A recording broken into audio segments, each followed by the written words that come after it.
Kirilla, your host, and I'm joined by my brilliant co-host, Grandmaster James Conti. GM James Conti, how are you feeling? I'm feeling good, man. I'm feeling good. Hey, chat. We got Sadwani look real quick on Twitter too as well.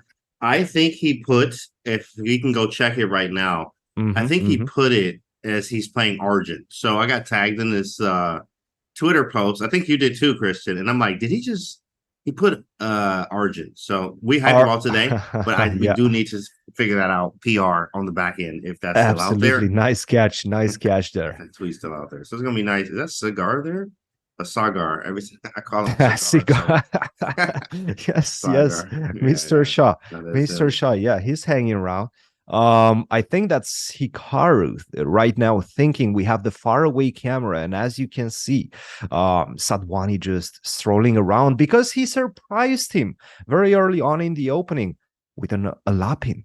Oh, isn't this your specialty? Well, I mean, it was as we call it, the C3 Cecile for the kill. Now, of course, I love an That's what Alapin I'm talking myself. about. Yeah, I have a course out. In fact, not on Chessable, but I got one on chess.com, and there's Fiona there too. Cool. It's good to see Fiona. And then we have my C3 Sicilian course that I have just like I can give out through a document and stuff. So it's good. It's good. It's a fun opening. I think for me, I scored like my first GM draw over the board with the C3 Sicilian. So I was happy for it. But then, C3 Cecile for for the the kill. kill, right? Because I you can play it like it. aggressively. You can I play it love it. aggressively. I love it. Now we have a couple of options. Yeah, knight f6 and d5. And I think this is basically what he's pondering right now. Knight, and by the way, they're very, very different from each other. If you do go d5, then you can generally go into this type of isolated pawn situation after the move d4. You don't really have to take it immediately. But later on, at some point, you will take on d4. White is going to recapture IQP, and we know how to deal with those type of situations. But knight to f6 is also one of the main lines in the position. And after e5, knight d5, generally white either plays knight to f3, either goes directly for the move d4. And then once again, black has a couple of options. And this is surely what Hikaru is thinking about. He's trying to remember his theory. He's trying to remember what he looked at in for previous Alapin games whenever his opponents were playing the Alapin. And the thing is, not a lot of people play the Alapin, especially not at Hikaru's level. It's one of those openings that you don't really practice as much. That's correct. In fact, it's an opening you don't practice as much. Like there's G6 in line where you can play as well. I just recently won against a strong IM playing the E5 line instead of D5, E5, which is E5. different. Whoa. Yeah, E5. I just won a game in Charlotte a few months ago. Whoa. E5, and he threw him off. But I know what I play it from both sides, so I'm gonna bring out some weird stuff. But E5 happened, and I think in this game, did he go D5? That would throw me off as well. I'm not gonna lie, Conti. E5, I would be looking at you, giving you the side eye, and there's who a knows lot of what's theory gonna involved happen with this. after. Yeah. But yeah, that's a good one. I like it. Maybe Yeah, I'll employ it myself. He played D5. D5. Take a look at this. Yeah, D5, take, and D4. And G6. Whoa. Yeah, Okay. these lines are fun. There's some lines where I forgot from black side. I have to see it from like white side, but there's more like of there's some crazy lines with knight a3. Okay, so let's do like knight a3, bishop g7. I think it's something like this. Let's Maybe knight try to get this b5. position. No, it's bishop c4. Ooh, okay. The queen e4 check. Can I take that? Actually, no, you're right. You're right. No, let's go knight f3 first then. I'm just Knight trying to get f3 this first. position. Yeah, knight f3, knight f6. There's this cool position after bishop c4. Yeah, queen e4 check, bishop e3. Yeah. And then after c takes d4, bishop f7. Whoa. Yeah, this is some nice theory. I've hit people with this before. It's so nice. And then king takes knight g5, right? Obviously. Of course. So really, yes. And very nice. man, this stuff's sick, bro. This stuff is really fun. This is how it can get very dangerous very fast. I don't think this would happen to Hikaru. Like obviously it's Hikaru, but this can definitely happen. Oh yeah, for sure, for sure. No, I remember these lines with knight a3, and then sometimes the knight goes to b5, and if you don't pay attention, suddenly you're much worse because the bishop comes with tempo to f4 to support a knight coming to c7. There's so many ideas in the Right. position for white. It's all about knowing how to neutralize white's play early on. If you do that, then surely black is going to be more or less fine, right? We know the Lapin is not one of, let's say, the main openings against the Sicilian. You have the open Sicilian, which generally creates more problems. But if you don't know, and that's the thing, is the practicality of it, right? Because as I've said before, you don't practice it as much. And if you don't Right. have the practice, and with these new engines nowadays, they find so many new ideas. That's exactly what Sadwani has in mind. And this is exactly why Hikaru, as you can see, responded with this idea of g6. This is not one of the main lines. Generally, I think knight f6 is perhaps the main line. Knight to c6 has also been played at the top level quite often, but g6 is a wrinkle. It's a new wrinkle, and I'm sure Sadwani did not prepare this. As we can see from the camera, it's cigar is taking some Cigar. pictures of Yeah. Sadwani, catching that moment Yeah. when he gets surprised. But definitely g6 stopped him in his tracks, and right now he's trying to figure things out. Yeah, this is it's fun for me when I started playing the Alapin. Like I loved it. This is a great opening. Then I learned later on that it's more. I mean, because I'm an aggressive player and I've always been like that. So I was playing it aggressively, but then later on I learned that it was more like a solid opening. I was like, oh shoot, well I'm playing it the wrong way, but it's working actually. And so I was able to create some content, of course, from it because we play it very aggressively, which is fun to play. I had the Evgeny Streshnikov book. May he rest in peace, but the big yellow book that was like 700 pages of Ooh, C3 Sicilian, I complete remember that. C3. Oh my goodness. I went through it too as well, Yeah. front to back, but man, and that's how I learned a lot about C3 Sicilian. It's a nice book. You know, I had a training session with Sveshnikov Wow. in Romania. Yeah, back when I was a kid. I think it was an Olympic team, and some of the juniors were invited as well. He was tremendous. Yeah, definitely a great teacher.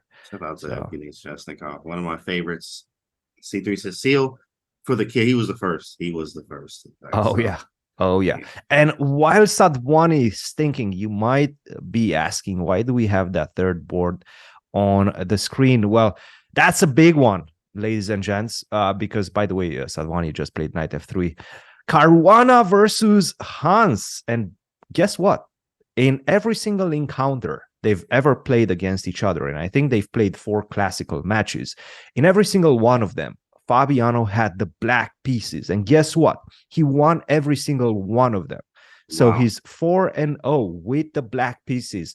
But right now, big trouble for Fabi because he has the white pieces. He has the white pieces. A little bit different now. I mean, look, if you're a man of statistics and you see that black has won every single game in their encounter, then and you're a Fabi fan, then you might get a bit worried in Right. this one. Confidence But yeah, though. Yeah, he got 4. Oh, it's good stuff there. Boy, he's playing great. He got D3, C3. Oh, he took on C6. Okay. The latest change, that's something like that. a bit unexpected, right? We have the Berlin defense in this one, so Mm-hmm. this likely will be a very long, maneuvering type of game. Definitely Hans looking to equalize, playing very solidly with the Berlin. And He likes Fabi, this. will maybe essay some new ideas, maybe come with some A4, early A4, the thing that we've seen from Ray Robson. I believe it was against Dominguez, but I'm not 100% sure. Ray started with this A4, A5 very quickly idea, which I don't think was ever played. Nevertheless, we're going to leave it at that because I do believe we have some more moves. So But that's good to know that, like, because, like, for you, yeah, a lot of, for me, most times, like, if it's a Berlin, I'm just not going to look at that game. So I just have no desire to look at this game at all. So when you see a Berlin, because it's just going to be a very long game, yeah, very boring. But hey, Hans likes that type of stuff, and Fabi is very universal. absolutely. Let's get back to Hikaru. He played the move bishop to g7 after knight to f3. makes a lot of sense. And let's discuss the opening, this one, for a little bit. So bishop to b7. Generally, white wants to go, as we've seen, knight to a3. And this is why black does not take on d4 first, because if you do take on d4, c takes d4, then white gets the extra option of going knight c3. And that's a much better square for the knight, because it does everything that the knight on a3 does, which is trying to go to b5 and trying to put some pressure on c7. Also, it attacks the center, it attacks the queen, it supports d5. So in general, it's quite problematic if the knight lands on c3. That's why black is trying to just wait until you take on d4. Wait as long as you can until you take on d4. What can you tell us about this particular position, Kanti? You know, it's funny. I always played it the same way because that complete C3 Sicilian book was just everything on the C3 Sicilian. Even right now, I think on, I don't remember where it is. Maybe even Amazon, it was like $1,000 or something. Maybe it's like $300. But to get the paperback now, you can like go Google it. This complete C3 Sicilian to see how much it is. Like it's not like a $50, $60 book. I think it's even more than $100. But that book had like everything in it. So I always like the knight a3 line with bishop c4, and hopefully they check on e4. And if not, then like you can go knight b5. But knight a3, usually they go knight f6. Yeah. And then you go bishop c4, and then check bishop e3. And don't take on d4. And that's right, you know, and you get this position where I think you can exactly bishop f7. And after castles, if they castle instead, then you do like, I don't remember if it was h3 or take on something. I don't remember. Maybe take on c5, castles. Right? I think white castles actually, but maybe you could take on c5 too as well. And knight g4 was theory. After knight g4, I think there's rook e1, which is theory as well. And then after rook e1, I don't remember. It's been a long time since I looked at this file, but yeah, bishop g5, like, rook e1 ideas. Right. White is looking good at this point. Yeah, I was a fan of this position because I mean it feels good for white, right? Where do you put the queen? You're undeveloped on the queen side. No. Yeah, no, I completely agree with you. But the good news, once again, is that Hikaru definitely threw Sadhwani out of his opening preparation. I think, and that's my educated guess, let's call it that way, Sadhwani was probably prepared for the main lines. But this g6, bishop g7 is more of a sideline. And that's exactly what Hikaru wants. He wants to get out of his opponent's opening preparation because, you know, that takes away a little bit of the sting of the Alapi, right? Especially if your opponent with the white pieces doesn't know exactly where to put the pieces. So, yeah, good decision, good practical decision by Hikaru. Very nice. As we see, this can definitely go either way, especially this is like in the chessable files, there's like obviously there's so many things on what they recommend against the Alpin, but this queen d5 one I've seen as one of the most combative. The knight f6 early in the opening instead of 2 d5. It's more like playing 2 d5 is more combative. Even who is it? Giri in his knight, of course, is always like, yeah, and the Scandinavian is a bad opening, right? Yeah, and then he recommends knight f6. He talks about d5 just being Scandinavian-ish, and he's not a Scandinavian. It's not a good opening, is what he was saying. But it's combative for sure. It's definitely combative. Knight f6 is kind of boring. That's why he didn't go for it, because it's kind of already played out. People know what to do against this all the time. Exactly, especially if you go with the lines with d6. If you go e6, then you know you get those very old school type of variations, right? Bishop to d3, castle, and white is obviously going to be structurally worse. Most of the times you're going to take on d6, but at the same time, he does have a very nice, good-looking attack on the king side. Queen to e2, queen to e4, try to put some pressure on the king side. You don't have as many pieces as you can see next to your king, and this might be problematic later on. These are the type of ideas that we're discussing. And by the way, I do think we have a move after bishop to g7. Sadhwani, after a long thing, long-ish thing, he played the move knight a3. Yep, knight a3 with the ideas of knight b5, bishop c4. Yeah, I like it. Yeah, knight to a3 is what we more or less expected. And perhaps this is why Hikaru did not play the move knight to c6 early on, keeping this knight on b8. Maybe he wants to meet knight b5 with knight a6. What do you think of that idea to cover up c7? That is very playable. In fact, I do not remember knight ever being on a6 in those lines. But if I'm white, I would probably be happy about that. But then again, how else do you stop? Like, there's a bishop f4 coming too after knight b5. So yeah, you're gonna have to hit that square. Did he take? C Is takes this live? d4. Yep, yep. That's live board. Well, Okay. that's the thing. Once the knight is on a3, there's no more knight c3. So now you're safe to take on d4 and not have to worry about knight c3. That's the good stuff. Oh, there's Fabi. There's Maksudlu watching the game, trying to figure things out. I see a wild Eric Aisi in the back, Korobov. Anish prowling behind Hikaru in his deep, bro. trademark like deep right white suit. It's just people, bro. They like doing musical chairs, man. Look at this. That ain't deep know. around there, bro. I know. Yeah. Very cool. That's very funny, cool. Vincent Keimer. Yeah. Vince Keimer. I mean, knight b5. All right. Well, now you have to defend with knight a6. Right. And that's why he did it. So knight b5, knight a6, we see a quicker sequence from the two players. And right now you have, once again, an option as white. You can take with the c pawn, or you can try to return this knight from its ventures on the queen side with knight b takes d4. To be honest, I don't know, which one do you like more? I like taking with the c pawn just for the simple fact that I've done all this labor to try to get something interesting, and then I take with the knight on d4 to just keep the connection like this, keep the structure intact. But at the same time, we see those, superfluous knights. Remember, we were talking about them yesterday. Hikaru had them. He had some deep difficulties playing with them, and we might see the same thing for white if you do take with b knight. E5 is coming at the right moment. Sure, not immediately, but knight f6, castle, e5. I don't know.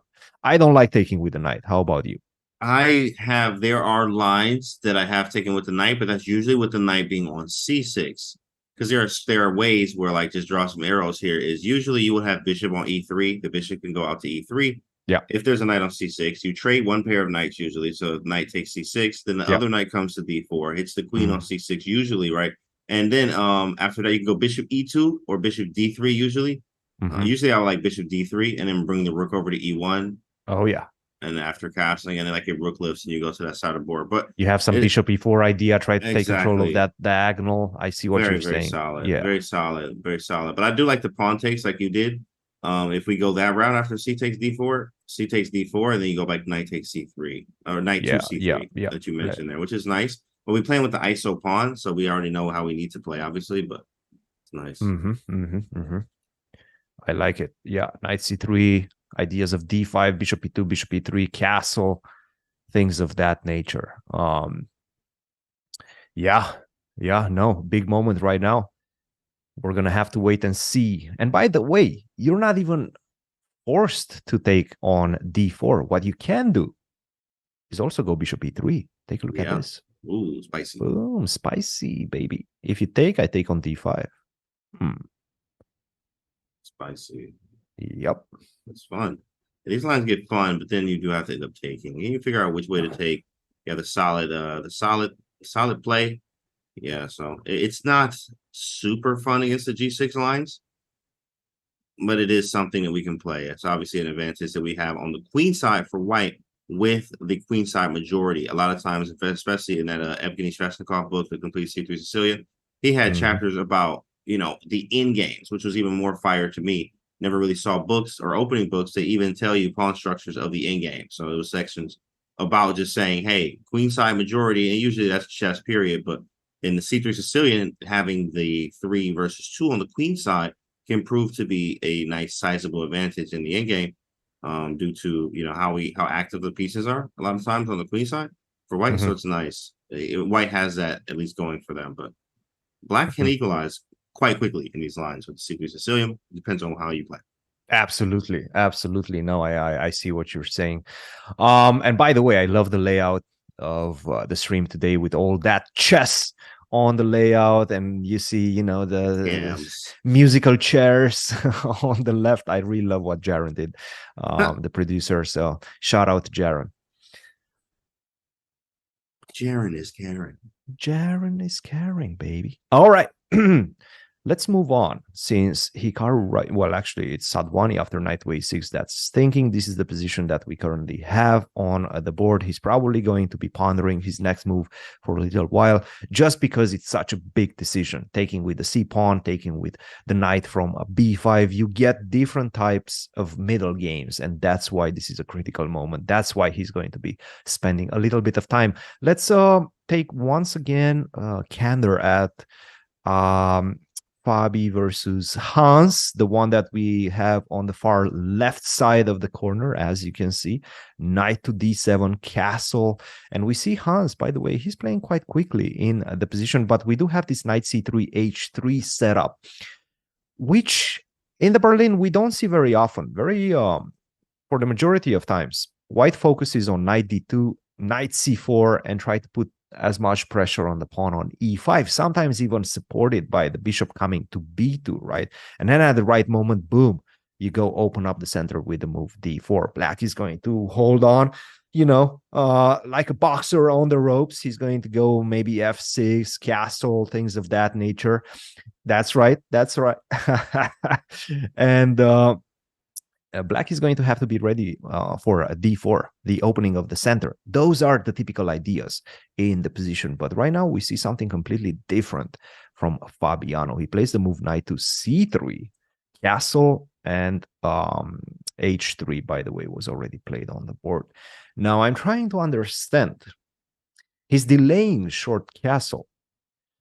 Does that mean that he has a long castle in mind? Yeah, What do you think? And I was thinking that because I was like, based off of what you're saying here, yes, the knight usually goes to d2 and c4, and you castle king side. I'm using Bobby Fischer games, tons of these that went with that knight d2 setup and like playing it differently, hit an e5 pawn and play a4, all that other stuff. But with the knight of c3, first off, where is the knight going? It is a garbage piece because it has no squares unless you're going over to e2, or you're just trying to develop it quickly because knight d2 blocks the bishop in. So now your next move is trying to get the bishop out, maybe d2. I mean, queen e2, bishop e3, maybe bishop d2. d2. Side. Yeah, because you got to get the queen out of the way as well, and then castle king side. So, whoa, queen side. Wow. I'm a fan of it.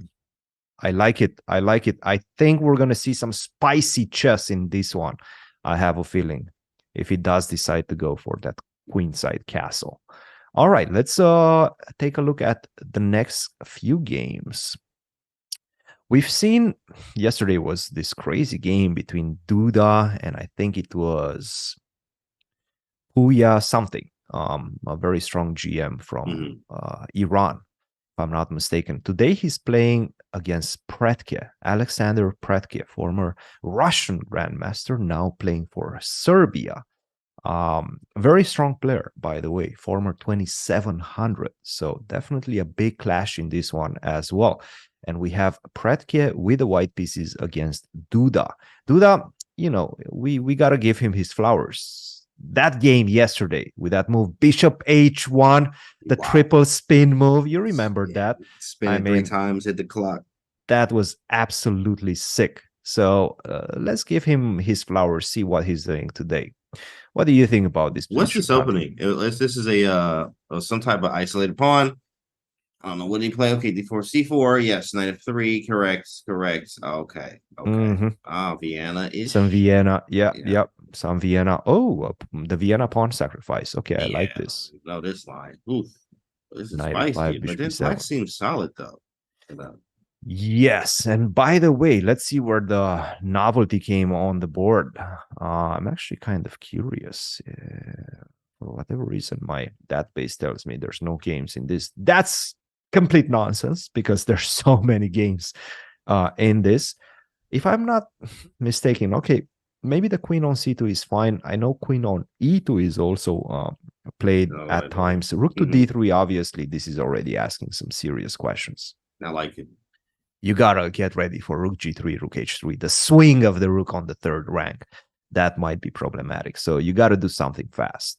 You gotta go c5. Open up the position like that. Create your own counterplay. This is what I'm expecting. But by the way, it does seem like Pretke maybe has surprised his opponent. because after rook d3, we see an hour and 37 minutes. They started with 1 hour and 40 minutes, 1 hour and 28 minutes for Duda. So definitely, falling behind a little bit. He needs to figure out his plan, which is the hardest part, is the plan. What they're thinking about is obviously a series of moves, but also the plans itself too as well. To not get, left astray or, go choose the wrong plan, pieces on the wrong places, or wrong squares, which could cause, catastrophic results. Let's see later some on in of the game. those catastrophic results. So, for example, if you take on e5 and you go knight d7 and you're like, I'm going to sit like this. Tactics Boom. are tingling. What we got? Yeah, Whoa, rook whoa, h3. whoa. Hey, But in g6, check out that mate. Yeah, if you go h6, by the way. oh yeah, so you know what's coming. come on, bro. You didn't even think twice about those. You know what's coming. I mean, You don't even know the there's next no move. escaping this. There's no escaping this. That's a checkmate. My goodness. Boom. That's a checkmate right there. So don't go h6. Please do not allow me to sacrifice like that. Go g6. But the problem is, I just simply defend now. I'll develop just bishop f4. Yeah. Black's pieces are gross. This is non-developed. Non-developed. I can get the second rook in if I really want to, maybe even some sacrifices and swing the other rook to the h file. I have so much play in the position right now. So yeah, this one is not looking good. All right, let's move on from this game. Duda is trying to ponder his next option. Let's take a look at what's happening in Firuza's game, because this is a discussion that we always need to have, and Hikaru mentioned it on the stream as well. There is this big clash between these two players, Alireza and Hikaru, for a chance to get into the candidates. They have the exact same rating going into this event. Okay, separated by 0.6 points, so close to each other. The next one on the line in terms of rating is Anish, like 20 points behind or 20-something points behind. So definitely a big separation there. But all of these players, both of these players, they're looking at each other's games, because you lose one, you lose 6-7 rating points. Well, then I can chill, because Hikaru, this is his last classical tournament of the year. Alireza still has the Sinquefield Cup, but anything can happen at the Sinquefield Cup. You can lose some rating, you can win a little bit of rating, but the swings are not going to be as significant. In an open tournament, you lose against the 2600, boom, you drop 5-6 rating points. Yeah, that's it. You're out of contention for the candidates. So these two players are always looking at each other. What's happening in this one?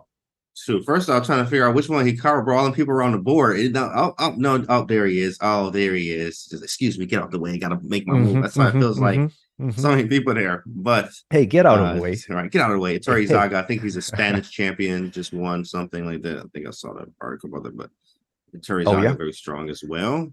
Three times Spanish champion. I think this is his third in a row. So he switched federations, and then he swept the Spanish championship like 3 years in a row. Oh.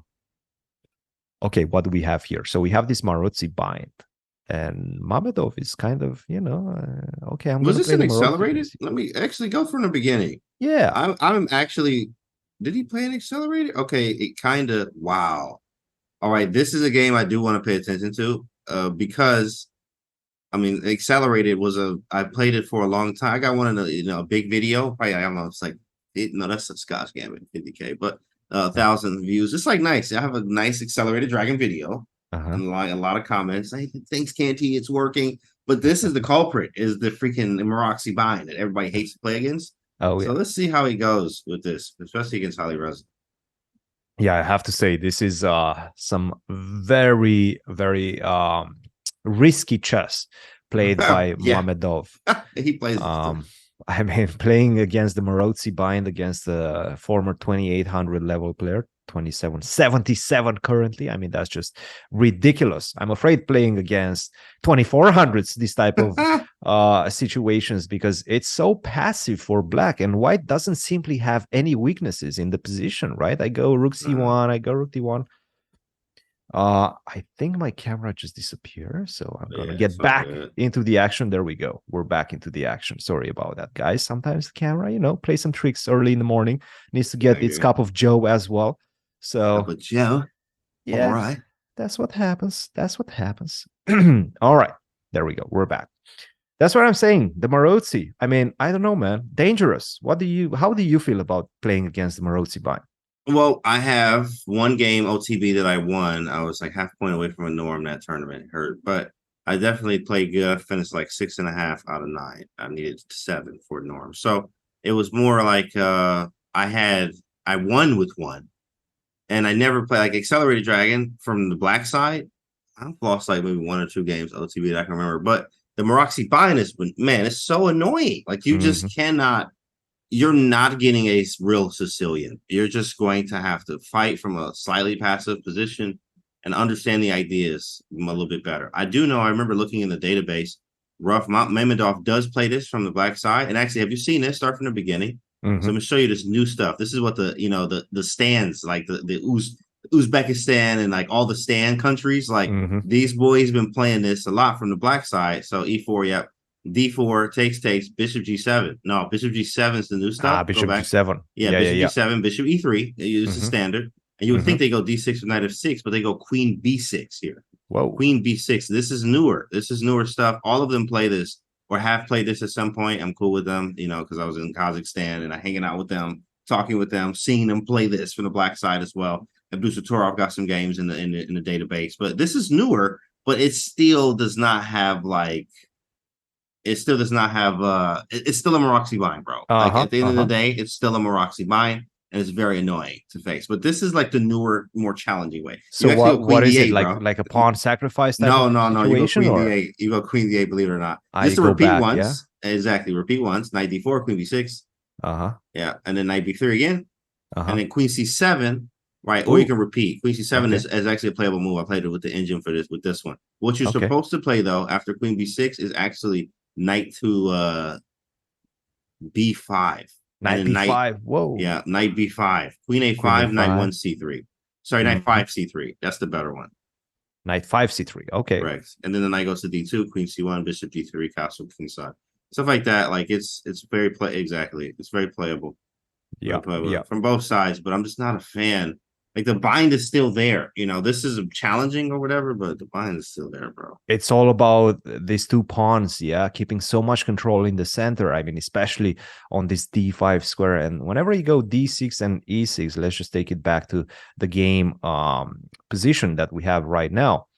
Whenever you play E6, the problem is to try to control D5. The problem is the D6 pawn remains weak for the remainder of the game. So that's not an option. That's out of the window. So how do you open up the position as black? How do you create your own chances in the position? Sometimes you go F5, but that's risky as well. I mean, it's the problem of the pawn structure. It's so healthy for white. I'm just not a big fan of this for black. But again, Mamedov, as you mentioned, he plays this type of stuff all the time. He's seen it before. He's ready for it. So still, it'd be good to watch it. See what I want to say he's probably giving Alireza some chances in this one. He is. He gives some chances, but I think he's trying to stick to this. What I know, one of the best. In fact, he is one of the highest rated that consistently play the Accelerated Dragon. Yeah. Even though you get Maroczy Bind, and he cool. I'm gonna just play my best and play what I know really, really well. Apparently, so even against Alireza, he is not scared. So we're gonna see what happens. We got to go back to Hikaru's game just because we have some action going on in this one. Take a look at this. Come on. We left it off after this move, knight a6. We're discussing c takes d4, knight takes d4. Bishop to e3 was an option as well, and he chose it. Sadwani plays this move, bishop to e3. Of course, don't touch that bishop because you lose the queen on d5. Got to defend the lady first with knight f6, and that's what he did. And now he's offering a queen trade and castle. Hikaru is like, okay, you want to trade the queens? Okay, sure, we'll trade the queens, but trade them on my terms. So you take on d5 so that I take back with the knight. I activate my pieces at the same time, and then I get a beautiful endgame. After that, to be honest, queen takes d5, knight takes d5. This already looks better for black. I'm not gonna lie. I really love the position. So I don't think we're going to see queen takes d5 in this one. Are we still in theory? Kanti, do you know anything about this particular? Yeah, I've never taken queen takes d4. It's just not a move. It's not on the radar, big fella. We're not about to play this to trade queens. I might as well play a Berlin. If I'm trying to trade these queens that early, why did we play this opening, right? So I'm trying to do knight D or pawn takes to give myself some chances here. Like blah blah blah. This, you know, there's a lot of people, I've seen this quote, or like sometimes they even say it in certain C3 Sicilian books from the white side, but it says like yeah, a lot of people play the Alapin for a draw type thing, or it's a draw type opening. And this is probably where that comes from. When you go queen takes D4 here, and like I'm not gonna take on D5. And if you take on D4, I mean, it's still like the same. I probably prefer black there, actually. It's just slightly. I have a pawn in the center. I got the D file, knight on B5. Yeah, I can get rid of that later. My knight on H6 is kind of annoying, but whatever. I got a half open C5 I could probably use. And something like that. It is kind of annoying because I can't really move because of A7 a little bit. So there's some things to it, but let's not take it with the queen. I am not taking with the queen. Yeah. Well, I mean, right now, to be honest, and I think this is, we're going to see a trade of these potential queen trades right now. You want to trade on your terms. Well, white wants to trade on his terms as well. So we're not expecting queen takes D5 immediately, for the simple fact that it does feel like black gets a better endgame, but rather bishop to C4. Try to, you know, target the center, target the queen. And then if you do take on D4 in the position, then I can just simply take back with the bishop and create this tension between the bishops on the long diagonal. I think this is what Sadhwani is envisioning as a better endgame for white. Now, of course, after bishop to C4, you're not forced by any means to take the queen. You can just simply drop back to C6. And to be honest, I'm sort of liking this one. Take a look at this. You don't have knight e5. You would love to have knight e5, but queen takes g2 is coming. Man, look at this. We might see this. That's what I'm saying. Come on, you know me. We gotta go for this, right? If you're gonna go for it, you're gonna go for it, big fella, all the way. So this is like this is just very sharp right now. We might see this. We might see this, Kanti. Yeah, I agree. No, this might actually be something that we're going to be seeing in this game. Definitely something that Sadhwani is calculating. And there's some compensation here. I don't think it's enough. I'm not going to lie. I really don't think it's enough. I see black's position. I see the fact that you have the G file open and maybe you're going to create an attack. But I have so many pieces around my king as well. And even this queen might be potentially defending the queen side, the king side, excuse me. So I don't know. I don't feel it's enough compensation, to be honest. Yeah, all I would feel here, if I get rook g1 in, I am going to sack on g6, sack first, think later, like Grandfather Tao says. The bishop on c4 is pinning the f7 pawn. So I'm just sacking that boy. Knight takes g6, rook takes g6, open up the file with a smile, and hopefully I'm mating. If not, hey, it is what it is. Like, we have to go for this. This is why you castle queen side anyway. So you go for what's there, and all the pieces aim to that side. But you may not be able to get this off in enough time. And it needs to be accurate. You do need to have some calculation in there. So it's different. Yeah. No, and that's why he's thinking right now. I have to say, the more I look at the position, the more I like it for white. Because to be honest, bishop to c4, that opens up the possibility for this queen c6. And if your sacrifice doesn't work, by the way, if you want to play it slowly, let's say with castle, short castle, I don't think you have time, big fella, because of knight to g4. That's a problem, right? Knight to g4, I'm picking up your bishop on a3. I don't like it. Yeah, that's already really bad for white. I don't like it. So that's a problem. That's a problem. No. So how do you do it? If you take on d5, you basically accept the fact that your opening choice was a disaster, a failure. You did not get a better position. You're going to have to defend the worst endgame. Right.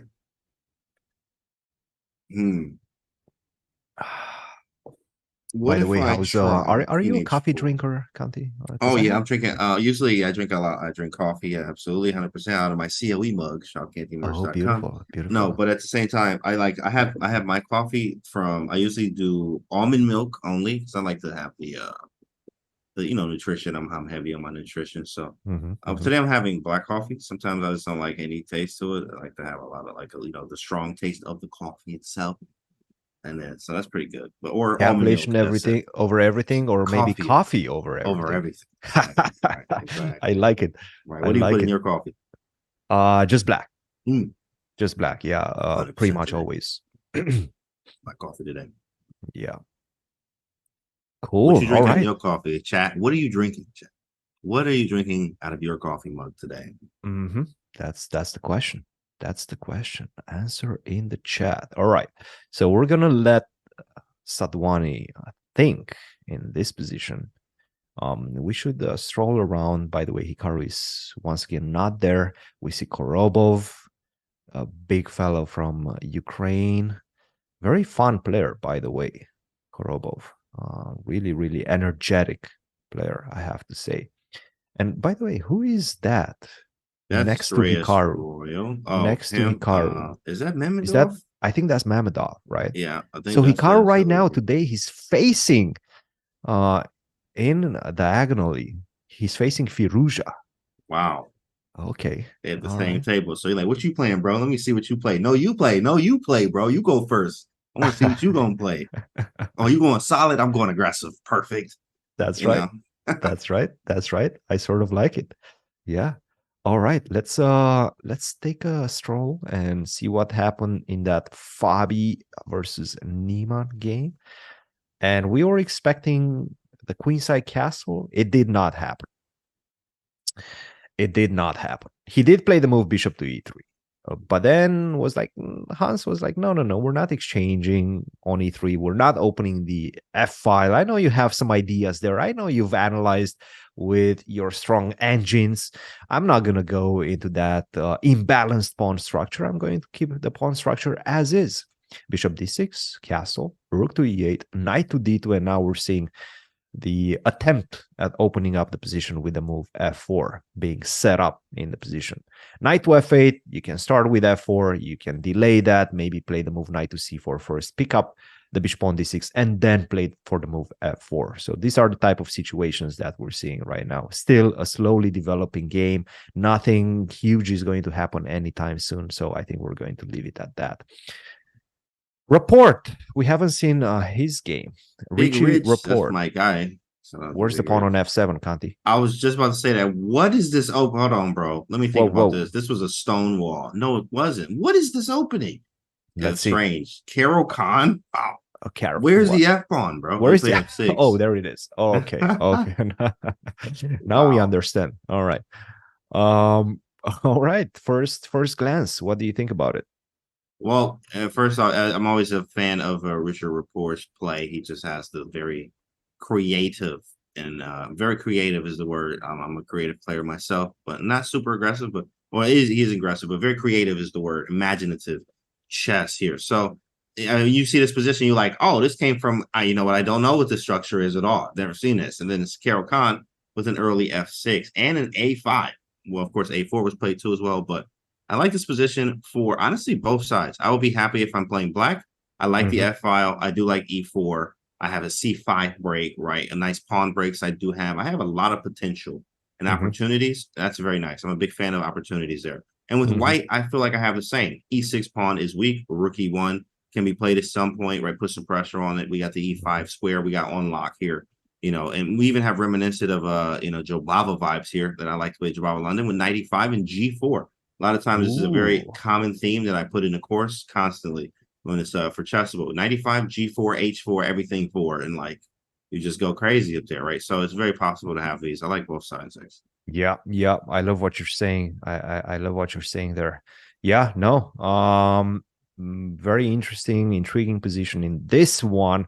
Let's keep moving down the board because we have so many. I mean, so many exciting players in Great and this free competition. lessons every day. I mean, we were It's discussing amazing. about this, man. There's absolutely no free rounds in this one. It's an open tournament, but everybody's above 2600, 2650-ish, the lowest rated player. So I mean, it's very difficult to play Right. every single day. You lose a game, yeah, you're not getting a free round next one. You're not playing a 2000 or like a 1900, 2100. You're not playing You ain't any of getting a those break, guys. big dog. There are no No breaks here. breaks, baby. Yes. No breaks. No Let's see cakewalk this in the park. Sicilian. This had to be a wait, no, it's not. It's no cakewalks in the park.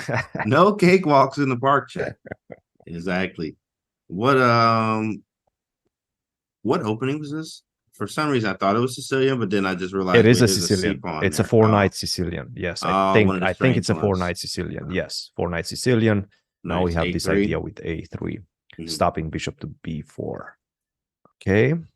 Take E5, Queen G4, setting up some ideas against the pawn on G7. Don't go castle, because of bishop h6. That's a very typical pattern. You don't have a good way to defend against queen g7. You have to open up this diagonal, and that just allows me to pick up the exchange. So don't do that. Right. King to f8, bishop d2, and queen to c7, which already seems to be a mistake. Question mark. From black, question Yeah, mark. it's some type of French. It feels like a bad French now, or really bad French somehow. But the pawn's not on d5. I mean, reason why it feels like a French is you see this a lot with the queen on g4 and a king f8. That happens very often in French lines, usually win hours with the bishop on b4 and stuff. So very nice. He plays queen g3, great move. Stepping out of the way of an h5 too as well. That's how black gains some space and gets that tempo. Plays g6, king g7 at some point. So very nice. Plays queen g3, but I think we're going to see some type of king side assault. Castle queen side, bishop d3, rook f1, f4, f5. Nice plan. Very playable, but you're going to have to watch out for rook b8 and a queen to the b file. And counterplay of their own. Yeah, counterplay on the b file for sure. So most likely this king is going to be set up on the king side, as you mentioned. Definitely a very double-edged position in this one. I have to say this is one that we're going to keep an eye on, because it's a big matchup. And by the way, if you're wondering, where is Big Sam Savian? Well, he's right behind Hikaru. So that's Hikaru, Sam right there in the hoodie. Yeah, I think that's Sam. Nah, that ain't Sam, bro. Right there in the black hoodie. Yeah, that's Sam. Where the glasses? I think that's Sam. I think that's Sam. I mean, I want. No, I think you need glasses. Me? Yeah, no. you need. Yeah, chat. No, who is that behind? That's Sam. That I think that's Sam. All right, you chat. You vote. You tell us if that's Sam or not. I said that's Duda. Nah, Duda ain't that white. Duda, that's a big dude. Whoever's sitting behind. That's definitely not Duda. And those are the white pieces, right? That somebody's playing with the white pieces there. Wait, those are not the black pieces. The black pieces. What cam? Wait, hold on. I'm looking at the cam. Yeah, this guy, like, he got the black pieces. Maybe he has black pieces. There we go, Banks. Yeah, I think he's looking at a different one. Maybe. He's looking at a different cam. Maybe those are maybe I don't see the high resolution. Who knows? Rober's game is a Jobava Grunfeld, can't he? Rober's. Oh, Aline Rober's? That Barbie in the chat. I'm always a fan of Jar Jar Binks London's. If they have playing them, we got to see every game in the database. So let's go back to Hikaru just for a second, see what's happening there. If anything has happened, and it hasn't, we still have the same position. Nothing happened. No. Like, what do I do here? This really stopped him in his tracks after the move castle. I mean, he's been thinking for a long time. I think about 25 minutes, Sadwani, pondering his next move. I mean, it's not a difficult situation. It's not a difficult, it is a difficult situation, because again, bishop to c4, that allows queen to c6, and then the bishop on c4 might get attacked. They're coming to d8, putting some pressure on the queen on d4. So that's a risky option that Sadwani has. But if you do take on d5, once again, it's one of those positions and games in which you're just simply worse. My knight is going to be beautifully placed in the middle of the board. Right. If you try to exchange the bishops, I'm not even sure I'm exchanging that bishop. Take a look at this. Ooh. E5, baby. What do you do? That's smart. Yeah. What's next? Do you want to take? I don't think so. Yeah, I ain't taking that one, big dog. I don't think so. That's it. Game over. I mean, I can also take on e5 first and then go rook to e8, and that's it. No. This is not good. You don't have f4 because I just simply take on f4. Oh, that's even stronger. I was just going to play f6. But even f6 ran into bishop c4. Wow. Yeah, but knight takes f4 just finishes. Yeah. Finish. It's over. It's over. Yeah. So what do you do? I guess maybe you can consider taking this pawn. Would you munch on that one? You know what? Let me think about this. Can you get out? If I go b6, well, you would attack me, huh? Okay. Maybe it's possible. Exactly. Bishop c4, but then I would go bishop b7. I was trying to calculate that and take. What about this? c3? What is this nonsense? That's right. That's right. Oh, rook a7. Oh, yeah, man, that's nice. Yeah, baby. That is nice. And if you would be able to put the king on d2, then you would be fine, right? Because bishop a1 and then bishop takes a6, and then you pick up the bishop on a1. But you cannot. You have to stay either on the first rank, which blocks the action of the rook, or go to e2, which blocks the action of the bishop. So yeah. No, it's not working. Bishop takes a7, knight takes c3. He sees this, and Hikaru is dreaming about this type of tactics. Oh, 100%. Definitely a very tactical wizardry that we see from Hikaru. Is he's just walking around right now. This is just how he does. He just walks around all day. He gets a lot of exercise in at his game. He barely at the board. But when you know what to do here, blood flows. It also, like, sometimes, you had that feeling where you'll make a move, or it's their move, and you walk away, and then you find an idea in your head while walking around, and you're like, oh, I could play this. I'm a genius, right? Like, oh, man. And you don't see it sometimes when you're sitting down. But as soon as you get up, you're able to find this combination that is, diabolical. Or an idea. That same thing. Diabolical. I love that. Yeah. Knight takes c3. No, this one is really looking good. There's Ali Reza hanging around, coming back to his place, his spot. And he knows I got Mamedov in my spider web right now, in the Maroczy spider web. Spider bind. Like, Maroczy bind is so annoying. If it wasn't for Maroczy bind, I mean, Accelerator would be played literally every single game.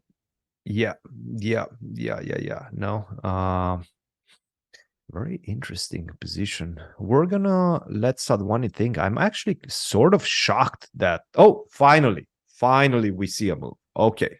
Bishop e2. Finally, we see a move. Bishop to e2. This is probably a good decision for Sadwani. Again, queen takes d5 was not looking good. Bishop to c4, too risky. So he decides to go with this move, bishop to e2, a much more stable approach. Right. Yeah, stable approach. Immediately, Hikaru is not even at the board. How did he play b6? How did he already play b6? He is telepathic, moving the pieces that way. He ain't even moving with his hands yet. He is half man, half everything else. My goodness. Oh my goodness. All right, b6. There we go. A classical pre-move. Yes. He is only half the human, chat. He is only half. And by the way, he's out. He played b6. He's out. Oh my. 6 and walk around. Did he actually play this position before? Is what I'm asking you, because I have a feeling he might have. Otherwise, he wouldn't play it so fast. Yeah, you're right. That makes sense, especially at this level. Like, you're not about to just be blitzing this out unless you've seen it. Unless you've seen it for, like, just very, very unless you've seen it or calculated it already. It also is an easy move to make. b6, just to put the bishop on the long diagonal, also blocking the bishop on e3. Makes total sense, which is something he probably already either calculated or, again, like you said, had this position before. I have a feeling that this was in his previous game before. And by the way, look at the time. 1 hour and 38 minutes. So remember, he was actually down to his last. He spent like around 5 minutes on that g6 move. He gained around 3 minutes after that. He's been blitzing out every single move since. That's why he has 1 hour and 38 minutes on his clock. Definitely putting a lot of pressure on Sadwani right now. And by the way, if you're Sadwani and you need to go to the restroom, you drank a bit too much water. You don't get that chance. Yeah, and you can't go on your time. It is strange though, but it also is and you're losing time. But if you gotta go, you gotta go. But yeah, I am the guy that I'm trying to move fast to keep you on the clock. Keep you on the clock, and you're sitting there, you're frustrated. I gotta use the bathroom. I haven't stood up. Everybody watching my game. What am I doing? Yeah. All these emotions. Incredible. No, I kind of like this idea of b6, and to be honest, I think Hikaru got what he wanted. He really got what he wanted. He got a position with still a lot of pieces on the board, a lot of imbalances, some imbalances in the pawn structure.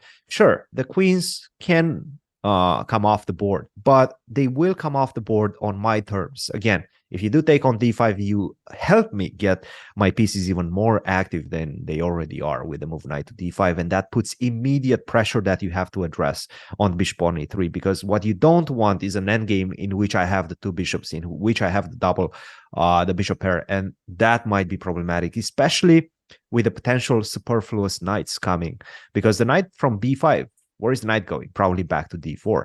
And then we're going to see the situation connected with knight on f3, but not necessarily doing a good job. So difficult situation for Sadhwani. Hikaru must be happy at this point, given the fact that he already most likely has seen this position before in one of his games. He knows what to do. He knows where to place his pieces. And Sadhwani, by his time expenditure, definitely does not.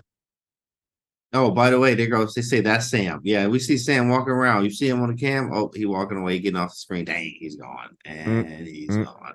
He's there and he's gone. Right? No, that was quick. Yeah, that was quick. No, but back to Hikaru's game. Hikaru's game actually. I mean, this line in particular in the C3 Sicilian with the D5 line, early D5 is a very combative line for black. I do remember that. But the problem is the precision. You do have to play very accurately if white is going to put you under some serious pressure, which white really didn't have a chance to do that here, or at least the move orders didn't allow it, which that line I showed early on is one of the most fun lines to go for, to challenge really kind of black. Because if you don't challenge them, they're going to equalize very well, more often than you would, where you can play for more winning chances in the 2 knight of 6 one, right? Like instead of 2 D5. So yeah, great choice. This From knight of 6. Yeah, knight of 6. This one is more draw like, and people are used to this one. The D5 one is one that could be more combative, obviously, because you have the imbalance already starting in the beginning of the game. Yeah, and that's what we got. No. Good position for Hikaru. We're going to have to move around just for the simple fact that Sadhwani is taking a long time to try to figure out his plan for a good reason. Again, it's not an easy position for white. Definitely did not get what he wanted out of the opening. I will call this as an opening success, an opening victory for Hikaru. Yesterday, it was a difficult position out after the opening. He didn't have a good time after the opening. He's definitely having a much better time right now out of the opening. Right. Nice. Let's go. Okay. We have some imbalances in the big game between Fabiano against Hans Niemann. By the way, this is a game with 2,800 on the line. If Caruana wins this game, he's going to be reaching for the first time in a very long time. I want to say maybe 2018, 2019, since the last time he had 2,800 on the live rating list. So a big game for both sides. Obviously, in their direct head-to-head matchup, Fabiano dominates 4-0, but all of those victories were with the black pieces. So black has been winning every single game in this particular matchup, and right now Hans has the black pieces. See what happens. I do like this D4 break to mix it up. Now, of course, you do have to realize, obviously, having 2 bishops means that opening the game favors the bishops. But I have active pieces. Both the knights are kind of active. Well, maybe it's not. Knight C3 wouldn't call it active. It's just useful, and it is defending the E4 pawn.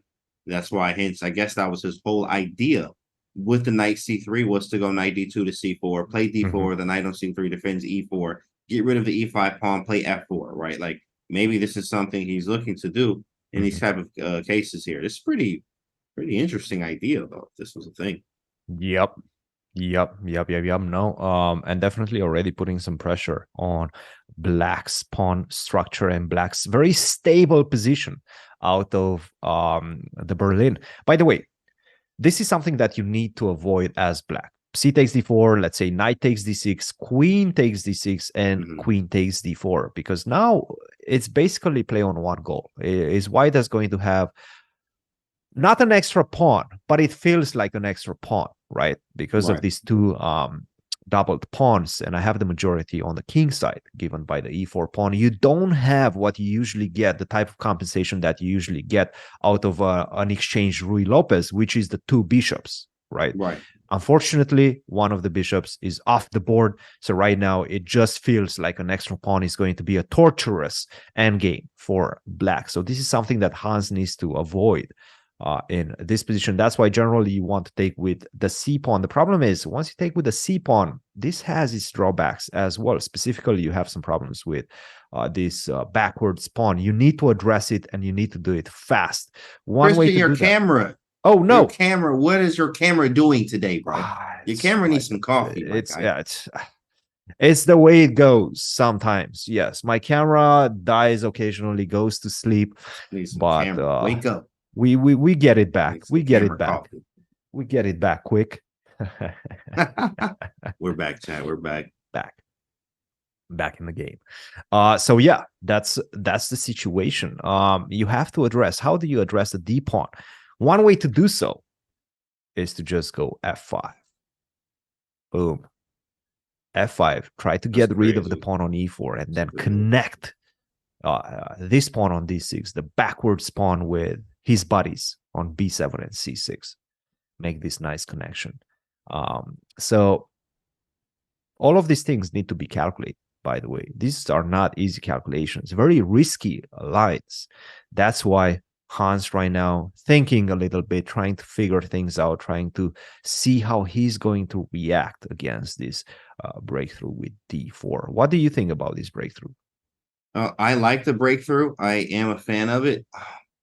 I just don't like the fact that it doesn't feel like I have like the I want to be aggressive here, and I would love to have a light square bishop, but I think practically it makes a total sense here. I think, obviously eval bar says is equal. You have to find the right line to it. But yeah, after takes, we are going to take on D6, we take on D4, and I think I just have some practical pressure on your position That's right. from there. That's really what it's about, and that's what he wants here. Nothing too crazy. Not about to blow him off the board. I'm going to try to play him here and try to get this 2,800 back.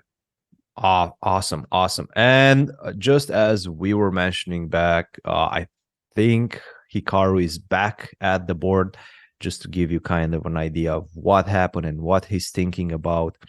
This is the last move, castle. He's thinking, pondering his next move, and I think this is the right time to take a short break, the first short break of the stream, and we'll be back shortly.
Welcome back, everybody, to coverage of day 2 of the FIDE Grand Swiss held in the beautiful Isle of Man. I am Grandmaster Christian Kirilla, your host, and my brilliant co-host, GM James Conti. James, what's been happening in the last few minutes? There's been well, actually nothing really. B6 ain't nothing happened. Like I was, he played B6 and Sadwani was in the think tank, and then he played castles, and now Hikaru in the think tank. Maybe we got Bishop B7 being a possibility, or maybe he wants to keep the queens on, but that is going to take a shuffle, like Queen F5, Bishop D3, and then Queen H5, and like, yeah, I don't know about that. I mean, it feels like some squares are weak or something, but it Yeah, should be okay. yeah. I sort of like Bishop B7, your idea. Why not? Let's get those pieces active, right? No more like funny business, no 95, no knight G5. Right. That's not happening. Yeah, don't move that knight. You get checkmated, baby. So that's a problem. I sort of like it, but I guess the question is, what if I try to shy away from this queen trade? And specifically what I want to do is not necessarily attack you on the king side, but rather, just get this rook with a tempo on the queen. Try to break this cooperation between the queen and the bishop on b7. What do you think about this one? Maybe other rook, because I'm taking that a2 pawn. Like, yes, I am a pawn. Oh, you're munching on that. I am. Christian. That's good protein. Yes. Okay. All right. I see what you're saying. I'm gonna take that. Even I mean, I don't know. Are you sure you're gonna? Okay, let's make some funny moves. Yeah. Let's go rook, but rook c8, I do take on a7. Let's go rook e8. Right. Now you go here. And now you take on a2. Are you sure? Ooh, I mean, because you don't have queen a4. Ooh-wee. Take a look at this. And if you go queen a5, that traps the queen. You probably have to take on b2. And then probably rook d2. But then rook d2 or rook b1. I don't know, man. The queen is... He's trapped. I got too greedy. My own good. Yes, you got to be careful grabbing the pawns there. Yeah. So, yeah. That's poison. Pretty good. Poison pretty for good. sure. Nice little poison pawns. So Bishop b7, Queen h4. Maybe Queen e4. I don't really want to do that. I'm not that type of guy. I don't like to force the trades there unless I really have to. But yeah, I don't know. It's a difficult one. What else if not Bishop b7? Yeah, I was just thinking Queen f5. Yeah, I mean, the only other move that I liked, because now I can play Bishop b7, and like, yeah, I'm keeping exactly options open. I get a rook to d8. Like, you might get some trouble here. Wait a minute. Well, I sort of like this one, because if you don't move the queen out of the way, I don't even know how to call this. Whatever I drew on the board, like a triton or something like that. I mean, look at this. Let's make this bishop blue. Oh my goodness, look at this. That's pretty sweet. Look at the colors there. Man, you just want to stare at that. Like, I don't even know what's going on. I just like the colors. Yeah. Trident. All right. Triton. Trident. There we go. Very nice. With the bishop on g7, I like it. All right. So you have to get the queen off d4. Maybe queen h4 again. I think this is the square for the queen. And again, not because you want to attack my king necessarily, but just because it's so much out of the way of my pieces, right? And I cannot attack it in any way, shape, or form. On a4, I can go knight c5, so that gets attacked. On h4, I don't really have a good way to get to it. So that's why you play queen to h4. Maybe that's crazy. Continue. By the way, it's all about the mindset, right? Like, what do you think Hikaru's mindset is? Do you think he wants to keep the game going? I mean, he did play the Sicily after all. Right. Or do you think he's okay with just exchanging the queens and maybe making a draw? Yeah, I don't think he wants 2 draws in a row. Obviously, he's got, I mean, there's no like, no, next game I get an easier opponent. Like, no, this is not going to be like that. So, you want to get some wins, or at least try to outplay your lower rated opponent, even though he's stupid strong still. He's lower rated, so him being lower rated, you want to try to outplay them as much as you can here. I think you might see some of that after Queen f5. Maybe just better my pieces. I'm always a big fan of making the pieces better. Knight d4 is quite annoying to me, though. So I do want to play Bishop b7 anyway. Maybe I could just get away with it, like development overall, like DOE, like development over everything. So you need to develop your pieces. So Bishop B7, and he had that game yesterday where development was really rough for Yeah. yesterday. So I don't think he wants anything close to remotely close to that yesterday's game where Who I is was Hikaru not looking at? developing. Yeah. Oh, He's looking at his buddy that was just he's like, yo, looking at what's his up, game. bro? Yeah, yeah. He's He's just like, whoa, staring. whoa, whoa, wait, Yo, what's good, man? You all right? what you staring at? Who Yeah. was that? I didn't even see. I actually missed that. Man, there's like a party, bro. It's like 10 people It's a walking party. there. Yeah. Yeah, Ariane there. Yeah, I hung out with him in Oslo. That's funny. Yeah, yeah, So many yeah. people. So Bishop B7 is probably what we're thinking about. Bishop B7 just seems to be the best move. It's all about keeping things flexible, right? And we've been understanding that once the queen moves, maybe you even have ideas of queen h5 or queen to e4. It does seem like at some point you're going to have to start um, trying to exchange the queens, trying to get the queens off the board. And as we were just discussing, that bishop to b7 was played. Bishop to b7. Yes, yes. And once Wait, again, now this is this a big one right now. Bishop to b7. There we go. play. So Hey, Ronnie Ronak sits down. back at the board. Still, Hikaru with a huge time lead on the clock, 30 minutes on the clock. So 30 extra minutes, definitely going to play an important role as we get closer to those time trouble situations, which surely will get there because we've only seen 11 moves up to this point. Yeah, and you know what's funny? Yesterday we had the time thing too as well, where there was a lot of time usage, and as we see in about 10, 15, 20 minutes here, just talking, playing games, and trying to figure things out in a position. That time gets lower, and you can't get in trouble before you get to the time control, which is at 40 moves. There, you get that extra 40 minutes. It looked like Yeah. 50 yesterday, but definitely 40 minutes is what it says in the Yeah. rules. Yeah. Bishop to b7. And again, this is an important moment. Will Sadwani shy away from the queen trade with queen to h4? Will he go for rook to d1? By the way, rook to d1 makes some sense to my eyes as well. Let's say rook a to d1. Can you take on a2? Probably not, right? Yes, Christian, let's try it. No. You really Bishop want to try? c4? Yeah. Was that a yes, sir? Ah, yes. Was that big Yes. yes? Come on, Christian. Yes.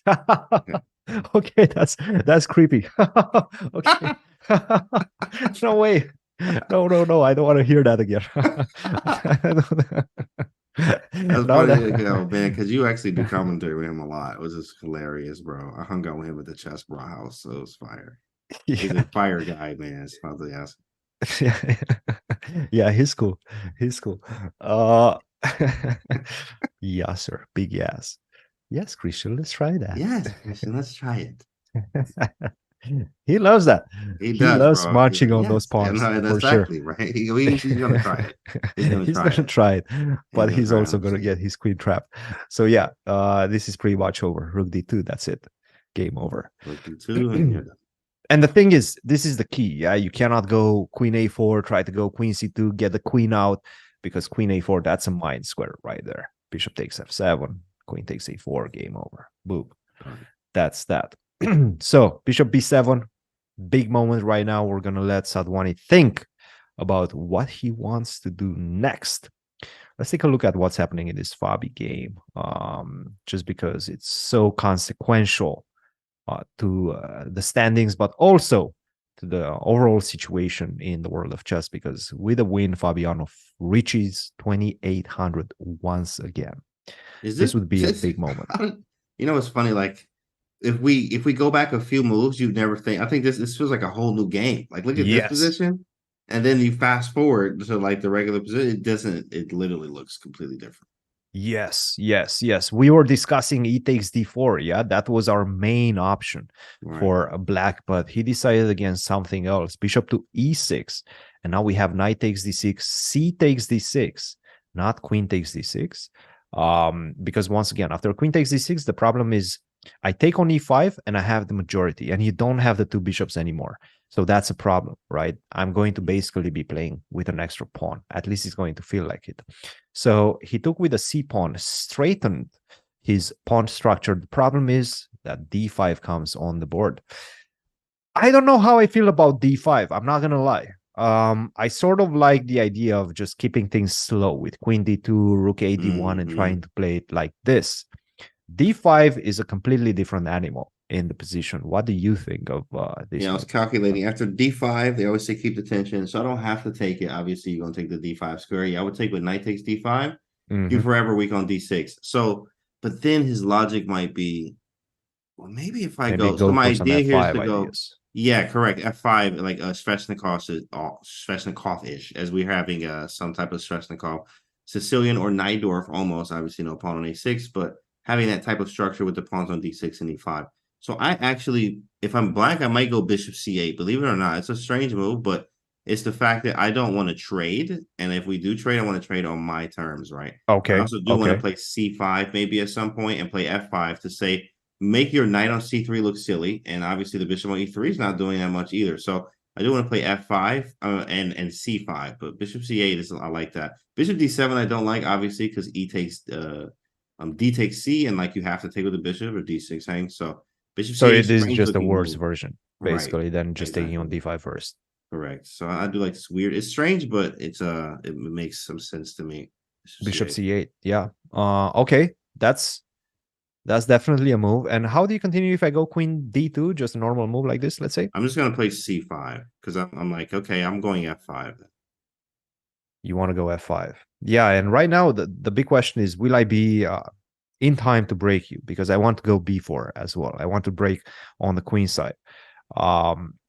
I am a little bit concerned about this move f5 that's coming my way. So let's try to take some space advantage, maybe with a4. Maybe just go, okay, you know what? Let's start with a3. What if I want to go b4? What do you do then? You want to go f5, but is it right now or should I just wait? Let me see. What's the worst place piece? Is my rook and the bishop over there. I want to go f5 though, but the rook is maybe rook f8. Yeah, maybe just f5, like whatever. F5, get it done, and then get it out there. But now I don't know what to do after I've What if I gotten do this? f5 in. Kind of annoying. Queen What if h4. I That's do a an weird f4 move. like this? I don't know, man. This is spicy now. Something spicy like that. You know what I want, right? If you Love do the take on e4, I spice. want to go f5. I want to go Ooh. f6. You go to e7, I go Ooh. f6. And knight I have g6 a or feeling I'm f7. checkmating right now. Oof. And f7's coming. And the problem is you don't have this move that you would love to have because of bishop g5. Very That's strong. a double attack, and that's an extra piece for me. So Picking up a piece. yeah, no, this is looking good. That's the problem with bishop c8, right? You just like set up your pieces back to their initial squares. Right. It feels a bit slow. At the same time, I see what you're saying, and to be honest, through, let's say, elimination, through the elimination method, I think I want to take on d5 at this point. Takes and the knight takes, and then at least we have Yeah, this is, something. I don't know. I mean, We I'm have not to gonna lie. blind you like c4, b3, rook ad1. Like, oh my goodness, you getting Yeah, Maroczy Bind, and you just wasn't even a Sicilian. Like, yep, hurts. You know what I mean? yep. No, I don't know. I'm starting to prefer White's position right now, from the simple fact that I feel it's more practical to play. I understand I need to do something as black. I need to find my counter chances. I just don't see where those counter chances are. I mean, how did this If go the rook wrong? would be on f8, then Crazy. you go f5, right? But Right. already the rook is committed to e8, so you have to lose another tempo to make f5, or at least make it impactful. So I don't know. It's a bit of a difficult situation for Hans in this one. Definitely after the opening phase, I would say Fabiano has a slight edge. Not much. The position remains very, very close to even, but a slight edge for White. All right, let's move on from this one. And just for a little bit, let's go back to Hikaru, because he did play a couple of moves. Hikaru with the black pieces against Sadwani. And by the way, bishop to b7, queen to h4 was played, queen to c6, and knight b to d4. Okay. What do we have here? It annoys me sometimes having to face this from the black side, because I've tried like all the ways to play against the c3 Sicilian, because it's annoying. I know, because I play with white. So like, it's very annoying. So I've tried like all the ways that you can play against the C3 Sicilian. And here, like this is one that annoys me. It's good to see now that the engine says it's okay for Mhm. black, which it seems so as well. But all the queen moves, which he just makes queen c8 here. Like, look how many queen moves we had to make here in this game, right? And it Mhm. feels like white should have something, but us being developed. I mean, the queen is disconnecting the rooks here, but feels strange. But he's fine according to the engine here. As a human, it just feels kind of very strange. Moving the queen so many times, pieces feel kind of weird. Knight on a6 still. We know it's going to c5 though, and see what white does. Bishop Oh yeah. h6, knight g5 could be some stuff. Oh yeah. And as you very nicely pointed out, it's about those queen moves. But what Hikaru could have done, he could have traded the queens. He decided to make all these queen moves with one Right. goal and one goal in mind to avoid the queen trade.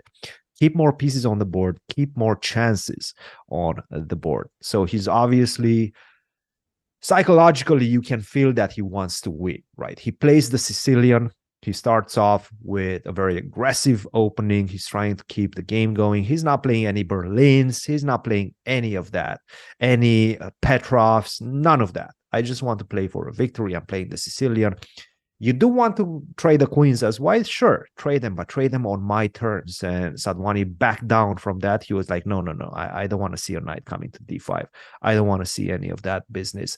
And if you do allow me to shy away from that, Hikaru says, okay, I'm going to shy away from this queen trade. We're going to go with the queen on c8, not to e4, not trying to force this queen trade. No, I'm just interested in one thing, keeping the game going, keeping the position complicated. And that's exactly what he's doing. Did he go bishop h6 here? Bishop a6, he's trying Wow, to that's get some sort crazy. of checkmating Yeah, situations that's exactly appear what I on was the looking board. at. Bishop h6, knight g5, and then Mhm. obviously in the Grand Prix, if we just, this is not Grand Prix, but if you pick up that f pawn on f2 and you just move it anywhere else, then Uh-huh. obviously you would have knight g5, bishop Boom, g7, rook f6, queen h7, right? Very boom. nasty idea. This happens a lot in the Grand Prix Sicilian. For you Grand Prix players out there, that's another annoying Sicilian is the Grand Prix. I played that one before c3 Sicilian, but very aggressive stuff. But we don't have that rook lift, and we need to figure out if we're going to try to dislodge this knight. Where does that actually come from? I don't even know where that is. So, I mean, bishop h6 seems good, but it's going to be a long while before black is able to, I think, white is able to get to black's king here. And In the meantime, what does absolutely, black do? just to connect to what you just said, I can also just play the move knight c5. And then if you do go knight g5, I can always tackle that with knight e4 as well, Nice. right? Knight e4, just exchange a pair of knights and get rid of this knight on g5 around my king. I don't want to see that knight around my king. But, bishop h6 makes some sense for Sadwani as well. Rook to e1, rook a to d1. White does have some easier moves, I want to say, for the next sequence that's about to come on the board. I'm expecting rook to e8. And I'm trying to understand why rook to e8 is not good, because I really Dang, want to look at the make bar, e5 bro. happen. That boy going crazy. That's Like, what it's I'm just worried really about. Why is bad. the bar going that much in white's favor? Because I'm trying to Um, go e5 next. I guess knight e5. Is that it? what? Doesn't seem right, but I guess it makes sense. It just stops it, and the knight is a monster. How do you get rid of it? I guess you Oh, you don't really have a good way to get rid of this. By the way, you have we a do have move. a move. We have knight to c5. Okay, I like this move, knight to c5. Yes, yes, yes. Move the That's a knight good closer move. to the center. Very nice. That's a good move. We're trying to Great. exchange some knights, right? It feels like. Yeah, maybe some pieces to get something off here. I mean, it's a very even game. Mhm. Very even game here. And when you play knight d5, maybe try to exchange with knight d7. It's a very back and forth type of situation. I prefer the better player, and I know that Hikaru is the better player in this particular matchup, right? You can see it on the rating, you can see it in the experience. Sadwani is no pushover. Right. That's quite definite. But at the same time, Hikaru should be able to create some imbalances, should be able to get some chances in this game. Yeah, this is what we want is definitely some imbalances is the word there. So we keep away from things that are very dry or give black or white in this case. Lots of drawing chances here. Mhm. And we also are up a lot of clock, which we definitely can use. I mean, we're only on move 14 here. Got a lot of moves left before we hit time control. And the more he thinks, the more susceptible he is to making a mistake. So it could happen. We just got to put our pieces on good squares and try to create some imbalances, which is easier said than done. Yeah, no, absolutely. And by the way, um, let's just remind the folks at home that this is a very long classical time control. After 40 moves, they in fact get another 50 minutes for the next 20 moves. And at move 60, they get another 15 minutes. So this can go on for a long time. This tournament can go on for like 6-7 hours, right? And they also get the 30 seconds increment after each and every move. Rook to e1 was his decision. Yeah, just put a rook on a better square. Move the rook around, see what happens next. What do you do next? I mean, Brian, you can do the same. We got a lot of moves here. Like, the problem is there's so many moves, but it's always about what's the right and the most precise here. And it's about improving. You can try for the queen trade if you want. G4. That's so just bail out. Like, I hate planes. But it is definitely a possibility. That was like my last option. It was queen G4. Well, rook E8 is a move. Queen C7, I don't really like too much. It's just a waiting move as well. Wow, this doesn't work. Whoa. Look at that bar, man. Okay. Now I understand. Bishop B5 and boom. That's a problem, nice right? little tactic there. It's nifty. Yeah. Out of and nowhere. if you go here, it's just way too passive. I go 95. Yeah, this is probably why queen G4 is the best. Because, like, you have these small hidden things in the position that you are not going to be equipped for. Bishop H6, I really don't want to let him in there like that. That's also a move that I try to shy away from. Yes. Yeah, I just don't want this. Yeah, generally bishop takes h6 is not something that I want to see. Just because this queen on h6 is going to be so difficult to dislodge. And if you do try to go knight g4, I mean, that knight on g4 is just not the best placed piece. You know, I go queen f4, queen g5, things of that nature. And then this knight on g4 is going to suffer. You're going to have to go back. That's just a loss of tempo. So I don't like bishop takes h6. But if queen to g4, and we've seen this is not something that Hikaru wants to do. He does not want to trade the queens. That's why I'm slightly worried about his situation, just for the simple fact that I know he does not want to exchange the queens with queen g4. That's the last move he will consider. That's the last move he will play. If he has to play it, if nothing else is good in the position, he'll play it.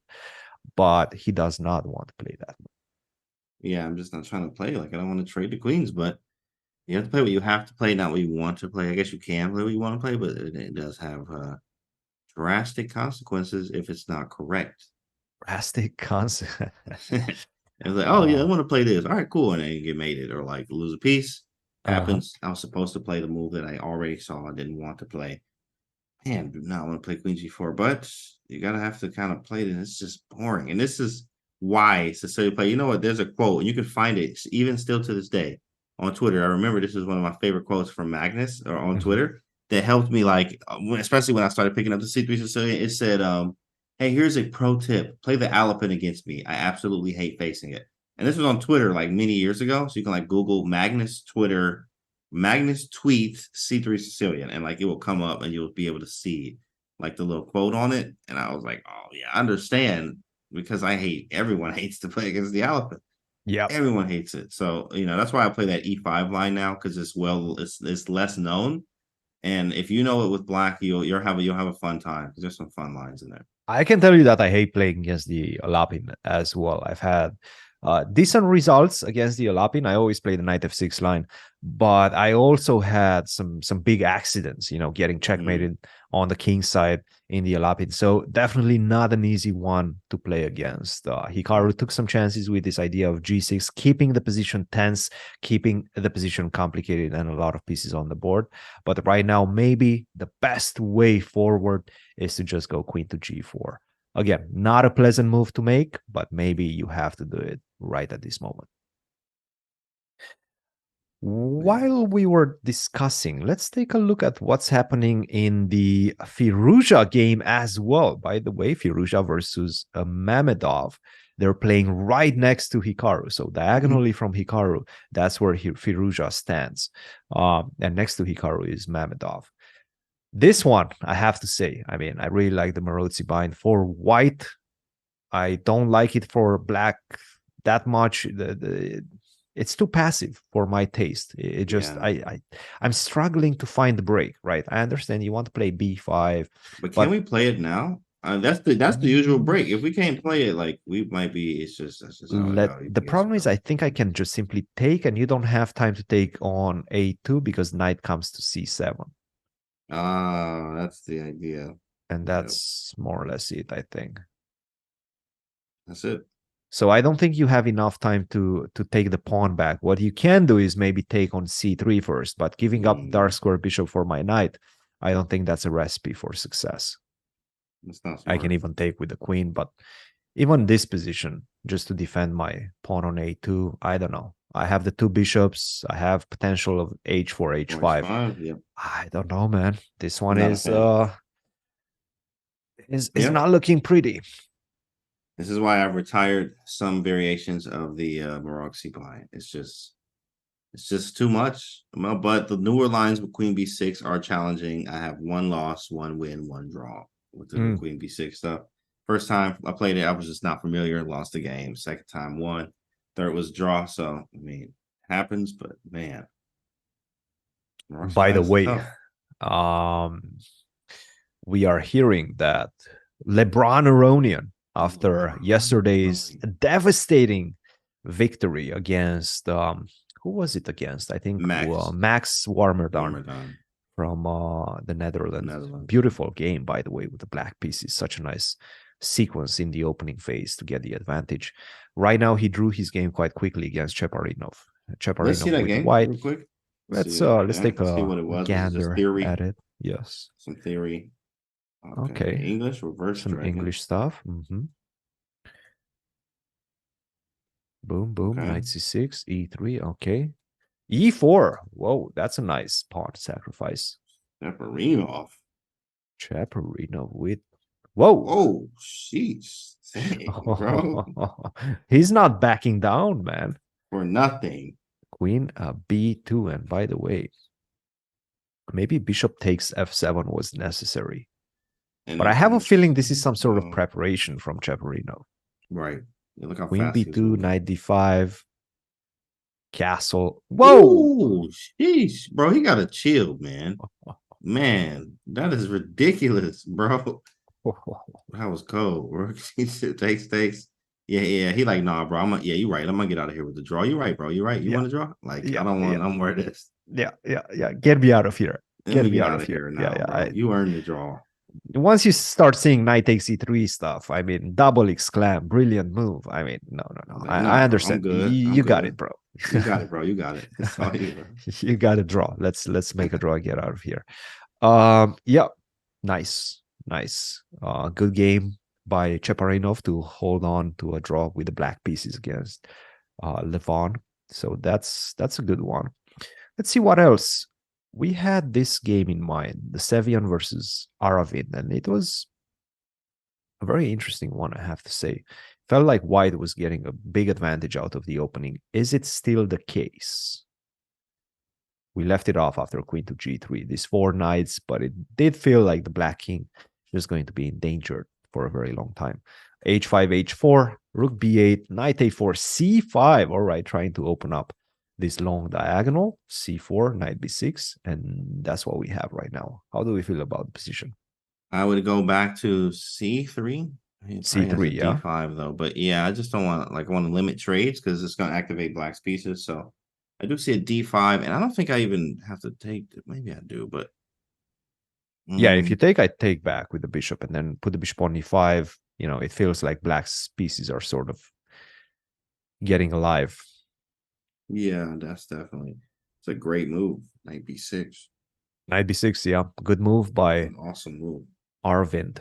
By the way, Arvind is another one of these super talented youngsters hailing from India, Yeah, he actually plays 2650. one of my favorites here as black. I actually drew Hikaru with this. It's on camera too on YouTube, but on his YouTube channel. So he plays. Go back to the beginning. Actually, the beginning of the game, he plays this weird Sicilian E4 C5 knight. Yeah, But he don't get to go e6. He goes knight c6 instead of e6. Yeah. Yeah, Knight you can c6, also go d4, 96. take, knight f6, knight c3, h5. Whoa.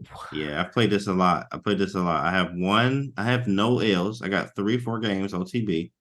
One win, two wins and 2 draws. So and it's fun, bro. It's very You fun. won with this Yeah, OTB, this bro. move? Imagine how many people Oh. like, man, what the heck? And you know who plays this? He does. He has the most games in the database with this. Arvin. Okay. Yep. The most games Okay, in the that's database. interesting. Yeah, it's Yeah, I very would never nice. play this.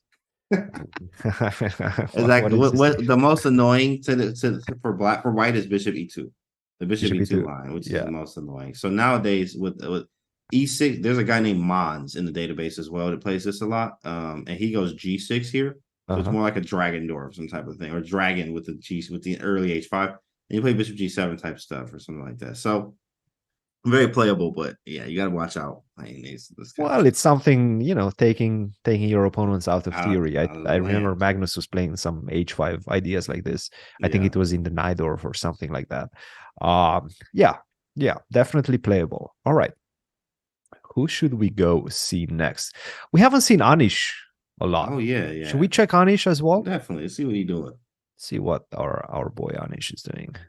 Oh, he's playing Hikaru's Playing opponent from Rasmus. yesterday. Okay, so Anish is with the black pieces. Rasmus Svein with the white pieces, and we got this position. Rasmus Okay, has, bro, something. he's thinking. Look at his time, bro. Oof. Look at Rasmus' time. 35 minutes. He in the tank for real. Oh, his. Oh, his. Yeah, and this is move 13. So I don't know. I don't know.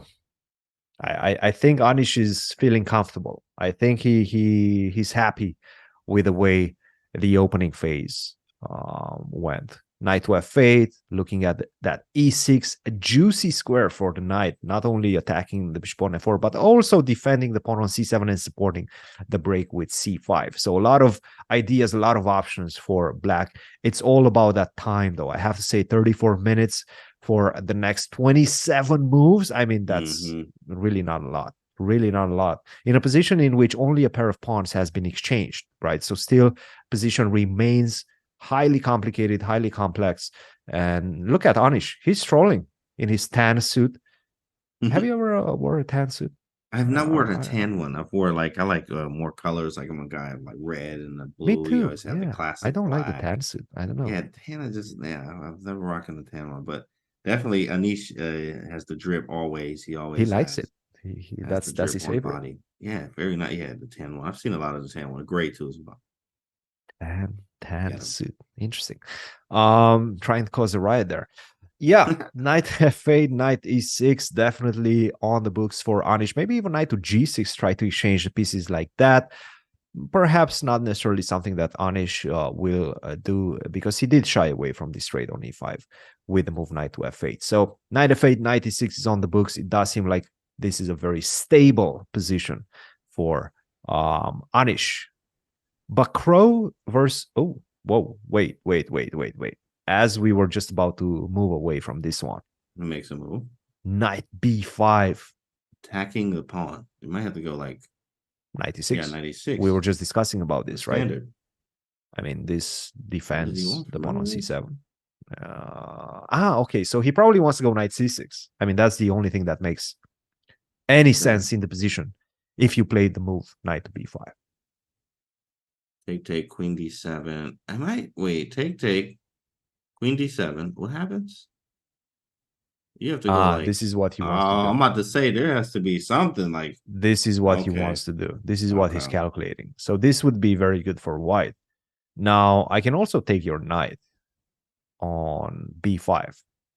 That allows me to not lose a pawn, right? You don't have time to take on c7, you lose the rook. So you got to go back, but at least you have the two bishops. I think this is a good position for him. Yeah. So let's try to find something better for black. Knight b5, knight e6.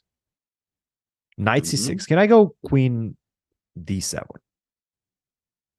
I guess you can. I guess you can. There's nothing I can do. I mean, yeah, this is ridiculous. But I could take on a7. Like, yes, Let's go for it, Christian. Knight B takes A7. Let's take the pawn. Yes, it's coming back to life. But what if I? Yeah. No, no, no, no. Yes, no, Oh, no. Don't shoot. don't be Bishop greedy. H3. Don't be greedy. Oh, bishop H3. I see what you're saying. Okay, so if I take on A7, you take on C7. Right. Take a look at that. Oh, Right. I no, I don't want to face this. I This don't is want to wild. face this. So I gotta go C5 maybe. Hmm. Ooh, this bishop is opening up. This knight is not getting out anytime soon. Yeah, that knight not getting out of there. That Yeah, is a wrap. I think this is good. All right, so we'll leave it at this because we do have a move from Hikaru. So let's get back to that one. We were waiting and waiting and waiting for this move, and it finally came. And it's A6. Waiting move. So we're discussing queen to G4. And look, I told you, Hikaru is not going to go for the queen trade. Hikaru is just going to try to keep the position complicated. Do not trade the queens. He played the move A6. Okay, what's the plan? What's the plan? Right. The more I look at it, he's probably trying to mate this setup with the bishop coming to C4 with a move B5, right? Yeah. Maybe taking away the B5 square for the knight as well. And also, you remember when we were looking at lines with the rook coming to E8 and then we were getting hit by the bishop coming to B5? Not anymore. Not anymore. Exactly. So now rook to E8 in the books as well. Okay. Okay. I sort of like it. I like it What? because I can also go like queen c7 too as well. I don't have to. I can like move things and not worry about getting hit by knight b5 or bishop b5 or anything 5. So, and I can play b5. Yeah. B5 to get the C4 square. No, this is a good practical move, I want to say.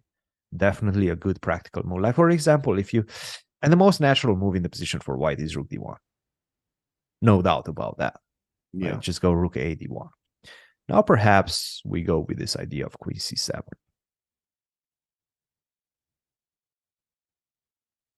How do Yeah, we white feel still about feels this? better. Like it's just annoying. Like it's just annoying. Like pieces don't feel that active, and whites are. So I mean, I guess white has had a successful opening.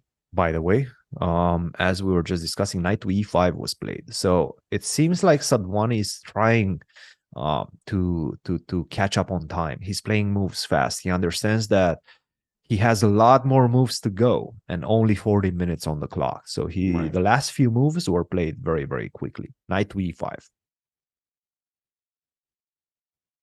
I like it. I do like it from a practical standpoint. In attacking chess, you have to actually bring pieces forward. Mm-hmm. Yeah, it's pretty Maybe nice. This is try to not look at bad. It's not f7. bad for white. Are we going to go b5 now? That's a good move, actually. It prevents bishop c4 for sure. So that we Yes. know that's happening. Look at the eval bar creep up there. I wonder why. Yeah, that's a good question. All right, let's go normal move, right? Rook ad1. That's the one thing that makes any sense to my eyes. Pieces are ugly here, man. My pieces are like just ugh. I'm disgusted with my pieces. I don't know. Queen c7, like this feels like you need to get this queen off the back rank, and then maybe rook a d8, like natural moves. Yeah, queen f4. Okay, queen b6. Ah, so that's why we played a6 and b5, because now we can Oh, hide the queen, yeah, on b6. yeah. I like it. Perhaps this is the idea that Hikaru has in mind, just hiding the queen on b6. So the rooks Okay, are connected. okay, make the connection Logical. between the rooks. Why not? Yes. Logical. Very nice. Get rook on d1, on d8, get the other rook on c8. All right. And white still has to find the way forward. White still has to find the way to improve his attack. And to be honest, moves such as bishop to f4, they're not easy to make. You just play the move bishop h6. You're focused on checkmating the king. You Right. want to go back? Probably not. So, okay. I'm warming up to it. I'm definitely warming up to it. At the same time, it's not a comfortable position, right? White, as you very nicely pointed out and very accurately pointed out, white has the more comfortable position. Yes. So we do need some energy coming from the chat right now for Let's go, Hikaru, chat. because we know that he's Let's get this a energy. little bit uncomfortable, Spam. a little bit squeezed right now by white's pieces. We need some energy so that we can get Hikaru back, fully back in this game. Get that energy up, chat. Let's get that energy up. Let's get it, baby.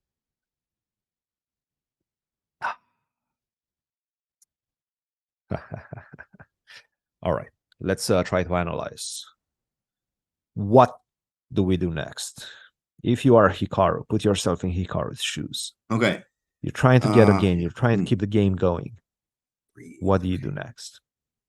Breathe. All right. Classic right triangle. I need a wooden shield. Mhm. Okay. Takes.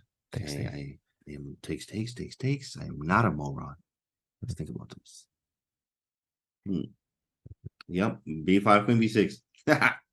B5, Queen C7, and Queen to B6. What's the live? Okay, it's still on the board. A6, 95. Got it. Okay. So he's still yes. thinking. Yes. B5. All right. Yeah, I like it. I like it. B5. What if I go A4? Can I go A4? No.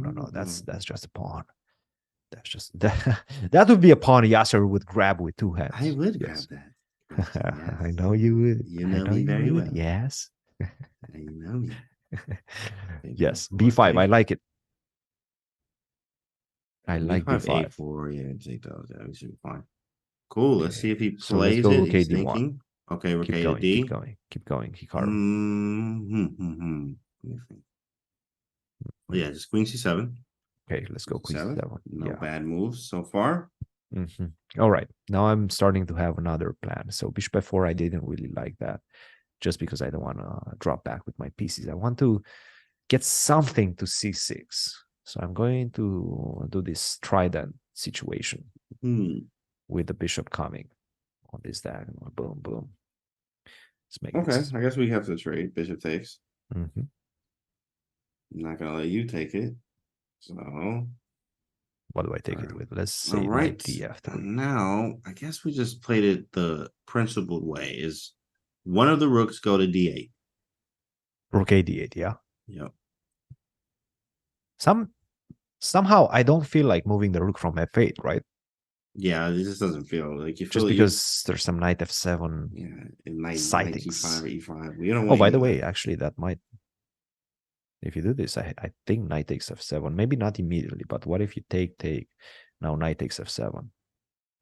Can you do this? There's a knight on c5 protecting. Oh no. Yes. Okay, this is good. Cool. All right, so big moment right now, I have to say, after knight to e5, but Hikaru needs to preserve his time advantage. That's crucial. Preserve that time advantage on the clock. The good thing about being up so much time too as well is you know when you need to do that, when you can lock in here like he's doing. It's like, all right, use the time that we have and try to find the best move, plan, or imbalance. Locked in, absolutely. We're hearing that Firouzja might be completely winning. Whoa. But I would be shocked if that was the actual case. So we left it off somewhere around here. Oh, and he played f6. Whoa, bro. Yeah. Don't play f6. And Vingo. No, I don't like this move. This tells you how bad stuff is, bro. With this, man, it's from Roxy. It's just hard to face. Yeah. On the black side every time. Yeah, I don't like this move f6 at all. I think he's gonna go f5 afterwards though. But then you're gonna weaken d5. Yeah, that's gonna be rough. By the way, Hikaru did play that move b5. B5. So he followed up the plan with f6, a6, b5. Very nice. Nicely done. b5. That's the way to go. That's the way to improve the position. That's the way to increase the presence that you have on the queen side. Take it over for 30 seconds. I need to charge my headphones. Okay, no problem. Cool chat. So we're here. Yep. Make sure he's good. b5 happened though. Easy stuff. He's going with the plan. I think queen c7, queen b6. Queen c7 actually hits the knight too as well. Boom. We're back, baby. We back. So what do we have? Oh, bishop f3. You see, he's playing fast, man. Yeah, he wants to keep that time up, or at least like, all right, I fast. don't want to, I don't want to get too low on time. In fact. Whoa. Bishop f3. Take. I can't go rook d8 yet. Okay, all right. Yeah, So yeah, we he's definitely take that. We definitely take. We don't allow him to take because we at least make one of the knights move, which is we important. don't like the trident, yeah, Right. coming to c6. No, no, We no, don't we like don't want to that. see that. Let's So take we let on him take. c6. We make one of the knights move backward, and then well, we have Which queen one? f5. Which knight? Probably I would. Let's go with this one, That's a yeah. good one. Yeah. Well, there I think I well queen f5 knight d4. So yeah, just the same plan. Nothing serious. Queen c7 rook a8. Okay, I like that. I like that. Can I Hey, see Ing these just knights says no, coming? bro. Knight these knights. That's the idea. Whoa, that's crazy. Mm, mm. Doesn't even seem like that. Okay, but what's the idea? Ah, maybe knight g4, in fact. Yep, So if you go after something take like rook d8, I think knight g4 maybe. take And first then on you cannot g7. take because of, even though maybe you can actually Run. Unbelievable. This go is out. Ah, wicked. this is the Rook h8. Take boom. yeah. And run away. Yeah, yeah. No. Okay, so bishop f3. Dang, that's Big a good move. trades. Okay, so Big trade. trades. He takes with a D knight. Yes, All right, knight g5 is a threat, bro. Like, what do you actually do? Okay. it actually is. It's actually a nasty looking threat. So I think we have to start trading. Yeah. More 96 too, but yeah, it's just Oh, 96. Yeah. No, I kind of like this. I'm a bit worried about ideas of knight takes g6 at the right moment. I don't know exactly when, but at the right moment. At the same time, the more I look at 96, I think this would be, if we get to this position, this would be Hikaru's choice. knight takes g6. Not possible because Not obviously yet. we're doing not yet. Exactly. Not yet. Definitely not Yeah, yet. something. So let's say I try to increase my pressure on the e file. That would be annoying. So development. He's gonna double the rooks. Wow. Yeah, my pieces don't feel right. Like something's just awkward Do I on my have pieces here, knight bro. takes f7 if you go rook d8? Oh, and knight. Where are we going? Oh, rookie 6. Oh my If you goodness. take, I have King knight takes. g5. Yeah. You And have if you to take go with the king takes, king I have a and your feeling king out knight in the middle of g5 the street. or bishop takes g7. Simple as that. That's Oh, that's look at this deep. king. No. How quickly that goes wrong. You have to be very accurate here. It don't even seem like that. And this is probably Yes. the kill part of the C3 Sicil for the kill. So what I say, like, it doesn't look very deadly, but then out of nowhere it is, right? And it's very scary, like very scary game, the C3 Sicilian sometimes. In these Yes. middle games, you have to be very accurate here. This could go haywire really quickly. Yep. And as we, bishop f3 came on the board, Hikaru is still thinking, I think it's the right time for us to take a short break. We'll be back shortly. We'll see how Hikaru deals with the pressure coming from young Sadwani right now. We'll be back shortly.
Welcome back, everybody, to coverage of day 2 of the FIDE Grand Swiss held in the beautiful Isle of Man. And we have a few more moves since we left it.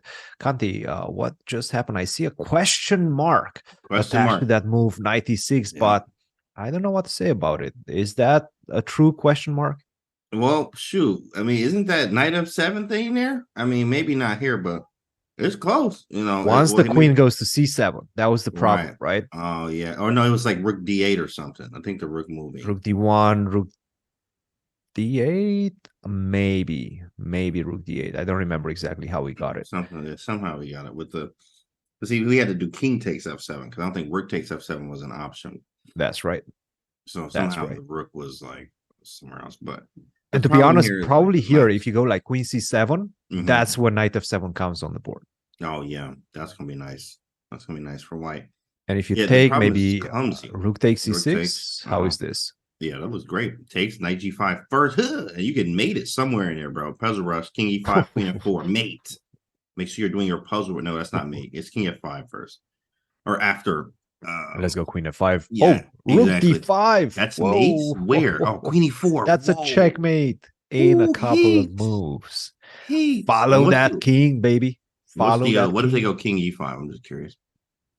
King e5 here? Is it the same goes thing? King e5, then you can't go you can do queen d4 and then king over. g4. And then and you follow that king again. Wow, that's beautiful geometry there. That's right. That's right. Yeah. Knight e6. Okay. At the same time, we did say that this move knight e6 is very natural, right? Right. And I'm telling you, Hikaru sees these ideas of knight to f7. He's not going to fall for them. These are very typical moves, typical ideas in this position. And by the way, Sadwan is like, you know what? I need to play fast. I need to make a move. I'm going to play h3 and take it from there. G4 may be on his radar here, believe it or not. Yeah, I'm not sure about that's a bit too aggressive, right? for my taste. G4, I see where your mind is. But I don't think we can get away with it. G5, you also have knight h5, which blocks everything. So we don't really want to do this. But h3, maybe it's a waiting move. See what he does. Yeah. Waiting on queen c7, right? Like something like that. There's is that Ali Reza watching Hikaru right now? He is. He's looking at the game. Yo, bro, what's going on in your game? What's going on in your game? I don't know. He's trying to figure out what's going on in his game. Who's that guy following Sadwani right there? Just passing by. That's a face I don't recognize. Interesting. Maybe the chat can help us with that. All right. Where we stand. h3, what do we do? Queen c7, rook d8. Those are the classical moves that you would expect from this type of position. Another idea that I see, by the way, and I kind of like this idea a lot, is I've been having a lot of problems with the e7 pawn. I also have no idea what to do with this rook on a8.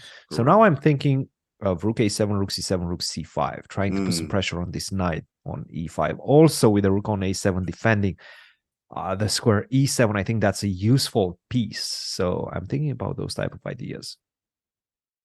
Yeah, this is, I mean, the crazy thing is like, what else, what else do you even play actually as black? I think like you are almost Zugzwang for real. That's crazy. Like we didn't even do anything really. Like I feel like we did nothing wrong, but we have a worse position, at least from a practical standpoint. The knights are just kind of defending. The queen is annoying on h4. White is the one doing more, and we're just defending right now. We do have some space on the queen side. I do like this rook a7, c7 idea of the c file, because I think that might be all we have, in fact, at this point, or try to do a5, b4, some type of, what is this, minority attack is what they call it. So other than that, somehow. I'll tell you another plan. What about looking at ideas for white? And we always see this a4 move, right? Come on the board and try to open up the a rook, trying to create another weakness on a6 in case of a trade. So why don't we get ready for that? And at the same time, it's all about activating this rook on a8 somehow. So I'm seeing another idea of rook b8, rook b6, also defends the knight on e6, also gets ready for a4, because once you play a4 with the rook on the b file, ready to open up and capture that pawn on b2. So I'm seeing rook to b8. That's another idea as well. I do like this. Rook b8, anticipating a4, and also rook b6 is an idea. Yeah, that's probably the better way. Rook a7 is a little artificial. You'll see that a lot in like the Chembenko Slavs and certain Catalans. You go rook a7, queen a8 type stuff. Here, I like rook b8. Rook b8 is definitely a nicer move. Rook b6 is also idea. Get the rook maybe to d6 at some point. I don't even know what I'm doing on d6, but at least it's there. At least it's just on an open file. Like it was better on d6 on the d file than it is on the a file. So. Yep. No, I sort of like this idea of rook to b8, rook to b6.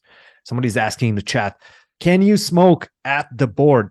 You cannot smoke at the board. What you can smoke is your opponent. That's about the only thing you can smoke at the board. That's the only thing you can smoke at the board. Yeah. You know what I'm saying? Exactly. You can step outside though if you like. If you like, it would do it all the time. That's gonna say, can you barbecue at the board? You can. That is allowed. You can actually have your barber. You can barbecue at the board, right? Why is he wearing sunglasses? I came out the womb like this. Like even on my Instagram, GM Canty on Instagram, every photo has even at the gym, squatting 315, glasses on. So, I like it. Can you chew tobacco? I think you can chew tobacco. Yeah, you chew tobacco. Yeah. I've seen that. I think that's okay. I don't know why anybody would do that, but yeah, that's okay. Yeah. What about the guys eating at the boards, Kristen? What about? I hate that. Oh my goodness, the burger eaters eating that boy. No, I hate that. I hate that, especially if they're eating their lunch and it's like stinky. You know those stinky dishes, and you're like, oh man, you're getting some fish, you're eating some salmon. I mean, come on, dude, just go eat your apple or something like that. No, I hate that. I hate that. Funny. I would, in fact, make that forbidden. Punish them with 2 forfeited game for eating a lunch at board. Microwaved fish at the board, like eating that boy, looking around, cheesing, knowing what you're doing. Debauchery. No.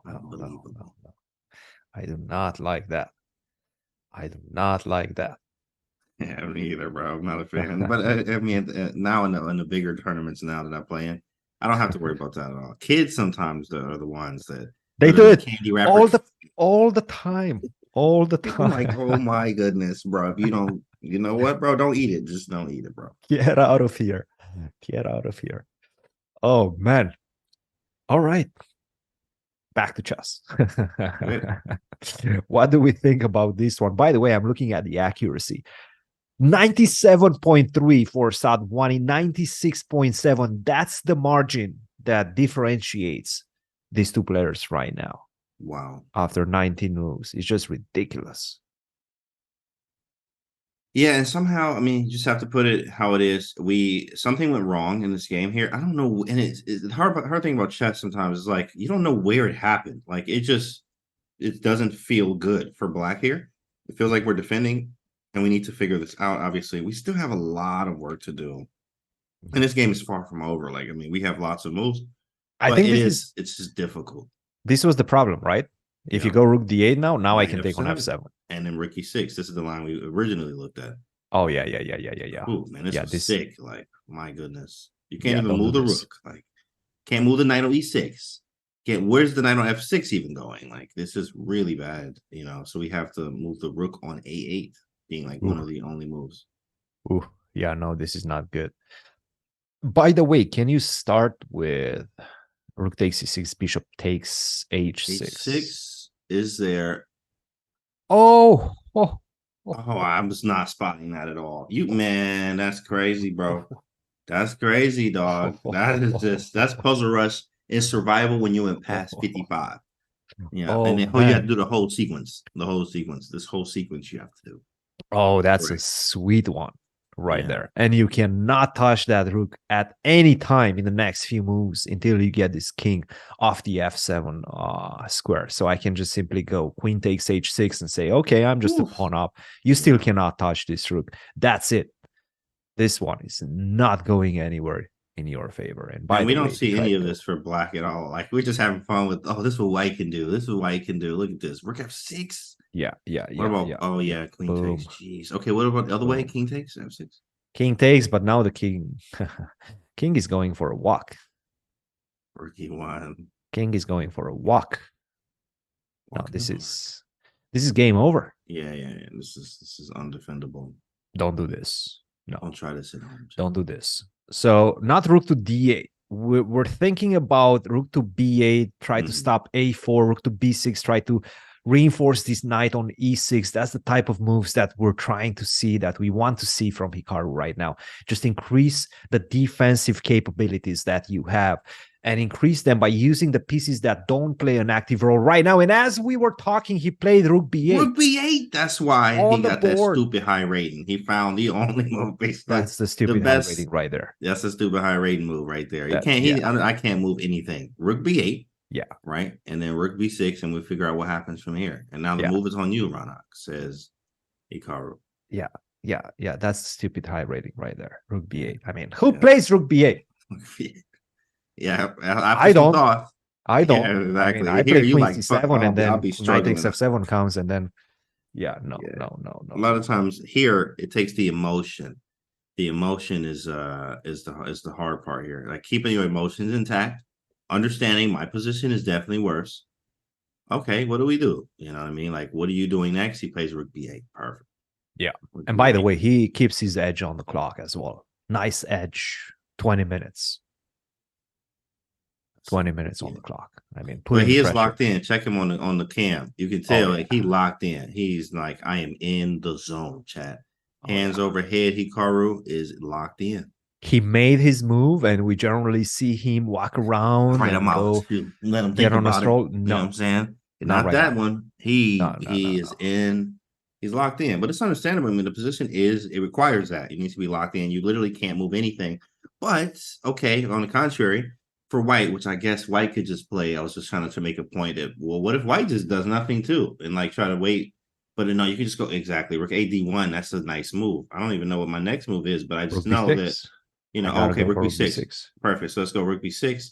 And now I don't know, right? What do we do? Sometimes they say in the Maroczy Bind, your position can be so good that you just don't know where to go anymore after you get the optimal Maroczy Bind. Obviously, you just have a lasting edge, and that's kind of what White has here. All the pieces are well placed. Black still has to figure out where do we go. No, and the good thing about rook b8 is you didn't find a move. You found a plan. Right. And that's very good because it's going to help you achieve what you want out of the position, but also help you with your time management, because the next few moves you're going to play, you're going to make them fast.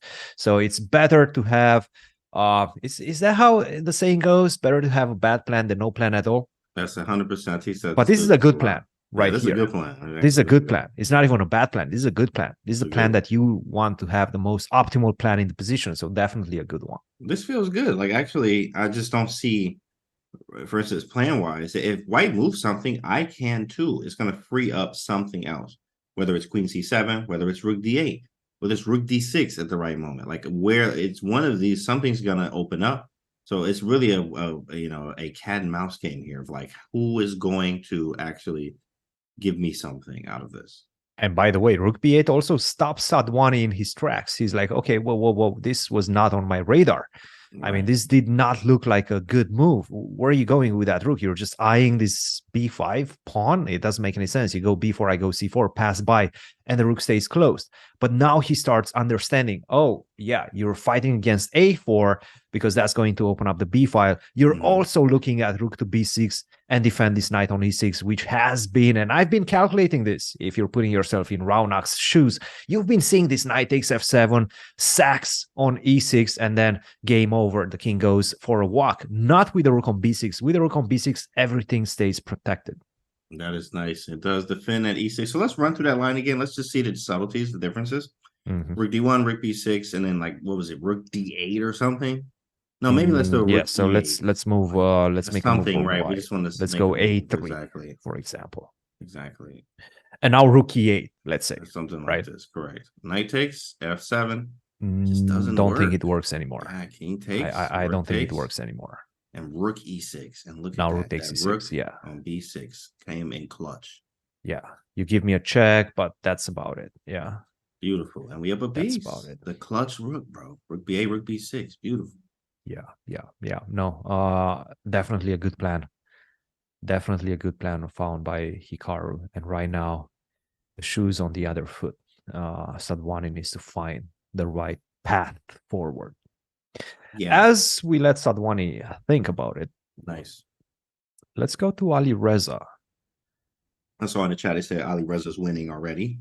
Heard. Yeah, we thought that this f6 move was not very good, right? But we were still not sure of what to do next. He played bishop h4, rook ac8, and f4, bishop h6, and now knight d5. Take, knight f8. I mean, a lot of things have happened, but I have to say, Mamedov did not improve his position. He did not improve his position. I mean, this is not fun. Two bishops. Look at the passivity in Black's camp.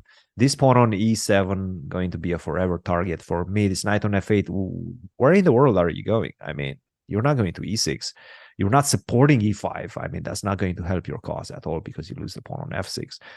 It's just looking really bad right now for Black. I can just get the queen out of this diagonal because I understand this is the only thing that's stopping me from going f5. So I can just go queen to d3, get the rook to e1, play the move f5 after that. Maybe I can even go bishop to g4, bishop to e6 first to activate my bishop.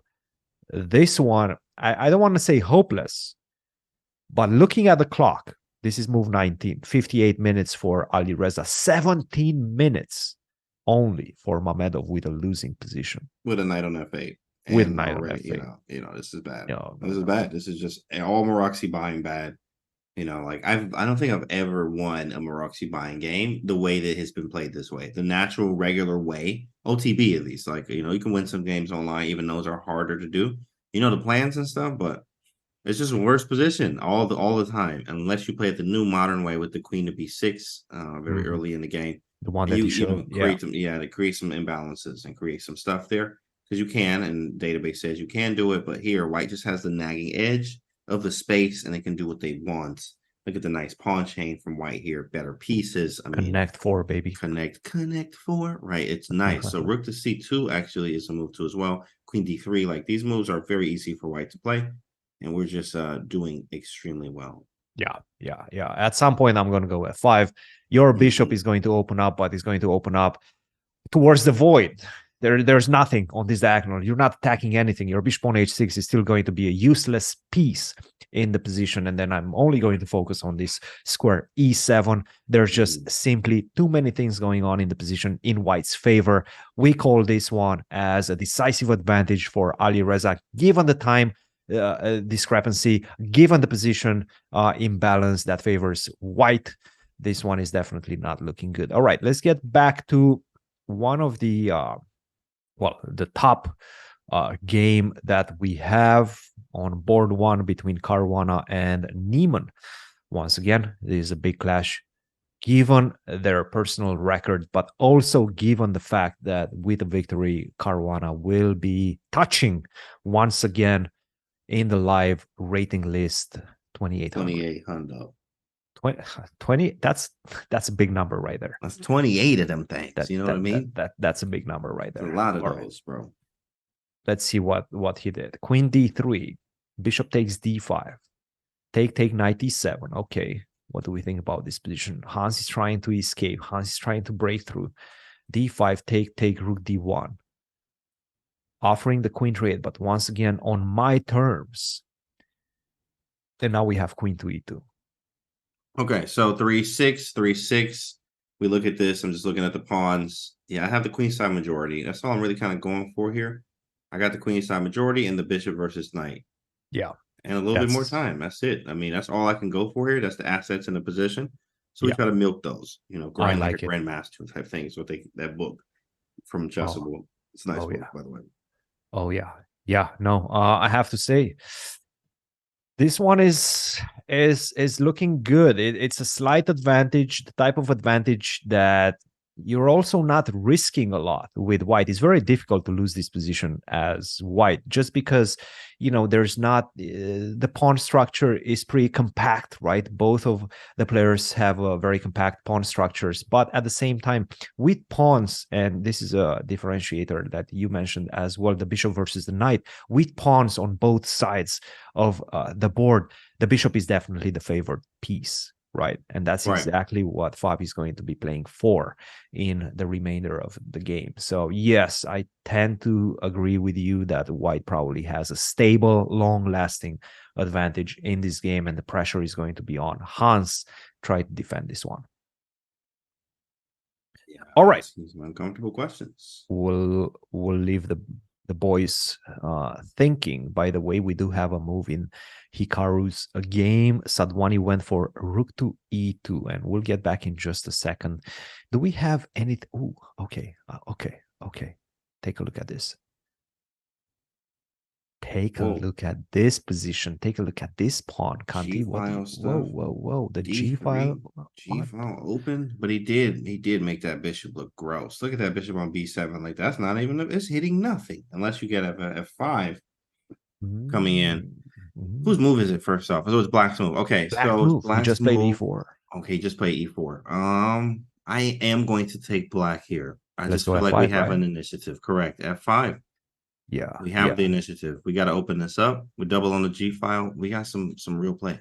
And by the way, this is a battle between two players, and we know this guy, SL Narayanan. You know who Hikaru faced in Qatar Masters in the last round, SL Narayanan, and he was leading for a large portion of this game. So definitely a player that's in great shape. Abdusattorov did win that final game in Qatar Masters and made it to the tie breaks. Fell short and against his countryman, but nevertheless, Abdusattorov, he's feeling good. He's young. He has the energy. He can play game after game, tournament after tournament. But right now, I have to say, SL is looking good with black. I think he has the advantage. Right, he's in better shape than Canty, though. Thank you, Lord Mayonnaise. Yeah, I'm hitting the gym today with chest and shoulders. Hopefully, you guys are hitting the gym today too as well. So, great. Christian, did you hit the gym today? Not today. I hit it last night, and I'm definitely going to hit the jiu-jitsu gym later on tonight. Nice. Get some rolls in. Let's go. Get some rolls in. Leg day. Okay, baby. Hey, good luck. Leg day is a tough day. Leg day. Hit your legs, boys. Yeah, hit those legs. Hit the legs. All right. What do we have in the other games? Let's find something else. We were looking at Sevian at some point. Trying to find some really juicy looking positions to surprise you with, I want to surprise you with some nice positions. Oh, that'd be nice. See what we got. I'm always a fan of that. All right. It's gonna be nice. Everything is very tight, very compact today, I have to say. Everything is very tight. Oh, no. Okay. Take a look at this. Oh, take a look at this. Some spice. Okay, this was a King's Indian, I'm gonna say. But why is the queen on A7? What is this opening? Maybe it wasn't a KID. How did your queen get over there? It's like so strange. Wow. MVL versus Durar Bailey. Take a look at this. Boom, boom. Exchanges. Some exchanges, but now the H pawn is coming. Okay. Keep pushing. And now the C pawn is coming. Keep pushing. Queen to A7. Okay. King's Indian vibes, but it looks like the bishop, got out to F6 to E7. Was a Roy. And wow, some pressure on that pawn. That's a great move because F2, MVL. It's gonna have to you cannot take. You cannot take, right? You cannot take. So you probably have to defend this one. Right? Yeah, Rook C1. Something crazy because you can't even do anything with it. This move, bishop to D2, a bit suspicious, right? We were expecting C6. I mean, look at this bishop after C6 is not looking good. No space on this diagonal. And I have to say, what's lurking in the position. If you take on E3, and you go something like F5, guess what? Guess what's lurking in the position? The opening of this diagonal, and Right. that's coming with dire consequences. So, yeah, yeah, yeah. I have to say, looking at the position, Queen A7 was a great move by Black, and right now, just try to go for it. Try to go for Hey, F5. look, did he go Rook C1 here? Rook C1 was played. Yeah. Yeah, Rook C1. So Rook C1 makes sense. Makes sense. And you know what's crazy? This knight on G4 is so strong because you can't really kick it. I mean, you have to move your knight, which where do you even go? And then you play F3, which that's just, man, that feels wrong. But that No, knight yeah. is a monster. I mean, Black has some real counter chances here with I like F5, F5. the pressure, Black's looking kind of really good here. Cool, cool. Let's go back to Hikaru because we do have a couple more moves and we have to see how they're doing on the clock as well. All right, so Rook to E2, we left it off after Rook to B8. That was a good money move right there. Rook B8, Rook B7, Rook B8, Rook B6 ideas in the position. Rook to E2, keeping the position tight as white. Also, Rook to B7 and Rook to E1. That's what we have right now. B7, okay. So And just dropping a shuffle, like, little bit on the clock, Hikaru, that is.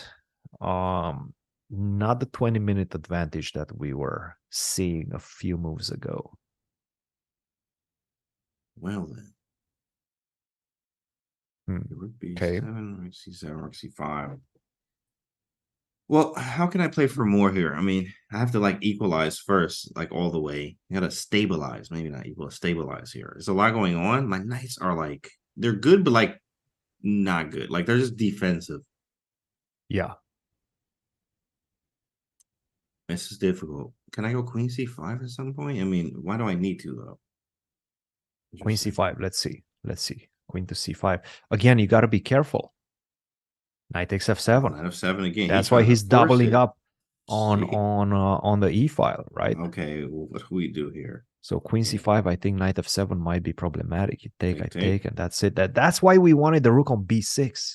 Yeah, and then it feels like he should just go there now. But then again, it feels like he wasted the move now. Right, right. Rook to B6. Yeah, Rook B6. By the way, if you don't play Rook B6, what do you do? I was about to say that, like, yeah, because he's gonna take on F7. Like, he's going to take on F7. So you either move the knight or play Rook B6.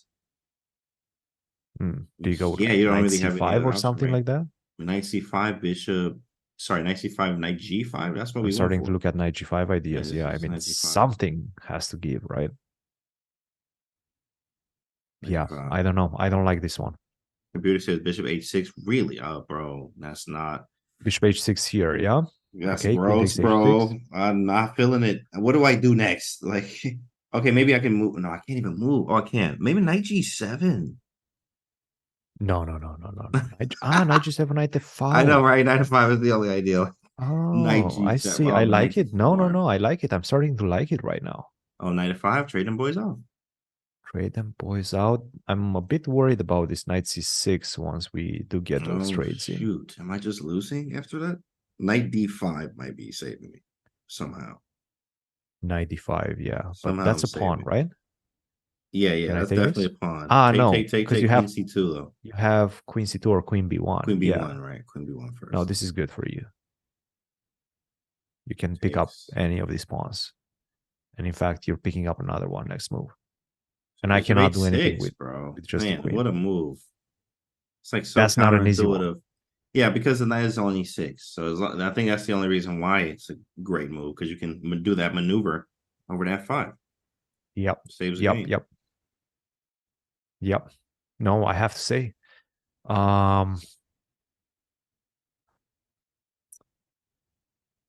Not looking good. Not looking good if I have to take on H6. I just simply don't like that move. I really don't like that move. And if I do have to play Rook to B6, perhaps he's going to play Rook to B6. Yeah. He has to. I mean, look, you're starting to look at the position. You're starting to see all these ideas of Knight takes F7 because this is a threat right now. Knight takes F7 is a threat. You give me one more move, I'm taking Knight takes F7. So you start seeing all of these situations and you understand that, hey, maybe I had to play the move Rook to B6. I just have to play the move Rook to B6. Or perhaps, as you pointed out, Bishop takes h6 and knight g7. That is just crazy, bro. Knight G. Why is the eval bar going way up? Like we just What looked if at I this. what if I Oh, do your favorite G4. move? Yeah, I definitely love some G4. Ain't gonna lie. Okay, that's alarming. I didn't even see that. Well, wow. And yeah, it's sizable advantage. I mean, look at the engine Unbelievable. bar. Unbelievable. Yeah, I can believe it. I just The, don't have a move. Like, what do I do? What yeah, do I even do here? that engine bar is looking nasty right now. What do you do? That is a Yeah. very good question. What What do do I you do do? right now? Maybe Because you maybe know knight g5 is coming. oh shoot. Yeah, I was about to play rook d8. All right, maybe e6. E6 is just man, that's scary, but I feel a little bit safer. Okay, I just don't know how safe not and sure for how how safe you long. are. Yeah, for how long is the Rook question. e3, Is rook too. f3 is coming. And this is crazy. Yeah, this is bad. This is terrible. Oh my goodness. You cannot untie. That's Like you exactly what I'm actually trying to cannot do. untie yourself. You're in some sort Wow. of not a Zuzwang. You're just tied up. I get the queen to f8, rook d8, rook e3, queen c5. This is not enough moves. Yeah, it's just not enough moves. No, I Wow. don't. Okay. Bishop I h6 is can't be let's can't be this. wash our eyes off of that. That's a nasty looking position. Don't take on h6. Yeah, just don't take No, on no, h6. Rook b6 is gonna be it. no, no. Let's not take on h6. I really don't like this trade. Just because that queen on h6 is so powerful and so stable, you're not kicking that queen out of h6. I think we gotta go for rook b6. Yeah, I agree. Rook We b6. we gotta go for rook b6. Rook b6 anyway. Hmm. Okay, yeah, not bad. It's 0.9. That's almost +1. But hey, look, I'll take this better than the other position. Yeah. It's just so hard to defend it. The accuracy required is just too high, and you don't need to put that type of pressure on you. Is there anything with like all the oh no, knight f7, rook f7, rook e6 takes, knight g5. I'm still down a piece. There's also a queen e1 check, actually. Yeah. Yeah.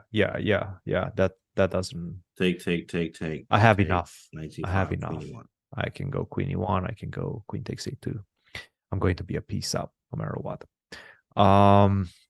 So rook to b6, we like that move. We like that move. And Hikaru is, I believe, just about to make a move. Or at least he was looking like he was just about to make a move. Well, he did sense the critical moments. I mean, it sucks that we weren't able to like keep the huge time edge here, but we rather, have time on the clock, be able to calculate this and find the correct move rather than moving too fast Yeah. and losing again. Yeah. Yeah, that's the problem. And to be honest, you look at the position and you start thinking about, okay, what actually can I touch? What piece can I touch in the position? Can I touch the rook on f8? I don't think I can because of this knight takes f7. Actually, knight takes f7 is a big threat. So in that case, how do I do it? Can I move the knight away? No, I just played knight e6. I'm trying to stop knight to g5. This is the idea of knight to e6. So I cannot really move that knight logically, in a logical sense. So you get to the point where you understand that rook to b6 is pretty much the only move in the position, I think. Yeah, because you just like that's a process of elimination, which He is played it. played. There it is, rook b6. He played it. Yeah, no. I mean that's the way to do it. That's the situation. You get to Man, the be point where accurate, you boy. just by the method of elimination, you understand, okay, rook b6 only move. It's not a fun move to play. You know why? Because you just played rook b7 and you're And like, somebody in the chat said you play rook b8, b7, b6, like the rook move one square at a time, right? exactly. You're like, okay, I just played rook b7. But this is the mark of a good player, being able to realize his own mistakes and correct them, Right. and correct them in a timely manner. And he played rook to b6, swallow his pride. He understands that rook b7, rook b6 was not the right sequence. But even so, it's the better sequence than anything else in the position. So good Right. move Rook b6 by Hikaru. defends, and we still have a game. We still have a game. Yeah. Yeah. Hmm. Rook b6. Rook b6. Good move. Good Yeah, move. good move, bro. Good move. Excellent move. Okay, so I guess we just shuffle. Like, let's say nothing. Let's say he goes King H1, right? Like, just to throw it out there. So, do we Why just not? shuffle? Like, Rook D6, he go King G1, Rook B6. Like, I That's a mean, is draw, this a yeah? draw? Like, That's a draw. because I mean, it's hard, very difficult to be doing anything other than shuffling right now. Yeah, it's the question of what does. All right, we understood. We're staying passive for the moment. And by the way, Hikaru is not even looking at the position. He's not even trying to look at the Yeah, position. yeah, He's like, maybe I'm maybe out he of had to use here. the bathroom too as well. Like, long thing. All right, let me go stretch the legs real quick. Maybe I'll Yeah, spot something, etc. But yeah. Rook finally b6, got a full he's board. feeling good about his defense. He's connecting the pieces together, Mhm. connecting the defenders together. And it's all about the knight on e6 right now. This knight on e6 keeps the position intact, because if you do allow knight to g5, then you're going to be in some trouble. So try to avoid knight g5 at all costs. At the same time, again, it's white's turn. How do you do Right. it? How do you create anything in the position? That's a great question. That's a great question. Maybe we're going to see some shuffling, the way you showed it. That's Maybe we're right. going to Just see some king shuffle back and h1 forth. or rook d2. Maybe Sadwani now realizes that, okay, my action on the e file, it's not going to produce anything tangible because of this rook on b6, a very good defensive piece. So maybe I have to switch things over to the d file. Maybe he's going to start looking at rook d2 ideas or rook d1 ideas. Let's start with rook d1. All right, let's try it. I'm tired of sitting around. So Rook D6. Yeah, let's get to the file. Okay, yeah, I get a weak pawn. So what? It's an imbalance. Mm-hmm. Mm-hmm. Big fan. What do we do now? What do we do now? Do we take on d6? Oh, that's a great question. I mean, I would like that. Shoot, I would like to take takes and then knight D3. That's the only move, right? Yeah, I'm starting to like Knight it for D3. black. And then Queen C4. Trade them off. Oh, Hold on. let's Open the go. file. Yeah, let's go. Let's go. Mm-hmm. And then Queen takes might be a blunder because you could take the knight first on D3. Oh, That's some for sick sure. lines. This is over, baby. This is over. Oh, he Boom. has rookie 6. Unbelievable. Oh, wait, never mind. Oh, yeah, shoot. I guess he's okay. Yeah, he's covered. He's covered. Oof. This And he knight gets bumped. covers. You go knight g5, I go knight e1. That's good. What a sick line. Okay, no. Okay. Something like that. So b takes e4, you take, then I just take back. King takes. Knight before A5. Yeah. Yeah. Where is your knight going? C6. Rook Probably to A8. c6. Yeah. No, this is good. This is good position. This would be a good situation, right? An improved situation, because you have Right. to worry about the b2 pawn. At some point, I'm going to transfer this rook a6, rook b6, put some pressure on the b2 pawn. And guess what? If I manage to get the pawn on a4, stabilize this weakness on b2, I'm the one playing for something. I'm the one that has the option of changing the character of the position. You don't, because I have ideas of knight c5, knight d3. This is the ideal endgame for Hikaru, for sure, in this one. If we can reach this, we're feeling better than good here. So, especially from where we were or where we are right now, we just kind of tied up. Yeah. And by the It way, is White's move, he's though. been thinking for a while. Yeah, Sadwani has been on a long thing right now after rook to b6. He realizes, hey, this is a good move. This is a good move. You found it. Yeah, you found it. Now, where's my next piece of the puzzle? Where's my next plan to finish up the attack? And it's not there. It's not Defender. actually there. Very nice. All right. Well, shoot. While we I'm let just gonna shuffle King H1. King h1, yeah, King H1. Let's see what he do, and then maybe go back. let's let Sadwani figure things out. I'm hearing that Fabiano has it locked in against Hans. Hans seems to have blundered in recent times. Take a look at this. All right. So Everything we left equal. it off after queen to e2, right? Okay. Queen to a5, queen g4. And then queen to a6 came, and that's a mistake. Rook takes Oh, d8. it's just a blunder. It makes sense, but does it all the way? It's a deep understanding, I think. After takes rook d1, that's very deep understanding. And then I think he had to play queen a5, but that drops a pawn. Takes, I can take on Um, a7. yes. I think, well, first, that's the problem, right? That's the problem with queen a6, the move. It's like you're locking yourself to the defense of the pawn on a7 with the queen, right? And you don't have a way to immediately get out of that with a6.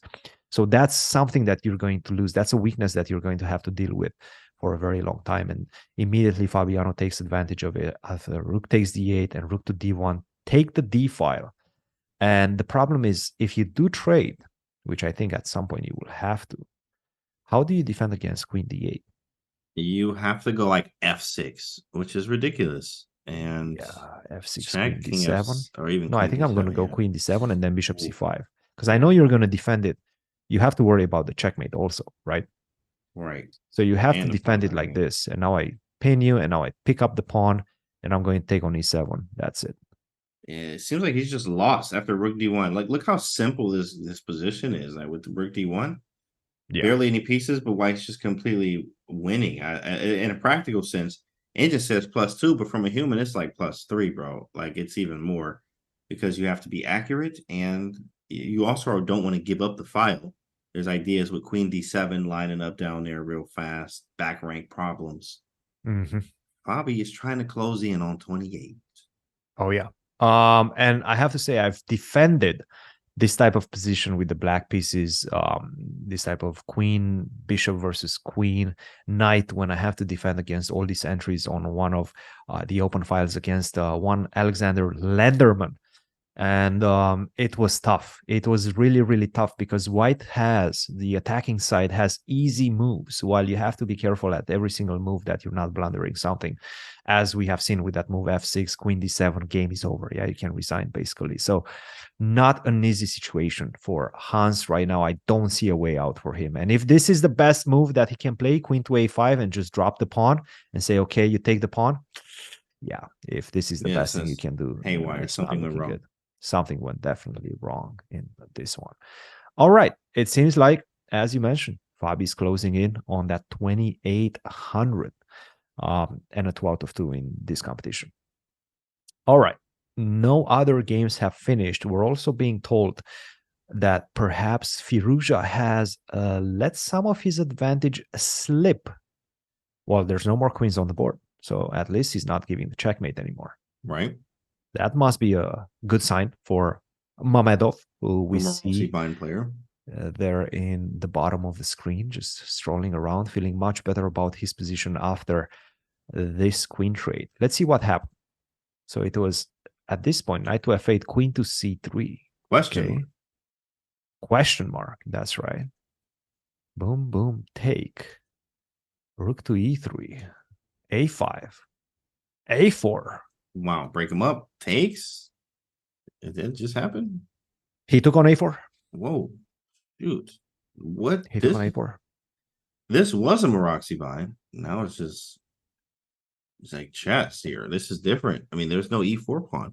Yeah. So black has some chances for sure. Definitely. Oh, yeah. Maybe knight c5. Let's get the knight to c5. Definitely. You have to defend this. And I think this is why he took on a4, just because he sees the fact that this bishop on e1 is going to defend the pawn on a5. So you don't have to worry about it. So I guess you can go a5. You are going to be a pawn up, but will that be enough is the question. Right. And a lot of times it's not. I mean, but it can, and especially with having the two bishops too as well. So the two bishops are nice. I think black is okay too as well. B7 can be weak. Knight is defending it on c5. Maybe double the rooks on the e file. I'm still taking white though. I'm still taking white. Play Oh, for g3. sure. Yeah, and double the rooks. Pawn Trying to up. move the bishop though. F5 is a move.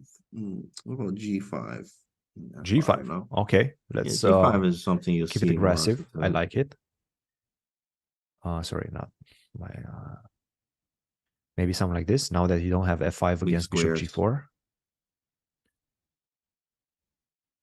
This is ugly. It's like what do you call it? Swiss cheese structure. Like it's just like holes in the position. It's I'm going to not take fun to advantage play. of them. Yeah. Not fun to play at all. There's also Yeah, like a yeah. bishop h5 in some of these lines too. Like hit the rook, like you gotta be careful with all of this, man. This is tough stuff. Oh yeah. Oh yeah. Oh yeah. No, no, no. I'm starting to like White's position after this Mhm. move G5. Yeah. So the question is, okay, you go knight C5, I go A5, maybe F5, try to put the knight on E4. Okay. And at least finally your bishop gets out to play. That's good. Maybe That's this nice. is the That's way to pretty go. solid. Bishop F, but then Bishop F3, there's 94 anyway. Maybe not, but C4 is hanging in some cases. Look at it. Oh, C4, maybe F4 is bishop. hanging. Oh, F4 is hanging as well. Yeah. That's a Swiss solid setup, bro. That cheese. F5 move at 94. Yeah. Kind of annoying. So yeah, he's like, yeah, I'm just gonna take the pawn because now I'll have a passer over there that you have to kind of deal with. At least B7 would be weak if you go 94. Like, okay, I But give you Kanti, Kanti, 94. Kanti. Look at the clock. Look at the Oh clock. yeah, 7 minutes. You forgot. I What's the forgot clock about that. saying? That I have all Seven the time. minutes. I How mean, much time that's do not you a have? lot. Or 7 24 minutes against moves. Okay. 44 minutes with 15, 16 moves to go. 16 moves ago, yeah. Oh, that's not easy. Mm-hmm. I think he's in trouble on the clock. 100%. Yeah. He's got to find Yeah. some moves. By the way, guess who else is in trouble on the clock? It seems like Sadwani just made a move. Oh, That was a long thing. That was a long thing. And right now he's down to his last 16 minutes. Let's go back to that game. He played the move rook to e3. We were looking at ideas of how to shuffle the pieces in the position because we didn't see anything clear, right? He decided to go rook to e3. How do we okay. assess this final move from Sadwani? I have to shuffle. I mean, if there's nothing here, like he played rookie 3. Is he threatening anything? I'm looking, is he going to move the knight and like rook lift to the G file or something like that? None of this feels like that's going to work because it's too much and it's too slow. Mm-hmm. So I'm just going to move around. I mean, hey, I'm fine with the draw here is black. It is what it is. I'm not going to push anything. I have to play the position, and the position right now says I can't just do much but try to improve my position by shuffling. Like Rook d6, yeah? D6, yeah, just rook D6, see where he goes from there. And if Yeah. he gives us some chances, we take them. If not, we are comfortable shuffling. And then 2 draws is not bad at all. We do want to obviously get some wins in, but can't win every game. And it Are will we take going us to to see the draw. some shuffling? Yeah, rookie Rook 2, I e2, don't. No, rook I'm not. b6, I don't rook want to e2, move. rook I don't want b6. to move anything. Yeah, I'll just go back to B6. I just don't want to move anything. Might as well. Might as well. All right, rook e3, rook to d6. This is what we're expecting right now. Final move from Sadwani with only 16 minutes, getting very low on the clock. By the way, this is only move 22. 22. Oh, That's, I mean, still 18 moves to go. That's a lot. So rook that's a to lot. d6. Rook D6. Hasn't played it yet, but it's what we expect. It just is the move that makes sense. Sadwani gets up, walks around. Mm-hmm. Yeah, he's probably looking at Geary checking. What is this? What was this? Geary all in the game. And look at Perugia too. Yeah. Look at them. Look at them. Look at Kiri. Oh, he's like really looking over his shoulder. Yeah, I'm like, what is this expecting game? Hikaru to just like give him the side eye. Like, bro, give me some room, bro. Come on, bro. I mean, come on, brother.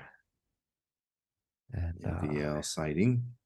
I think that's Bogdan Dak, I want to say, the one that just passed an MVO. Yes.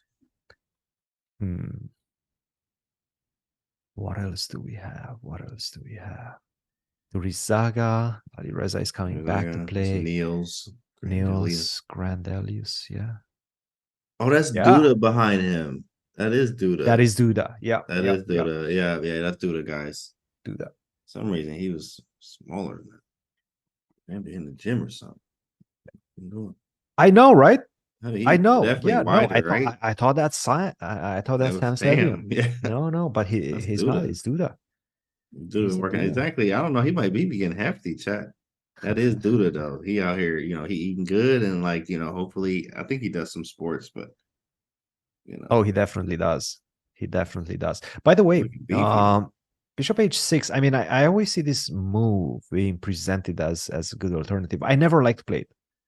I really never like to play it. Which move? Bishop takes h6. Oh yeah. This is not in the radar because I mean there are like the problem is I can't trade. Like I need to be able at any moment, if I slip up, knight g5 is coming, or there's going to be some weird stuff with like sacking on e6, playing knight g5, or trying to play rook e4 and getting a rook over to h4. Yes, we're sacrificing the exchange, but I mean, there could be some deep calculation involved there that can get you in some trouble. Yeah, by the way, rook d6 is on the board. Hikaru played the move rook to d6. Rook d6, good move. Jack. Good move. And it's exactly the same story that we've seen yesterday. You know, opening phase, not great. Worst position out after the opening phase. But then as they get closer and closer to that time trouble situation, the pressure is mounting on whoever is getting a down on the clock. And that's exactly what's happening on this one. And then Hikaru plays a very sweet sequence of moves, right? Very, very precise moves that get him out of trouble. Rook b8, rook b7, rook b6, rook d6. You would think that the rook only moves 1 or 2 spaces at a time. Yeah. Yeah. Very funny, but it got it done.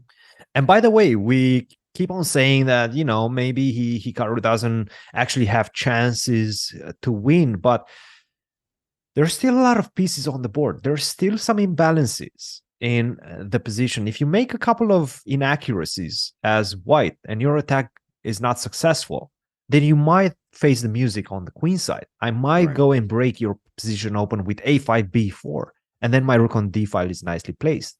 If I manage to exchange one of the knights and then play the move e6, look at my pawn structure. Beautiful, right? What are the rooks doing on the e file? The e file doesn't matter anymore. If I manage to get that construction, then the d file matters. And guess who's on the d file? Is the rook on d6 on the d file. So I can see some potential pitfalls for white in this position as well. Yeah, it could be double-edged 100%, as you have to just, be aware of what's going on in a position. Don't take too many risks that we can, obviously, but a5, b4 is some possibilities. I mean, you were doubling on the file, as you said. I still can't move the queen yet because there's knight f7. Yeah. No. Don't move. Can't even Don't move the queen. You got to keep connected to this knight on e6. 13 minutes though. Whoa. I mean, that time is really serious for Rana. But the time is, yeah. I mean, again, move 22. Really, this is no joke right now. Yeah. You got to make 18 moves in 13 minutes. Absolutely no joke right now. Gotta be fast. Gotta be fast. And these are not easy moves. I mean, again, what do you play? What do you play next? Is the question. How do you continue successfully build up your attack? And the thing is, whenever you're facing this type of pleasant looking positions, you've been having fun with white pieces. You've been improving your position. You've been having a lot of fun. But right now, you don't have any clear ways to improve your position. And then you start to get frustrated. This is the hope that Hikaru has. He's strolling around. He's thinking, okay, Sadwani is getting frustrated right now. I found these good defensive moves. My opponent getting frustrated. Maybe he's going to give me some chances. Yeah, either side has chances for sure here. There's stuff with maybe a knight d5 eventually to attack the rook on e3, but I may have to even backtrack again back to f6. So, wow, what a position. I mean, I can't really move, but I'm fine shuffling. I'm just gonna there you go. Rook e2. As we were discussing, rook to e2. Shuffle city. Well, that's an offer. That's an offer right there. Hey, do you want to make a draw?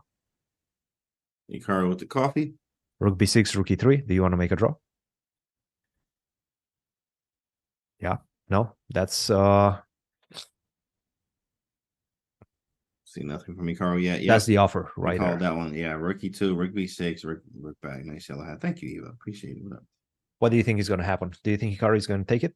Yeah, 100%. I think he's just gonna play rook b6, and then go back to d6. It is what it is. I mean, you dropped like what 2-3 rating for drawing this game, which is annoying, but still whatever. Okay, lose a few points for drawing, didn't lose. Man, but again, look at as the Sicilian player, right? Like the worst thing is the c3 Sicilian. It's just the worst, bro. Like we've got a Sicilian, we like e4, c5. Oh, he's feeling combative today. And then c3 happens, and you're like, come on, bro. You're immediately, well, can we go back? Can we go back? can I play something else? If I knew you were going to play this, I would play something else. I'm not playing the Sicilian. Yeah. Against that. I don't know. I'm not sure. I'm not 100% sure he's going to take it. Something tells me that he's going to be looking at the game next to him, the Mamedov versus Firouzja, which, by the way, let's try to put ourselves in Hikaru's shoes. Let's see what's happening in that game as well, because I saw him. He picked at that one. Okay, you see this position. Firouzja is the pawn up. Firouzja is going to go a5. You're also seeing that Mamedov, for whatever reason, has 3 minutes on the clock and still walking around. What is Mamedov doing? He just played rook a8, and you can see him right now behind Hikaru. He's just walking around with 3 minutes on the clock. It got 3 Guy's minutes. Yeah, just I'm chilling. good. I'm good, bro. I'm good. I'm not sure if you're good. I'm okay. I'm in position bad, but again, I have conversation. So like he's trying to do something. What in the That's world? confidence, bro. I only see that usually in kids, and like when the kids, like no matter what their position, like you can get absolutely crushed, and they still walking around, like it's just whatever. So, he's chilling for real. I guess he feels okay with the position from where it came from before. Yeah, I'm not sure about that. I mean, a5, that's an extra A5 pawn. is stupid strong, right? I mean, that's an extra pawn right there. I Yep. got to defend it like that. Why not? I still don't see how you're going to get to it. Yeah, I don't know. So you're seeing this, you're seeing a5, you're seeing a lot of pressure coming from Firouzja on the clock as well. Don't you feel, if you are in Hikaru's shoes, that you maybe have to follow suit and try to get a victory against Adwani right now as well? Yeah, because I'm glancing at the game and I'm like, I gotta push. But then the worst could happen too as well, where you're trying to create something and then you end up giving chances to your opponent, which it depends. Like you don't take risky chess, you don't go risk, all in, but he does want to get that. Plus, I think is later in tournament, like you're gonna have more chances too as well. So you can just play it safe. Play safe. Okay, let's go back. By the way, just to give you a heads up. Whoa. There's a rook on d7. Hold on, my guy. This is the Caruana versus Neiman game. I'm seeing this last move, b3. He's asking the question, hey, bro, how do you defend this pawn on f7? Whoa. That's actually a pretty decent question, because if you go rook f8, don't I go bishop c5?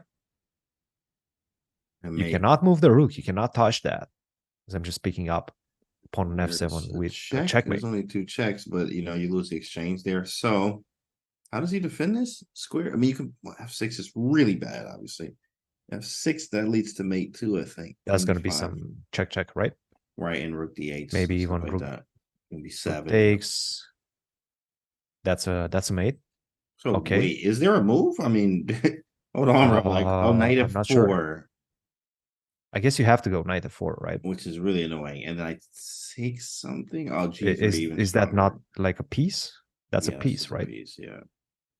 I mean, you take, but I go king g2, and that's about it. I mean, you still have to worry about checkmate. It's a good one. I think this is Resi, yeah. Right, hit the button, bro, or like hit the buttons online, hit the clock button. That is. What about this one? Knight h8. And anytime I always say this, like if I ever make this type of move in a tournament, I always have to twist it more than once. So I have played it. I have done the knight h1. I won the game because I needed to go knight h1, knight f2, h3, g5. Believe it or not, like unbelievable. Unbelievable. But Conti, you twist it if you have a better position. You don't twist it when you're losing. We have a bad position. Knight h8. I mean, look at him real quick in the camera. Knight h8. There's no way you play knight h8 with a twist. No, absolutely. I mean, no. You play bishop h1 with a twist in that game, Duda. Yeah, that's a twisty move. This one, you play it and you try to like get rid of it as fast as possible. My hand's burning. My hand. Oh man. Oh. Yeah, I mean, queen takes b7. I think this is over. Yeah, that's looking bad. Oh, he played knight h8. Oh, my hand. I gotta go. I gotta get out of here. Oh my goodness. Whew. All right. Knight h8 is funny. It's there though. Yeah, this one is over. close to over. I mean, you just yeah, no. Yeah, I'm sad. Actually, this position just makes me sad. definitely. This position just makes me sad. I mean, queen Yeah, b7, queen c6, pick up this pawn, start pushing the pawns. What's your knight doing on h8? That's it. there. All right. All right. All right. Man, We, good game from Fabi, and congratulations if he closes us out. It'd be congratulations to Fabi hitting 2,800 again. Yeah. All right. What do we have? Okay, rook to e2. Hikaru has not made a move yet, so still trying to figure things out in that one. And we'll be back in just a second with that one. Let's not forget Duda was experiencing some difficult attack, right? In this game against Predke. Duda is with black. He played knight b6 in this position. This is where we left it off. This was all the way in the opening phase. And that's what we have right now. We see a lot of bad moves from both sides. Obviously, a very complicated position. And that's what we have. Knight to c4. Okay. Hmm. Wait to move. Feels like I got something. I mean, the bishop's pointing, rook on the file, queen over there. But my king looking crazy too. So I need to be careful. Man, nothing. Wow. Where is it? I know, right? That's exactly like, where is it? Like, Where is is the it? move? I guess there's nothing right now. Unbelievable. Where I mean, can is I it? get knight g5 to work at all? Is that a move, I mean, bro? that's the ideal. Yeah, And that's the also, oh, but ideal he can move just take right on there. e1 first. That's the problem. Yeah. No. And then still, how do you defend this? h6, I guess. Yeah, such a stupid move. H6. Immediately, I'm already sacking on H6, but it doesn't work because the knight on D5. Yeah. There's like some sick lines that could happen there, but it doesn't work. Unbelievable. Wow. Chances are Yeah. Queen E4, Knight of 6. Yikes. Wow. Okay, so knight g5 doesn't work, it seems like. What about knight c3? Not a move that I liked, but it's a lot of stuff hanging right now. That's what I'm saying. Bro, what a move. Knight C3 is ridiculous. That's such a great move. It's So you hitting take. C4, H7. C4 is still attacked right now. Yeah. You play H6, I take the knight. Yeah. No, this one is definitely looking intriguing, looking good, in fact, for Pretke, putting a lot of pressure on Duda if he finds this move, knight to c3. And as we were looking at this game, and as Hikaru is still pondering his next move, whether he's going to go for that rook b6 or not, we're going to get a short break, and we'll be back in just a few minutes. Stay tuned.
And we are back, ladies and gentlemen, with day 2 of the FIDE Grand Swiss held in the Isle of Man. We have Hikaru facing Raunak Sadwani with the black pieces, and that was a difficult opening, I have to say. But right now, it does feel like, oh, Yep.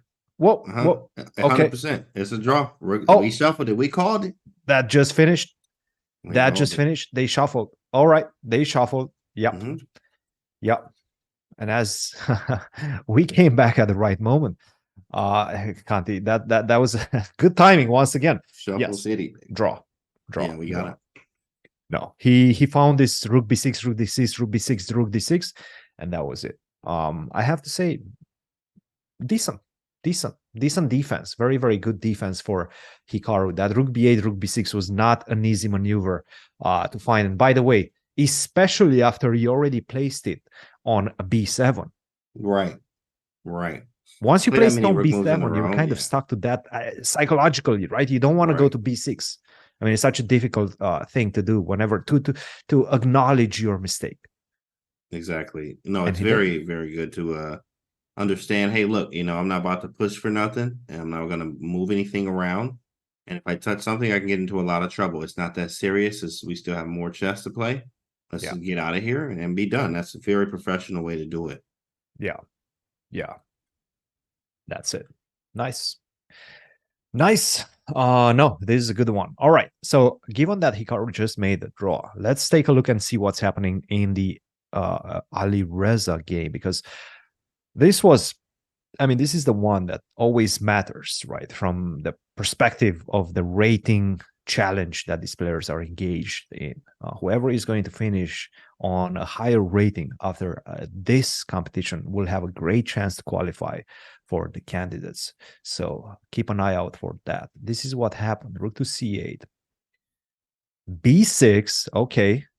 Oh. Okay. Rook to c3.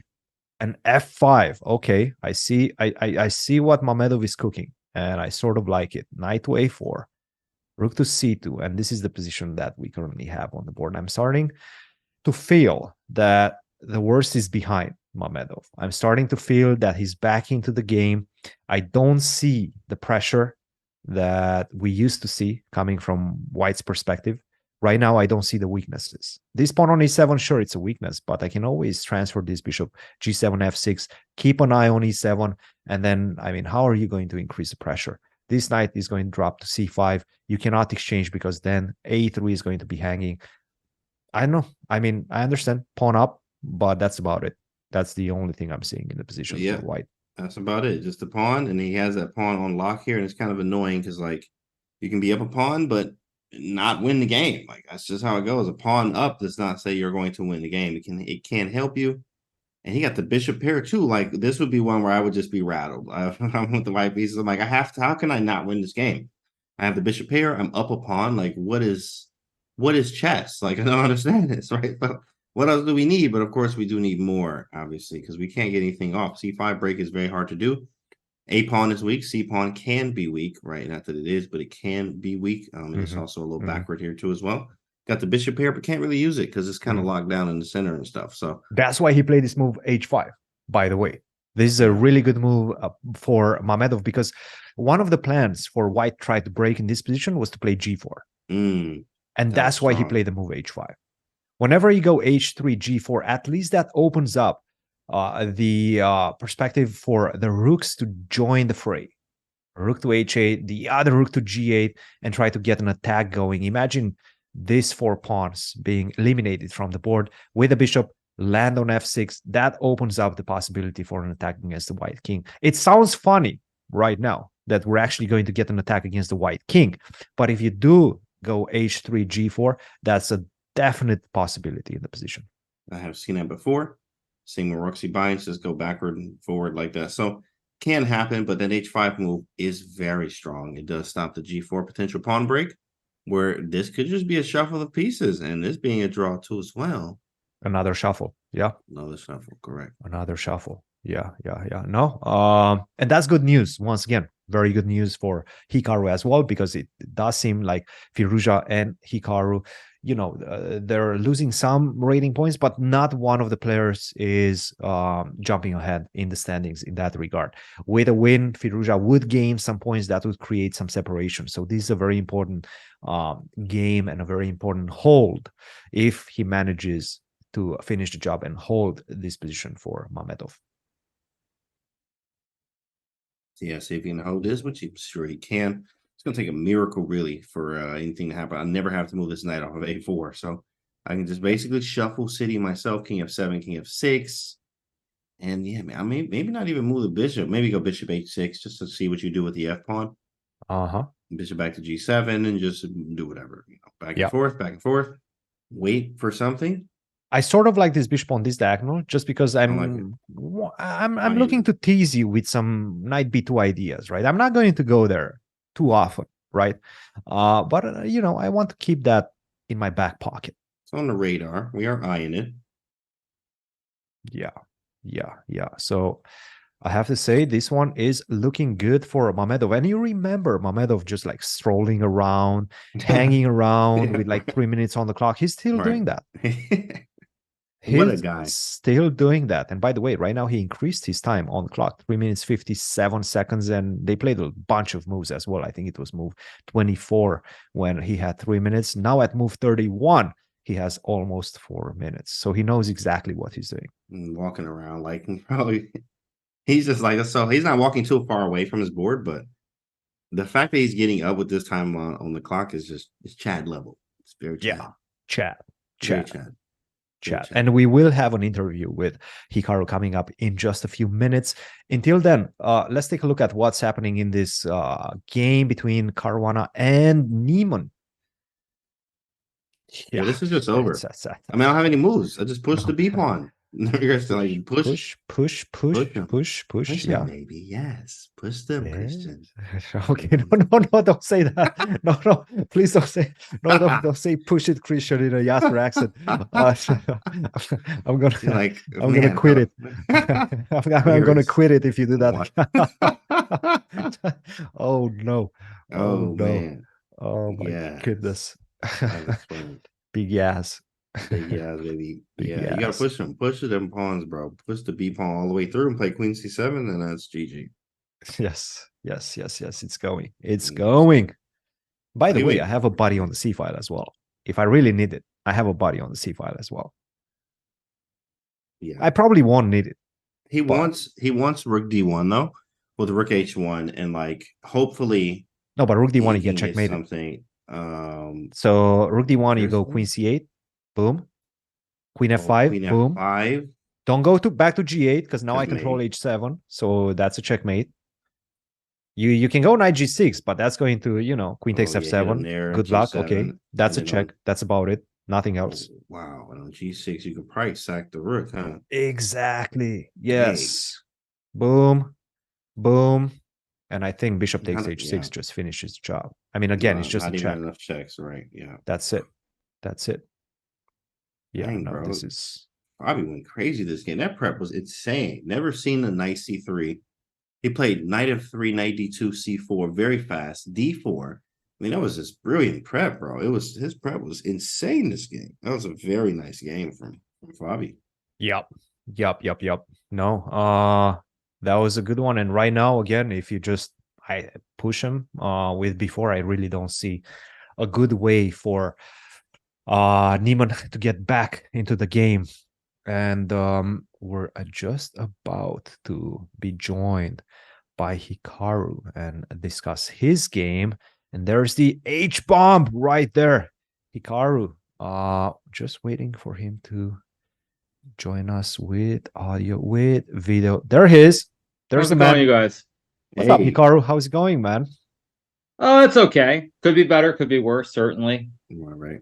Definitely an interesting opening, just like yesterday. But you, in fact, after being surprised, surely with the Alapin surprise back with the move G6. Tell us the story from your perspective of this opening phase. Right. And the thoughts really of like, and the thoughts of like why you chose that variation. Because you thought for a little bit, we saw he was just in a think tank. here? Like, do I go knight f6, d5, g6? What were you thinking? Yeah, I mean, basically, I was trying to find a way to keep the game going, keep it more interesting. Obviously, C3 is a bit of a surprise for me. So I want to play something that Raonic had not looked at before the game, and so that's how I decided to play G6. I think objectively it's a little bit dubious, perhaps, but again, you know, we're not computers, so I thought it was reasonable to keep the pieces on the board. And then Raonic played a line which I had looked at fairly recently. And all this up until about castles was pretty straightforward. All I think known theory. He spent a long time here before playing bishop e2.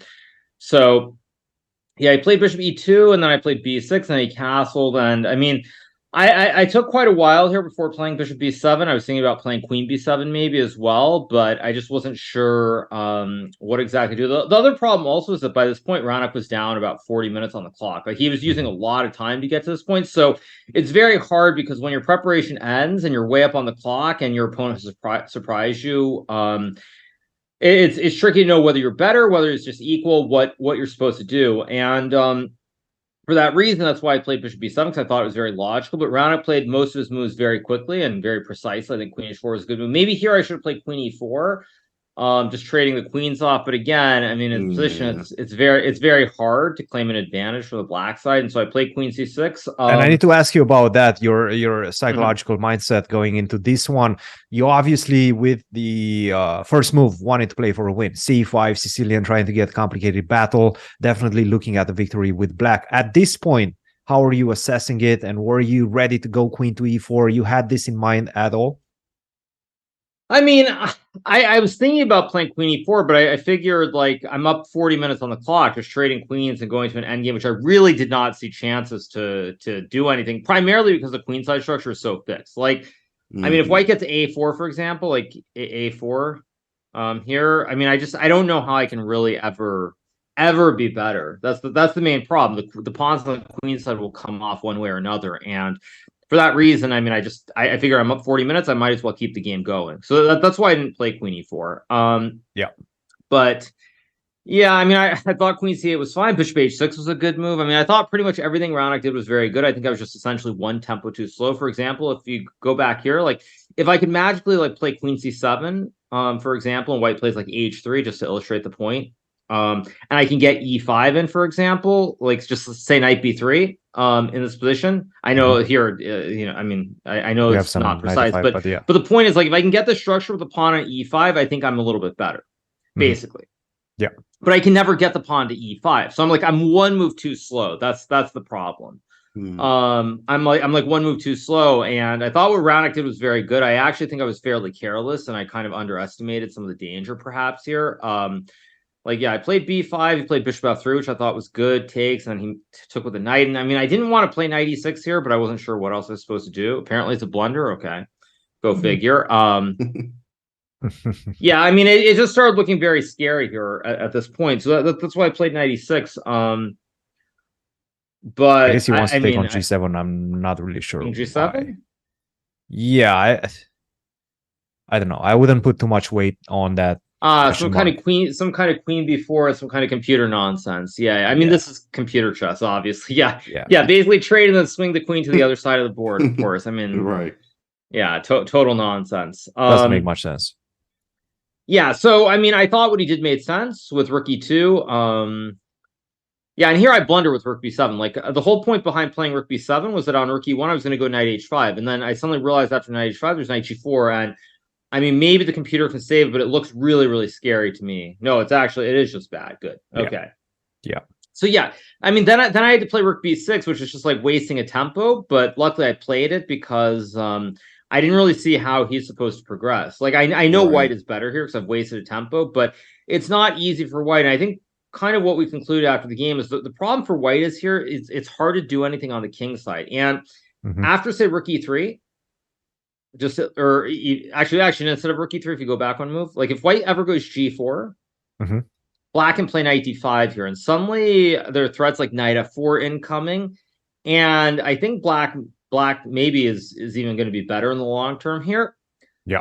So it's like white always needs a square. So if we go back, right here, like, say I play like rook d6, rook e2, and if I play knight d5 here, Now white can go knight g4 again. And so it's like somehow it's like white always needs this g4 square for the horse. So it's like, but then if you always need a g4 square for the knight, how do you actually do anything on the king side is really the question. So I think we both sort of realized that, and that's why Raonic started repeating with rook e2, rook e3. And I mean, I wasn't sure what to do. Obviously, it didn't help that, of course, I have Ali Rez on the board right next to me, and I could see his game, and he had an advantage. But after I'd already played this rook b7 move, which was just simply a blunder because I was going to go knight h5, I mean, it was very hard to want to play on. I mean, I was in a situation where I felt like maybe I could have tried to play on with something like knight d5, knight g4 and f6 or something like this, but it felt really, really sketchy. It's only the second round of the tournament. I think if this was like round 8 or round 9, probably I would have played on and just figured, okay, let it all ride on essentially a slow rapid game, or maybe a quick rapid where we've like he has 12 minutes and I have like 15 minutes. Maybe I'd let it ride and just gamble. But I mean, it is only the second round of the tournament, so it's really kind of hard to take that risk in round 2. Because if I take that risk and I lose, I mean, already I think the tournament is kind of ruined. So that was sort of my rationale behind making the repetition versus trying to do something more. And I want to ask you about this moment. Rook b7, obviously a blunder in your estimation as well. And then you have to go rook to b6, the next move. That's not an easy thing to do. Even if you do realize that rook to b6 is the best move, accepting the fact that you have to, take back the mistake that you just did one move ago. How did you accept that? And if you could give, let's say, an advice to a player that wants to... I think mainly like... Yeah, I think mainly the thing is for about like 3 to 4 minutes, I was pretty annoyed at myself. But then the good thing is there aren't really many moves. That's the main thing. There really aren't many options for me. And so once I saw that rook b6 was not losing, then I just played it. I mean, obviously it's annoying to have to take back an error and just waste a tempo, but nonetheless, I think that at the end of the day, what I did was sound, and it worked out. I think the main thing is if you see a move that you saw before and isn't losing on the spot, then sometimes you just do it. And also, I think for the top players specifically, the fact that we analyze with computers and so many times they put a pawn on a random square, they put a bishop on h6, and they put it back on c1, or you play g3 and then you move the bishop on the other diagonal or things like this. I think it becomes a lot easier for us to kind of rationalize it and play like this. And I do want to ask you your opinion about this game, Fabiano against Hans. And it does seem like things are not going right for Hans. Did you take a look at this game? Yeah, I mean, I only looked very briefly. I mean, I thought that the whole decision to play the Berlin by Hans was strange, considering it's not his main system, and considering that Fabiano, out of pretty much anybody I can think of, except maybe MVL, I feel like he has more experience just in general in all these different systems. And it looked like Fabiano's got a very pleasant position. Hans didn't understand the structure at all. I felt like once Fabiano got to play his D5 idea, it was just very, very pleasant. I'm sure a computer would draw this very easily, but I think here already, when I saw it very briefly, it looked to me like Hans was in a lot of trouble. Yeah. No, definitely. And right now it seems like with this knight on h8, this might be very soon game over. Yeah, I mean, Fabiano obviously playing quite well. I mean, for me, it doesn't matter at all. I think, it's like I'm playing my own tournament, certainly. So for me, it's like pretty much I worry about my own games. I worry about Fruge, and that's about the extent that I would say. But yeah, it is good to see Fabiano's playing well, and I think also for people out there who are interested just in general, and like who's going to be number 1, number 2, these things. I mean, it is going to be interesting to see whether Magnus buckles down, because I do think I don't think Magnus cares about a lot of things related to chess. Like he doesn't like classical, but I do think for Magnus, if the number 1 spot is in jeopardy, I do think he cares a lot about that. So like if Fabiano runs it up here and gets like 28-10, 28-15, I mean, still very, very far off from that, of course. But if he were to run it up like that, I think that Magnus gets concerned. Yeah, I think the one thing Magnus does care about is probably the number 1 spot. I do think he cares about that. So it'll be interesting to see, assuming Fabi wins this game, and I mean he doesn't like lose the game very soon. Like if he's able to get another win or two, whether Magnus is going to start playing a lot of a lot more classical, or even just start taking it much more seriously again. Yeah. And speaking of Firouzja and his game, it definitely looked very good. sometimes in the early middle game, and Mabeda was running down his clock as well. But right now, he's looking pretty decent. Maybe the worst is behind him. Yeah, actually, I feel like somehow black maybe is better, even though you're down a pawn, because it looks like the Crazy, C4 and F4 pawns both look a little bit weak here. Like there's always bishop H6. There's also knight D3. I mean, if they made time control? Not yet. I think this is move 35. Well, but I mean, on the bright side, I don't think Mamedov can lose this game, so that's a good thing. Because when I was looking earlier, like it was paining me. Like I mean, if Alireza was like 10, you know, if Alireza is 10 boards away from me or something, it's fine. But the problem is we are actually rated exactly the same. So unless we're on a different score, we're always going to be sitting next to each other, which also kind of makes it even more ridiculous, frankly. But yeah, so like it was kind of paining me as I'm going through my game and I'm in that situation where I have to like make the draw. And then I see Alireza is much better. It felt like he was much better. So it's kind of like it's kind of painful to have to like see that, but it looks like Mamedov's shut it down, and yeah, it looks like the drama is going to continue. Yeah. Cool. Yeah, I mean it's also frankly just a very tough event. I mean, you don't get any easy pairings. You know, I think a good example was like Vidit, for example. He lost a very tough game to Lamy, and today he was playing Gupta, and I mean they're no easy pairings, even if you draw some games. So yeah, it's going to be a long tournament, but I guess at least now I feel better about making the draw. I feel a lot better.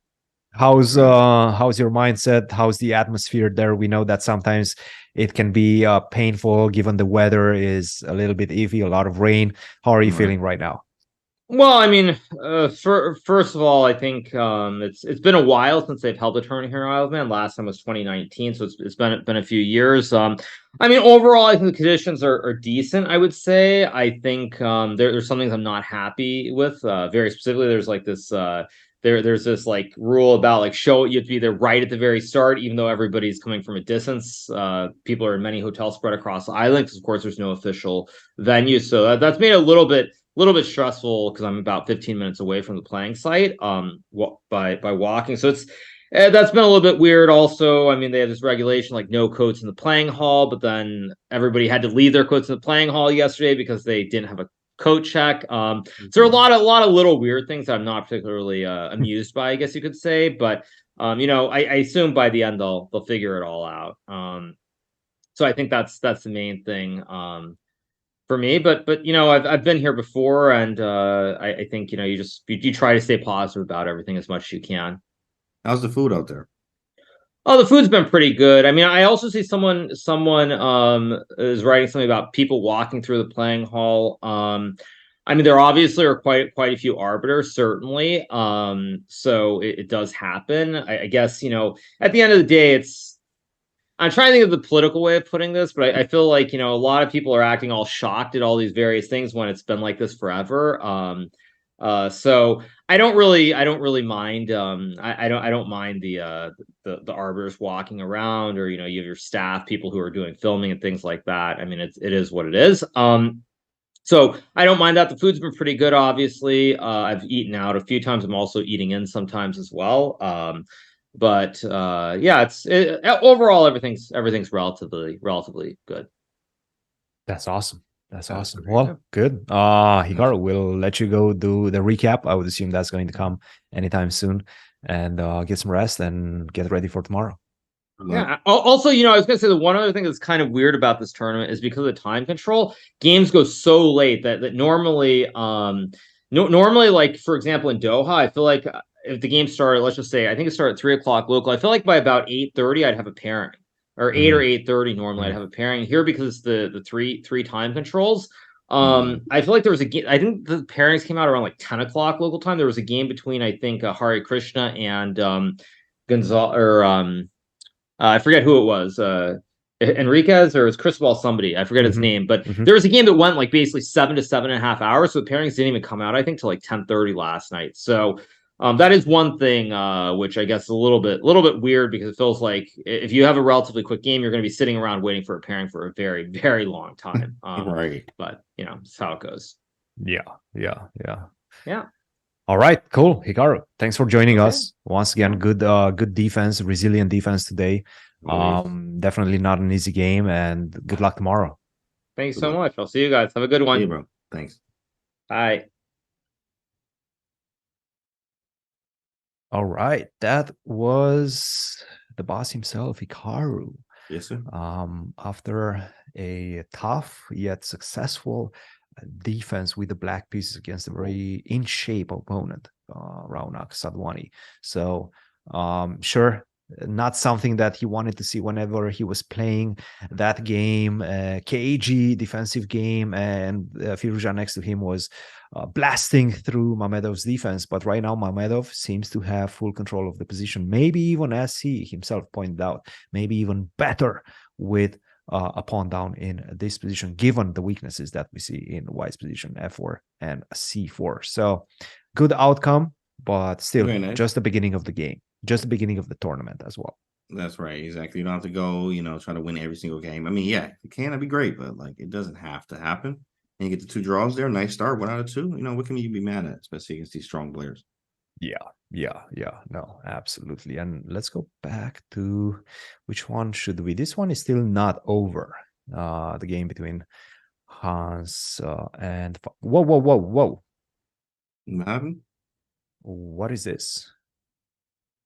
Do we have a completely different situation? I mean, not that much has happened, right? The B pawn is still going. Yeah, it feels like the eval bar messed up or something, because the eval bar fell asleep. Yeah, I think even the chat said something about that, because I was like, there is no way this is even. Like he's playing down a piece. No Where way. is the equalness? Like, No way. where is it equal? No. The eval bar just fell asleep. Yeah. Okay. Look at the pawn running through there. Okay. Yeah. B6, and by the way, B6 is on the board right now. 6 minutes. Try to stop that B pawn, but there's no stopping the B pawn. And the thing is, you cannot include your knight into any sort of initiative in the position. Knight G6 is immediately met by Queen takes F7, game over, GG. How do you get to the king? Doesn't really look like you have a way, because this bishop pawn E3 not only supports the push of the B pawn, but also protects against queen to F4 and any sort of checks in the position. So yeah, this one is definitely looking like it's just about to be over. By the way, speaking of games that have finished, Bakro against Report, that was a draw. Pretke did indeed win against Duda. Wow, after that sick game. Whoa, we got to see the rest of that. He beat Duda. Take a look at this. Crazy. All right, bishop G5, queen to B4 and rook to E2, G6. But yeah, I mean, there's something is happening on this side, right? I mean, I don't know. Queen to H4, how do you do it? You have to go H5. This king is exposed right now. Queen to G3. Let's get to it. Knight to F6.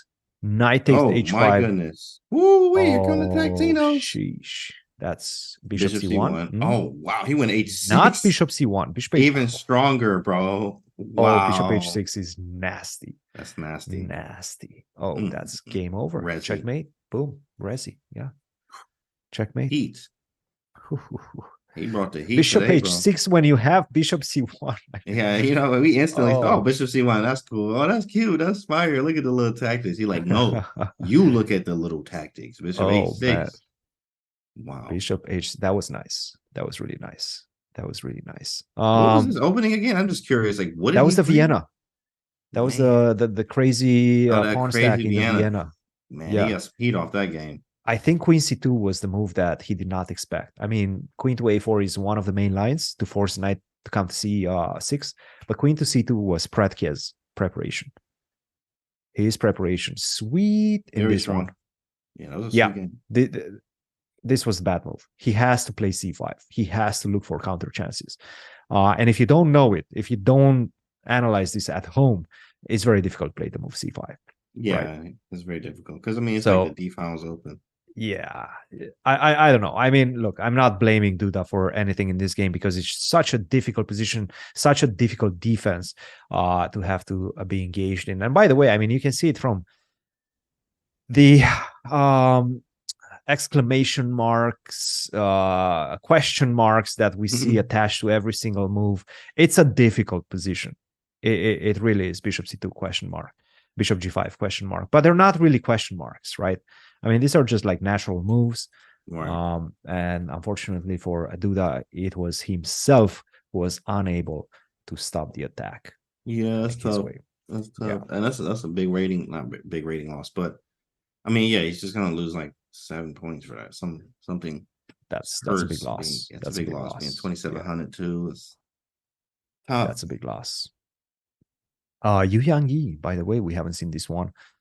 Some rook endgame looks equal-ish. Maybe some rook c1, rook c5 ideas, but I don't see this one going in any other way but a draw.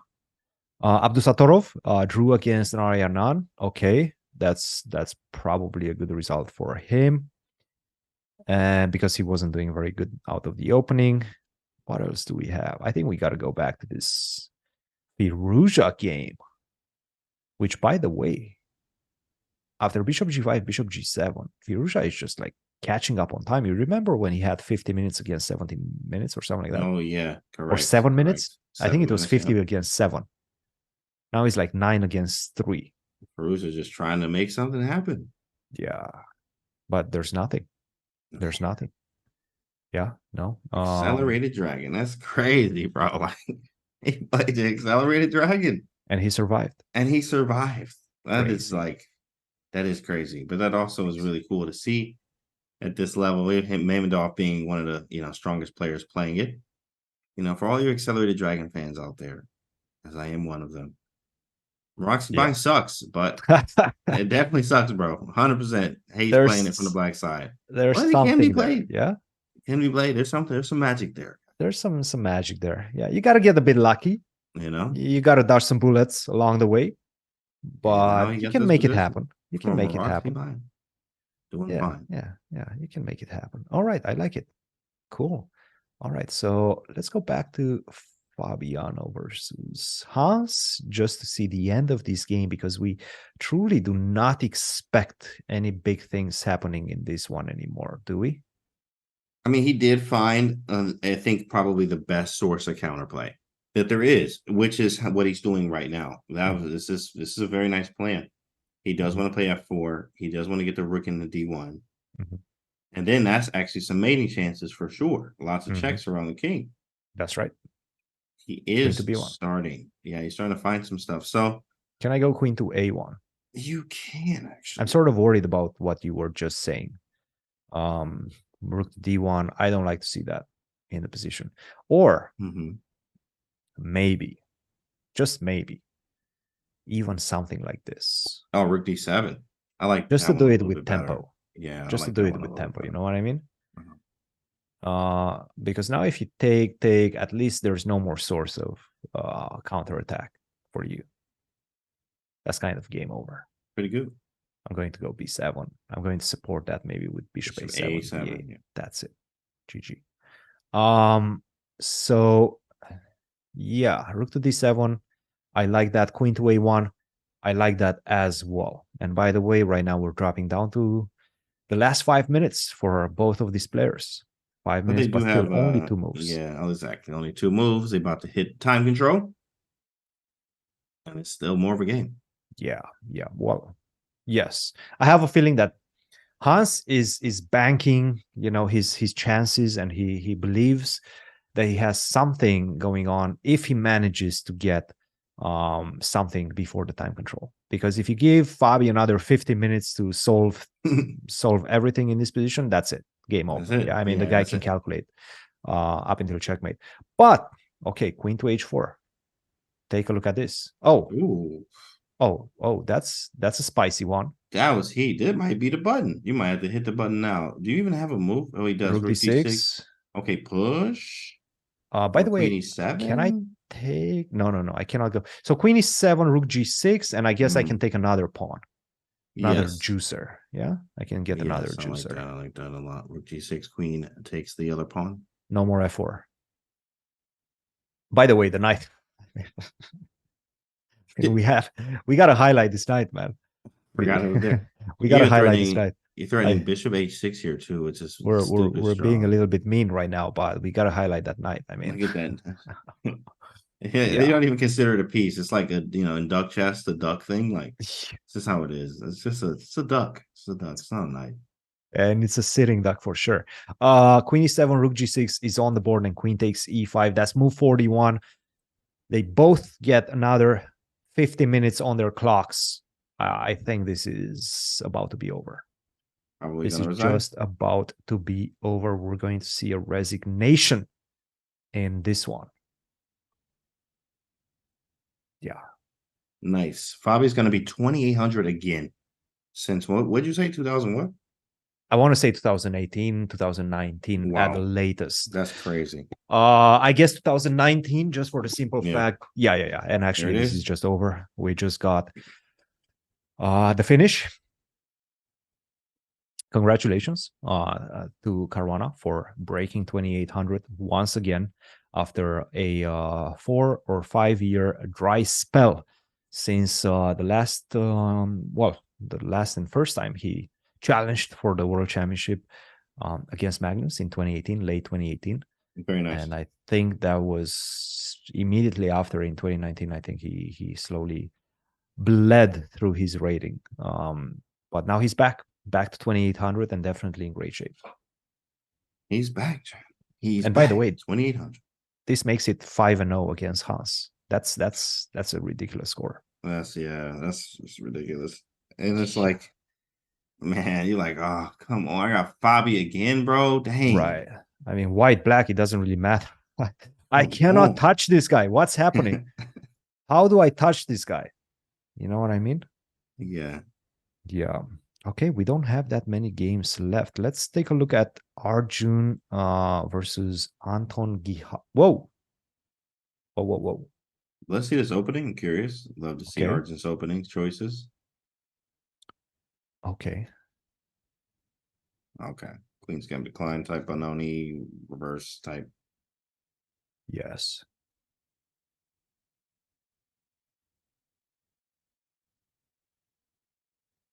Okay. Nice. Rook A6 B6. I like it. Nice. I like it. That's a sweet maneuver right there. I like the two bishops, by the way. Position is closed for the moment, but you know, some E4 is coming.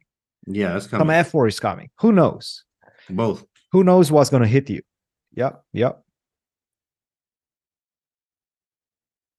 Whoa, shoot. Look, exchange. They didn't see C6. that one. C6. Guess what? Where's the bishop going? That Nowhere. bishop is not going anytime soon anywhere. Take. We get the queen traded off. But that's two bishops, man. Those two bishops. These bishops look very nice. Oh, yes. And you know what? I'm getting my pawns rolling down the board as well. 2 Rook to minutes A7 was the last move. What time? How much time they have? I mean, sorry, time control. 36 seconds. He actually played this last move. Rook to A7, a very funny looking move, by the way, with only 6 seconds on his clock. Right now, he got another extra 30 seconds, 36 seconds with 4 moves to go for Anton Giharu, 2 minutes for Eric Gaisi with 5 moves to go. Trying to close us out. Yeah, he's looking good with the bishops, obviously. He takes one, takes back, and then bishop h3. Yeah, this is going to be over soon. But he's saying, I got my own chances too. How do you... We go rook g2, king e1. If your pawns don't go and they don't go fast, and I don't think they go anywhere, by the way. Okay, you take, I go king e6, you go b6, right? Rook check. But can I give E3. you a check? Yeah. Either, probably. You got to go to e1, f1, rook to b7. That's a discovery. Now I go d3, and now I take. How do you stop me from going d2, bishop g4, d1? Yeah, that's not happening. That is a resi. Resi. Yikes. Resi. Very nice. Yeah. Cool. No, I think bishop to h3 might actually, in fact, just wrap it up for Eric Gaisi. And by the way, speaking of Eric Gaisi, I have to say, you know, we discussed this yesterday as well. His accident in the last round of the Qatar Masters, leading throughout the event and give up a rook in one move, disaster, tragedy, right? But he bounced back. Yeah. Back-to-back victories against very strong opponents. I mean, Anton Giharu, he's no pushover. I don't remember exactly who he won in the first round against, but still a 26 plus. So Eric Gaisi bouncing back, showing that he's here, he's at the elite level of chess, and he's here to stay. He's here to stay. He's not going anywhere. He's not going anywhere anytime soon. So, yeah, No, great stuff. Great stuff. Yeah, I have good to stuff. say, from Anton From Hikaru. Argent. Yeah, Argent working, man. Argent doing its thing. Arjun. Yeah, buddy. Should be a win here. And you can hear the Indian And then it fans. moves C7. Arjun. Argent. Arjun. You know the numbers. You know the numbers there. I mean, I remember those photos of Pragnananda coming back from his World Cup. I mean, that's just absolutely ridiculous. Oh, The there's a amount of mate. people that show up for For that, leagues. for that, yeah. Like he got off the plane, all the people there is like, wow, like whoa. I'm like, Yeah. I'm By like the a celebrity for real out here. did we just forget that Yes, we his might mate. see a checkmate? King King E5? F3, but where's the mate now? King E5, Bishop G2? Oh, King E5. What a move. Bishop G2 mates, you can hit the button. Ooh, I'm not even gonna let you do that to me. Like I wouldn't even. I'm gonna resign. Before this happens, I don't want this to be seen by anyone. I'm just King going to E5. resign right now. Oh, that's a nice move. Yeah. He's like, nah, bro, you ain't about to hit me like that. Nah. That's a nice move, by the way. As we were just mentioning that, of course, he was like, okay, King E5, you got it. You got it. Cool. Congrats. Congrats to Arjun as Very well. good game. All right.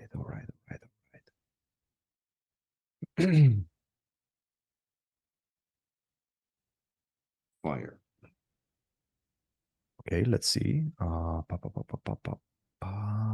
Who else should we be looking at? Is the big question. Who we got left? Let's see Firuja. Oh well. Let's go back to Firuja. By the way, Giri. Oh, Giri got a win. Dub. What did he Giri play? got a What's the win. opening? Okay, how did this happen? No, I don't remember. Okay. Oh, Queen's in there. Okay, we were looking at this one and we were saying that Giri was enjoying his position, I think, somewhere around here after this move knight to f8, and especially because Rasmus was going down to his last 30 minutes against an hour. C5. Whoa! Whoa! That's a double ace clan. Did he miss Brilliant. that? Oh, that was a good move. That was a really good move. Knight d6, yeah. Bishop c6. Take a look at that. Take a look at that one. That's a nice looking move. Oh, where are those knights going? Nowhere. We don't have any squares. That's it. Oh, that was nice. I have to say, chat saying Mamedov blundered. Everybody like going crazy in the chat. Mamedov blundered. Blundered like something crazy. Apparently, no. Knight c5. Blunder. Knight to c5. A blunder. Okay, but why? Let's take a look and figure this out. Ooh, I see it. Oh, this is sick. This is actually sick. Oh, you go Bishop b2. Wow. Oh, this is actually sick. Yeah, that's sick. Let's go. Bishop b2. What a move. So was this move 40? This was move 42. 42, right after it. Oh, move 40, knight c5. Yeah, he tried to get, and that's usually when a lot of blunders happen too as well. On move 40. Move 40. Unbelievable. When he made time control. Yeah. And now Firuja gets 50 minutes to find bishop takes f6. And by the way, bishop takes f6 just finishes the game. If you have to take on f6 and then rook takes d6, I mean, this is hopeless. Get the pawns. But I barely have any pawns. Yeah. Hopeless. Feels bad. Yeah. No. This one is not fun. Just a blunder on move 40, and it happens. It's hard. It's easier said than done. Yeah. c5. Okay. Let's try to make it work. You know what? Let's try to make it work. Bishop takes f6. Can I take on f3? Or can I take on e6? No, but then bishop to b2. If I take on f3, you take a check. Oh man. Intermezzo. Yeah, this is over. And done. This is over. So bishop takes f6, rook takes f3 first. If you take on f3, I take on e6, and I'm fine. Yeah, no, black. Yes, fine. So what do you do? Wow, maybe we just trade everything off. Like take, and I get another pawn too. But you do too. Whoa. Well, at least I got the two passers though. I don't even have to give you this. Oh, you're right, g3. I can go g3. That's the problem. Haha, that's funny. That's clever. That's 2 pawns. 2 pawns to the good. You're not escaping this one. That's over. Oh, man. Yeah. What a slip up. What a slip up. On move 40 too. Like I think he had no time right before then, which 20 is seconds. why. He Yeah, played knight c5 with 20 seconds. time pressure. Makes a fool of all of us. Move 40 blunder. Yep. No. Not good. And by the way, okay, how and Hikaru sensed this situation, sensed the right assessment of the position. He said that even with a pawn down, black might actually be better. And it does seem like bishop takes g5. Sure, not by much, but black does seem to be slightly better in the position. Take Yeah, 'cause it feels take more with the active. f pawn, and then I go rook to a4, go for this pawn. I can also go knight to e5 ideas. This is a double-edged position. Anything can Definitely. happen right now. I mean, you go h5, I go knight f4, and you take here, I go king g7, and guess what? Next, I take on c4. Next, I take on g6, on g5 as well. I don't know. I'm seeing this position, and I'm starting to like black. Oh, 100%. Definitely like this position because that knight is very nice, better than the bishop, obviously. Yeah, Both pawns weak, c4 weak too as well. We got our own chances in this. yeah. No, and by the way, Firuzha did play bishop takes f6. He probably is gonna resign. Yeah, He's gonna take it, but like after bishop f6. Yeah. This is easy Yikes. to see for him. Yeah. I mean, this guy dreams this type of tactics. And that's why he played rook e6. I'm pretty sure this is exactly the trap that he's laid set. ground to. You're Rook like, to come on, e6. bro. Hey, come on. Come on. Touch take the my rook with knight c5. Touch it. Then Knight bishop takes c5. f6 comes. Boom. and bishop b2. And what do? You resign. Oh, this is over. He gonna play it out though. It's over. Oh man. What Nice spot. Nice spot. We thought we was giving it. Hey, he made it. He did make it work though. Like the accelerated dragon, but I mean, 40th move, no time. Got the time back, blunder. Yeah. No. Definitely a good Good result. for Firuzha. Obviously, looking from Hikaru's perspective, that's not something that he wanted to see. He did not want to see that move knight to c5 from the rating perspective. But again, this is the beginning of the tournament. That's true. Plenty of rounds still to go, plenty And of ways. time. You get one win, you're back. You're back in the tournament. Yeah, as long as you don't lose, that's fine. That's it. Don't draw, lose. Right. okay, with the black pieces, difficult openings, that's fine. Give me the white pieces. Give me the white pieces. Let me dictate the way the game is going to be playing out. And then let's see what I can do with that. That's exactly what we're going to see in round 3 tomorrow. Perfect. Yeah, this is very good. Chess today, Carl, with 2 draws to start. Not bad at all. Definitely just don't lose. Gonna have white tomorrow, so we'll see what happens.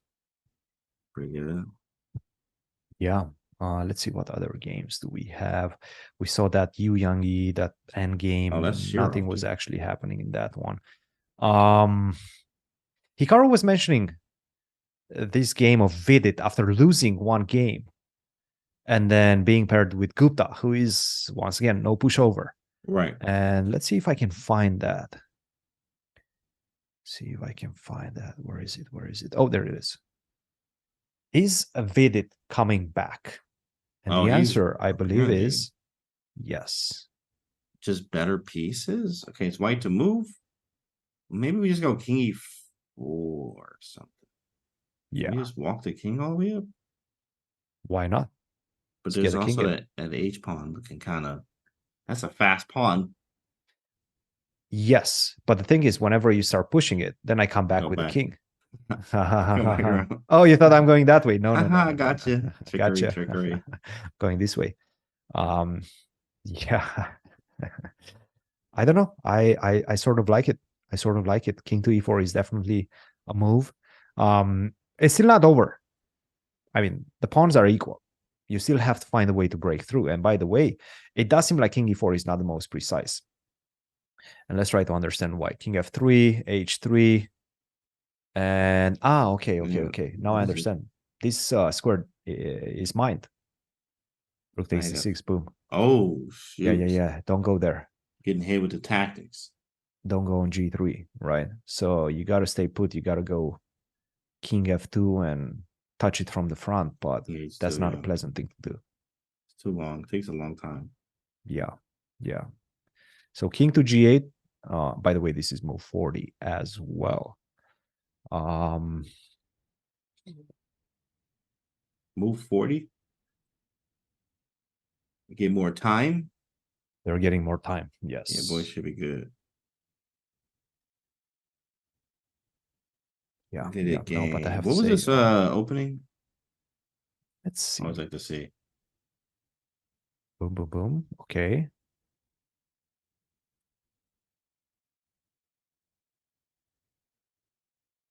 Played the quiet stuff. Very Mhm. positional. F4, take. Mm-hmm. Okay, this is not easy, right? I mean, with the G file open like Spicy. this. Spicy. Okay, spicy boom. Let's go, keep going. Okay. I Then mean, we this have was an not endgame where easy. white's just better. Yeah, you just got better pieces. That's all it's Better about. pieces, and I have to say, nicely Same amount of played. pawns.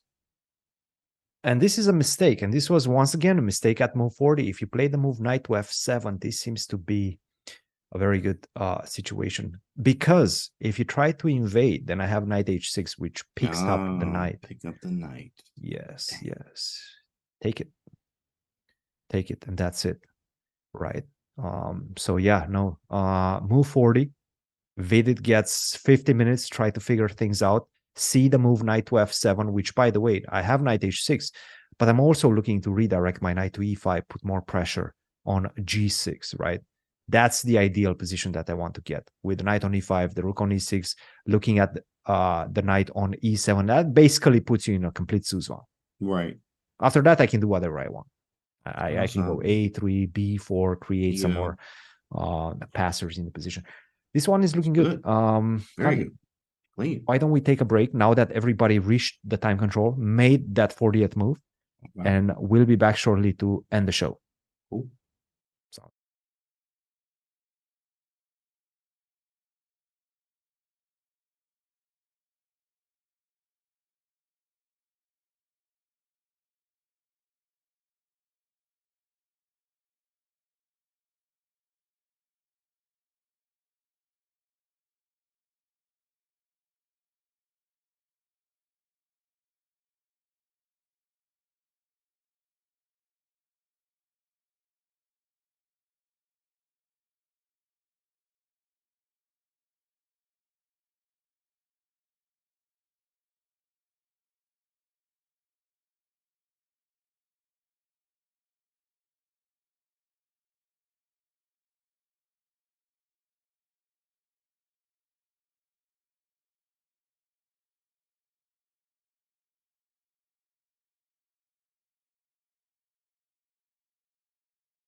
Welcome back, everybody, to coverage of day 2 at the FIDE Grand Swiss held in the beautiful Isle of Man. We've seen Hikaru drew his game against Raunak Sadwani, but we still have a lot of battles brewing over the chessboard in day 2. James, what do we have, my friend? Yeah, here this looks pretty even. With obviously. Oh, this is the Ali Reza game. I'm looking at another one. Sorry, I pulled it the Oh, wrong yeah, one. yeah, Okay. yeah, yeah. The Ali Okay, Reza. so Ali Reza game. Oh yeah, Ali Reza cleaning up. All right, yeah, he up a pawn. Yeah, he looking good. Oh, he went for that line with the rook f3, took the Yeah. bishop. Yeah. He missed bishop takes f6. Yeah. Move 40, blunder alert by Mamedov, and after bishop takes f6 is pretty much close to being game over because of this rook takes e7, a brilliance, and rook takes f4, a g3, not even giving you the h4 pawn. I don't have to, and bishop takes d6 is going to come.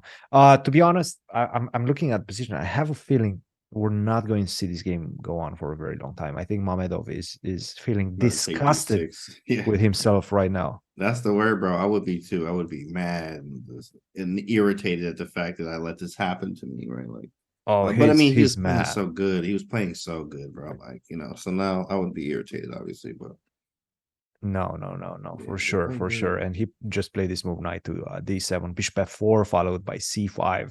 Just keep pushing the pawns. You do get a pawn back, so pretty much by force. The problem is this pawn is running. You gotta go to c8 to defend against it, and I think this is all forced. But after rook to a2, trying to go to a8, what do you do next? knight e6.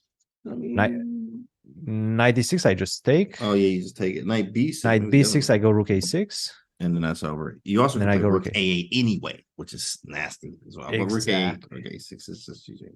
And the problem is, I'm going on the a file, so that whenever you try to approach it with the king, then I go rook a6 first. Oh, that's spicy. Hit g6. Go back, because I'm looking at the g6 pawn as well. Go back. Little tempo. And now I go rook a8, and that's it. Little gain. Yeah.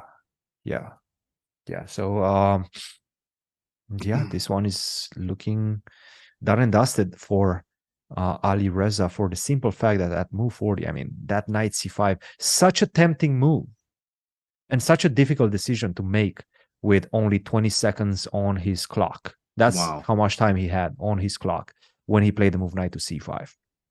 Last move, before the time control, you get 15 minutes more, and if you make the right decision, you've neutralized White's attack, White's advantage if you play bishop takes g5.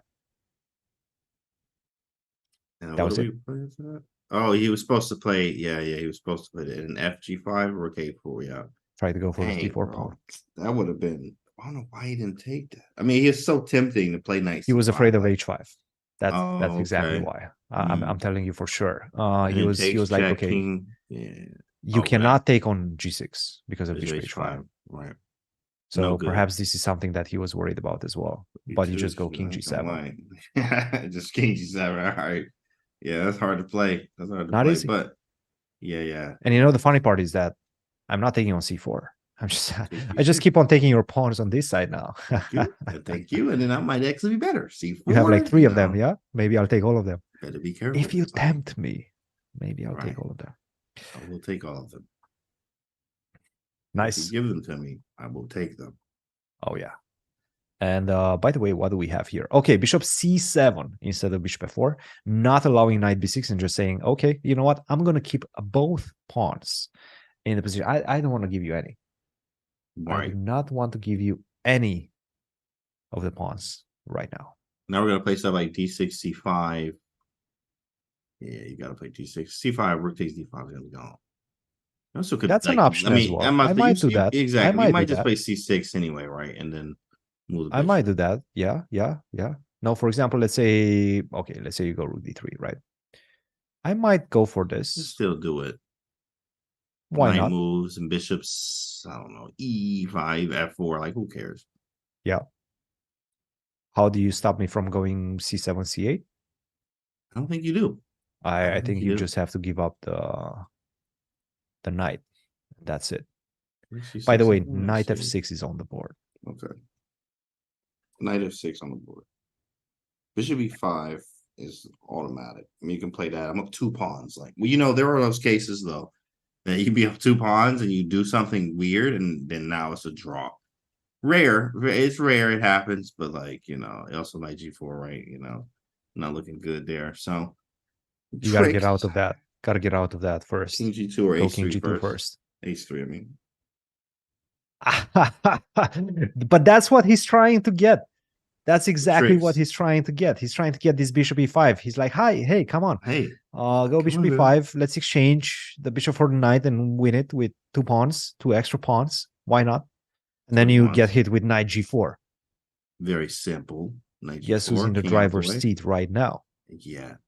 That's Yeah, it. it's gonna hurt. How many games are left? What else we got left? Quite a few, actually. Oh yeah, I forgot. It's a think. whole bunch of games. Yes, yes. Yeah, On it's the top stacked boards, for real. everything has finished. On the first 10 top boards, Okay. everything has finished. And before we sign off, we will recapitulate everything that happened. But this is a big one. This Firuza versus Mamedov is a big one. By the way, what do we think about this game? Fedosev versus Lamy. Irvin Lamy, by the Bro, way. didn't he win the first game too? He did. He going took down crazy Bidit. right now. He is going crazy. What was Oh, his yeah. opening? Let me just see the. I Sorry. mean, he really is going. How did this happen? Vincetto, Rook, don't try it at home. Don't What's- try this at home, okay? This is a family channel, bro. Don't be doing that kind of stuff. How did this happen? All right, let's see. Don't be doing that. Okay. All right. Okay. Fianchetto Rook. That's a good one. Knight takes c5. Okay. e4. e5. b4. Whoa, that's spicy. Yeah, that's fair to say it for you, for sure. By the way, this is looking good for him. It looks great. Knight Addition- f4. oh, I mean, you're a piece up. What? I'm up a piece. Like, I'm like cruising. But maybe You're a not. piece There's up. takes and knight c3. So there's tricks coming. Yeah, some trickery. Queen g4. Good move. Brilliant. Good move. You Super take good move. Bishop my knight on h6. b5. Go bishop h6. Right. How did he fight his way back? That's crazy to me. Yeah. Bishop e3. Okay. Man, I'm mating you. Okay, maybe I mean, not. pawn How about I get down. over Maybe there? I'm getting to checkmate you as well. Yeah. Looking good. All right, for sure, for sure. Okay, King where's the big blunder? They are apparently. Okay, rook c7. That's a win. Oh, it's just rook takes e7, bishop g5. Yeah. Yeah. Beautiful, I'm getting the checkmate. Oh, and now he's fighting his way back. Take a look at this. Bishop f6, queen a3. I mean, it still looks good. It still looks great, and apparently that's a double question. Okay, why though? Wow, queen d3. What was better than that? Rook d1 seems to have One. been the best move in the You position. know, simple. Get He didn't want to and not necessarily exchange the rooks, but rather do not allow black to get d3. his queen back into play. But how? Maybe his idea was rook. Yeah, maybe his idea is rook e4 after rook e1, queen e3, rook e4, Yes, that's Played exactly it. what he did. and then knight This is what he b2. But I forgot take about. the knight. Okay, And then he didn't realize that this position is actually not that easy Oh, dang! He's just defending. to untie. Don't have enough. Yeah. Wow. And now I'm getting my own play, right? You're not checkmating Wow. me, and I'm getting my own play on this side. Wow. And this is what he missed because rook h4, rook h8, that's a checkmate. But hey, guess what? I'm stopping you from that. And you The know, was rooks. this a Slav? Was this? Yeah, I Slav. think this, Yeah. You know that what's was funny? Slav. He just. I mean, he didn't get a great position, but him, meaning Erwin, just dropped a Slav course. I actually that's- grabbed it, and like you know, it's funny to have What better way to promote it, right? promotion, than that. Yeah. He just dropped it, and I grabbed it, and I ain't gonna lie. I looked at it, I'm like, bro, this is so boring. Like, I just can't do this. But I do have it for later. So I do have it to actually, you know, like if I want to look at some positions and etc. But look at him playing it But against come on, but that's Fedosey. not your style, Kanti. That's not your That's- style. I mean, That's exactly what, and I grabbed it just to have like, you know, I worked with a coach that was like, you know, you got to look at certain positions, Russian coach. So I'm like, all right, I'll look at the positions for if I have some type of in game through Yeah. this. Fine, whatever. I'll do it for the knowledge, but I'm not trying to study this at all. But it's nice. I like looking at the model games and stuff in that. So he just Yeah. dropped his Slav course, played it. Wasn't I mean, there was some problems obviously in every position, but he looks like he's getting it done. Oh yeah, and he might actually just be winning right now. Take a look at this. Pick up some pawns. There's no more checkmates coming along your way. By the way, I'm trying to remember how many points did Fedoseev lose in Qatar? Because he started off 0 out of 2. He has a live rating, so we could probably check his. Let me check his live rating, because I think he's losing a lot right now. And with and another the loss, last I mean, 2 losses. Oh, 2 to start. I mean, can you withdraw or my God, that's tough. That's tough. About Oh, by the way, so. wait a minute. No, he won the first one. Fedoseev won the first one, right? Oh, he did. I'm thinking about Qatar. He lost. Yeah. In Qatar, okay. he lost. By the way, he's Right. losing 12 rating points. And then with another loss in this one, he's going to get close to 20 rating points lost. Man, that's a hit. That's That a is big a hit. hit. That's a big hit. That hurts. Those hurt, bro. Those For definitely hurt. perennial 2700 to drop to like 2670. Yeah, I don't know. The big Whew. fish is getting hit from a lot of directions. Yeah, it's all good. It happens. I mean, It sometimes happens. you take a little break or like come back. Like Magnus got hit too. Like everybody was getting hit, and then you come back. Fabi's up though. Yeah, the rating deflation is happening for sure. Deflation, inflation, and deflation. Jack. Yeah, we got some inflation in the real world. We got some deflation in the chess world. In the chess world. Which one are you gonna? Which side are you on, chat? Which pill are you gonna take? The red pill or the red pill? Chat? Well, you have the glasses. You have the glasses working for you, so you know. I can see you. I can see you in the matrix. Which pill am I taking? I don't know. Which pill, chat? The red pill or the red one? Stay, man. Yeah. All right, so this one is looking good. Juicy for Irvin. 2 out of 2, by the way. Right. That's a strong start for. That's a very strong start, especially in this tournament. I mean, he's just doing it. He's just getting it done. He is getting it done. Boys and girls. Let's see. Caruana. Okay, who is this kid? Is this the lowest rated player in the event? 2400. Yeah, but I think Shreyas has he's underrated. He also has, I think, 1 GM norm already. He's like 15. Oh, this is a kid, right? This is a new sensation from Great Britain, yeah, from England. Yeah. Yes, that's Shreyas. Shout out to him. Oh, okay, Strong kid. I haven't analyzed this kid. I have to say, you probably have been looking at him a little bit more. You know him. Tell me about him. He is a more positional player, but I think he's more universal. I've seen him play a lot. He's missed a lot of tactics because I just know, like, I always spot tactics. Like, that's just me. So, you know, he has a more mature style. He's not like super aggressive. He plays a little bit of everything. He's very versatile, I think. Pretty good. He also played in I Am Not a GM Speed Chess Championship, where the newer format was him. He actually faced off with Christoph Selecki, and like he lost that match, but you know, it was good. The kid is very underrated, and a very bright future for him. Oh yeah, for sure.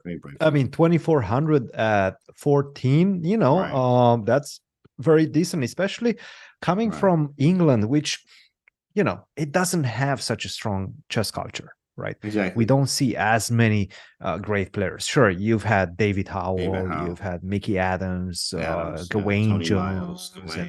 There's a few names that you know, John On and things of that nature, but they don't have as much of a chess culture. It's not India, right? It's not the United States, not China, for example. You don't see all those very strong players, but at the same time, it's not Russia. But at the same time, you see this type of outliers occasionally, like Royal. And he has I mean, come on, Royal. That's a name. Royal. That's a name you remember. Royal. No. What's your real name? Royal, bro. It's Royal. That's a name you remember. What? You can see that name around 2700. You know. Yeah, Royal. You know, what you expect me to be? My last name Royal. On, my name is Royal. Stop playing with me, bro. Stop playing with me. Yeah, yeah. Oh, I like it. By the way, rook to c3 was the last move. Now this is a funny one because if you go rook to a7, bishop f8 is not good, I think, because of d5, right? d5 and then Ooh, and e6. e6. A little shake and bake, stick and move. Shake and bake. Yeah. But I think what he didn't like after rook a7 is just a simple king f8. Yeah, king f8, and you have to repeat. Yeah, and then the bishops are ideally placed on e7. Yeah, this is not what I'm looking for. You got those positions where, like, I have the extra pawn, but it's hard to do something with it. Yeah. If we can trade a pair of the minors, that should be drawn too, because they're all on the same side. But it does take some precision, obviously. Lots of precision. No, I mean, if he manages to defend this one, and he does seem like he's very close to doing so, that's a good result for him. And by the way, I think he's sitting on 1 out of 1 right now, 1.5 out of 2 in this field.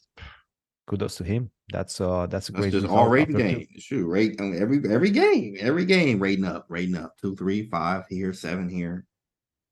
Grind it. Yeah, grind it, baby, grind it. All right, let's go to the next one.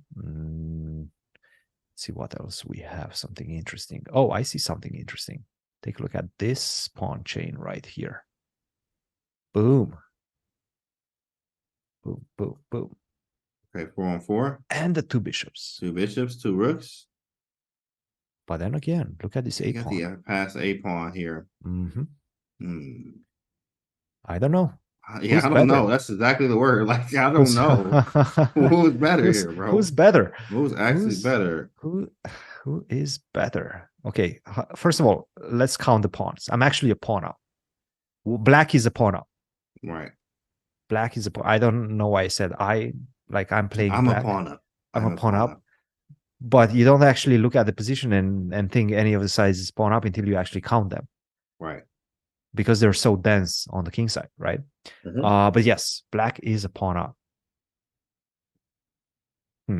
Okay.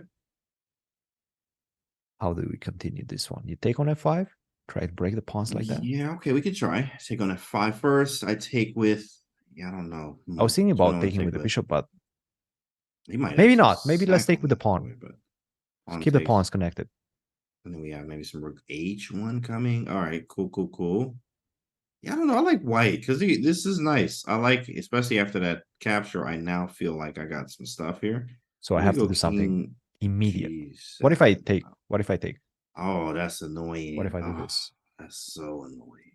How do you feel about that? I mean, this pawn on a4. That's strong, bro. That's strong. Dang, now I want to take black. That's so funny. Yeah, this is a draw, but I think black can push for more than that, especially if you gobble up the e6 pawn. I mean, this is ugly. I don't really like this. Like, am I looking at my work on a1? Practically, it's probably black has some better chances. Yeah. No, I'm starting to like a black in this position. And if you go bishop f5 after gf5, I mean, it's virtually the same thing. You just sack on it anyway. Rook f5, one of them. And take the pawn. Okay. What if I go this? Now that at least I don't have to worry about the opening of the G file, and I don't have to worry about you getting to my king. Yikes. So now I'm starting to look at pushing my a pawn. Yeah, looking good. Get rid of this rook on a1 and then push the a pawn. That's my plan. So we have to take that. We have to go down that G file route. G takes f5. Seems better, I guess, for white. Isn't like the best out of the lesser evil. For black, right? Oh, yeah. I mean, after this rook d3. Rook takes d3, takes, rook takes f5. I think it's black who's playing for a win. Yeah, I'm definitely behind that. Yeah. Okay, so Esipenko looking good. Let's take a look at some more interesting games finishing up right now. And by the way, Firuza did get a win, did get a dub in that one. Okay. How did that finish? Bishop c7, knight f6, bishop f4, knight g4, h7. And after rook to e4, he actually just resigned. Oh, he didn't even. Okay, he let him think about it. C5. He just said, I need to go. It's time to eat. Like, go get some food, dinner, and go to sleep. And like, think about what happened in this game. Absolutely. Well, the thing is, the only thing that you have to worry about is do not allow rook to h1. Rook H1 check. Like, don't go Oh c6. man, dog! How funny is that? This would be That's it. something. That's it. It would Yeah. hang everything and then push and mate coming on And, F2. that's right. You And also get get mated. checkmated. Guess what? You're also Way to getting lose a checkmated. game. Oh my god! But of That's course. when you flip the DGT board, like actually flip it. You had to like, flip it and walk away. That would be off instinct, Exactly. You just Exactly. want to lose that one. But King G2 just finishes the game. And That's good it. King G2 is a GG. All right. So Mamedov, I mean, look, I'm pretty sure Mamedov will be flipping something in his rook in his room. When he goes back and he sees that at move 40, he could have just played that bishop takes g5. Yes, just exchange rook a4, get the c4 pawn, enjoy life, have a good game, dust off your shoulders after a rough opening. But yeah, it just wasn't meant to be at move 40. Big blunder, knight c5, and Firouzja just took advantage of that. That boy will be playing. He's going to be playing more Accelerated Dragon. We know that for sure. Yeah. He's not done after that one. He got that far. He was fine too. All right, one more game that's going on right now.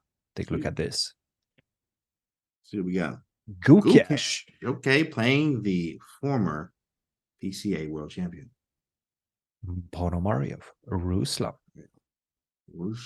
Bishop D2. And wow, Gukesh with the extra pawn. I'm curious to see might what was the defend. Yeah, I think he will too. What was the opening? Usually I know Gukesh likes a Catalan, but the pawn's on G2, so curious. He played E4. Okay, yeah, he's universal these days. Italian. Everybody plays the Italian, man. Bro, it's so boring. It's so boring. And I've tried everything in Italian besides like the freaking what's the thing? The Evans and some other stuff. But Evans Gambit, yeah. My goodness, this is like so boring. B4 stuff. C3, H6, yeah. Okay. Okay. Some maneuvering. Typical. Now it's starting to look like white is somewhat breaking through. Trying to grab some, maybe get the B pawn. I might win something over there. Oh yeah. If I manage to get the B pawn, then the A pawn runs down the board. E5's hanging up. Game over. He's gonna take it. There it is. He did. Had to take the E5 pawn. Had to give it away. It's looking good. It's looking like it's coming to a win for white, but something happened. Queen to D3. Okay. G5. And we live. Oh, I love it. G5. Outposts, man. Outposts. It's all about whenever you're seeing and whenever you're fighting against a knight, a centralized knight like this one on E5, you gotta undermine the outpost. Undermine the outpost, and that's how you swindle the game. Please see. Take, and then and we have a juice. That A pawn is not going anywhere. Bishop D2, and I think we might actually see a draw in this one. Drawski is coming. Yeah, I think you take, right? Take those. I take back, you go rook f8. But now I just go rook d7, right? And then I pick up the pawn on h. Pick up the pawn and don't do nothing crazy because he got his own pass pawn. But you can't like mess that up. And I'm pretty sure even without the pawn on c7, it's still a draw. Right. You take on h6, 2 versus 1, but that's not enough. Yeah, that's actually going to be a draw. Nice defense, by the way, by Ruslan. Very nice defense. 100%. I'm telling you. Yep.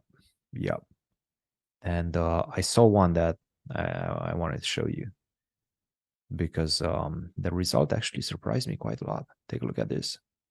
Van Forest loses. Wow. With the white pieces against Samvel Tersahakian. Wow. How did this happen?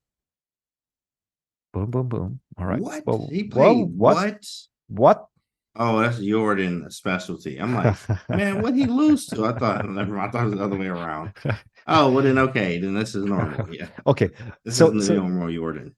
I I never understand how Jordan prepares for games. I think he just like looks at the position and What then the engine say? Oh, this fine. just All right, we good now. throws something, throws like a dart. He closes his eyes and then he picks up one of the pieces starting from like d4, d5, knight f3, knight f6, and now I'm just going to touch whatever pawn I touch, and then that's the one I'm moving. And then we. And if I touch the g pawn, I'm going to go to g4. G4, right? Yeah, no, this is, I mean, strange. And so Black responded like, hey, you know what? I'm just going to develop. I expected this from Jordan. That's why I didn't even prep. I didn't know what he was going to play. So, rookie one, yeah. Okay. Got a game. Okay, take. Look at this pawn still on a3 too. Like, it's there. I mean, I tucked my bishop on a2 at least. The bishop. That's what it was about. Ooh, double question mark. How is that bad? I'm sorry. They don't even. Oh, that's cold, boy. That's look at that that's what he cold missed. shower right there. Oh, that is a move. I'm not taking this. Forget about it. I'm not taking this. I'm just gonna simply go swing the rook to the d file. Where's the queen going? That's a cold move. Oh, double question mark twice. You have lost your mind. Says back to back double question mark. Yo, absolute right now. Bishop e5 hits the rook, blocks as well. Take those. Take. Hold on. 93 was a threat. Double question marks. Doubles. Oh my man. goodness. Ooh. Oh man. Hey, bro. Hey, you know what? This is when the people looking around you and you like, yo, don't look at my game, bro. Please don't look at my game. That hurts. Oh. That hurts. Oh man, you can hit with these. Oh, he killed him. Hey man, this Stop it. This is TOS. Stop it, TOS, bro. Oh, wow. He hit that man so hard. I would just only play regular openings from that day forward. Stop it. From the rest of the tournament. Oh my goodness. Wow. Oh my goodness. He cleaned up shop there. That was a big win. Yeah, if you take, that's it. Game over. Hit that man with some nasty stuff. Game over, baby. Yeah. No, that was nice. Beautiful. Beautiful game. Sam Shanklin gets a victory, gets a dub. Big Sam as well. Yeah. Big Sam coming from the United States. Big Sam. By way of California. Take a look at this. He's playing with the black pieces. Okay, let's see. He really mixes stuff up. He play everything. Now the knight goes back to b1. Okay. Boom. d3, queen g4, f4. Boom. Yeah. Okay. All right. What? Oh, what? He lost his mind. Oh, I mean, come on, man. What? This is, bro. Whoa. This is the grand switch. What? Bro. No. Yeah. That's why he lost his game. I mean, immediately, like, okay, that makes sense now. Morale, man. Come on. What you just doing? beat Magnus. You gotta respect it. This is the guy that beat Magnus. Queen takes h5. Come on. Come on. I'm sure when it happened, Sam like almost fell out the chair. He's just not expecting that. No one's expecting. Like, you sacked and got this position, right? Okay. That's crazy. That's crazy. And he's stacking everything. Yeah, no, Sam just converted. Yeah. Converted. Nice conversion. Ooh, nice. Brilliant move. Brilliant move. And queen to b1. No, beautiful. Beautiful. By the way, before we sign off, let's see exactly what happened in this one. We've seen it. Fabiano versus Niemann. Beautiful game by Niemann. That was board 1. Board 2, draw between Bakrot. That's Bakrot, but I like to say Bakrot. I don't know why. Versus Ricci Rapport. That was a draw. Aronian, LeBron versus Chaparinov. He got out of this one fast. He did not want to see anything happen after this move. Knight takes e3. Yeah, he like draw. Understandably so, of course. Pratke takes down Duda. Yu Yang draw against Shirov. Abdusatorov draw against Narayanan. Antongi, remember that. Oof. That king e5 move. Nightmares. Wake up, cold sweats thinking about that. Bishop g2 checkmate. There's no way to Nice. stop it. Nice. So he gets the dub. There you guys, he gets the dub, moves on to 2 out of 2. Melkumian versus Max Sidlu, draw. And then on board 9, Sam Sevian, draw against Aravin. Crazy, crazy game. Nair versus Marty Rosian, newly induced. 2700. Inducted 2700. Yeah, this is looking good. And of course, marquee matchup of the round, Sadwani versus Hikaru. And let's flip the board. That was a draw, and it was a draw because of this rook dance at the end of it. Rook e3, rook d6, rook e2, rook b6. And we definitely will have a recap coming from Hikaru. Keep an eye out for that one on YouTube. That's going to come up shortly. So yeah, I mean, I have to say, sure, maybe on paper it doesn't look like the right result, but Hikaru defended well, and Hikaru didn't have an easy position out of the opening. So definitely a fair result in this one. Not that much left, I have to say, in this position, for the simple fact that it's very difficult to make progress with any of the sides, right? Right.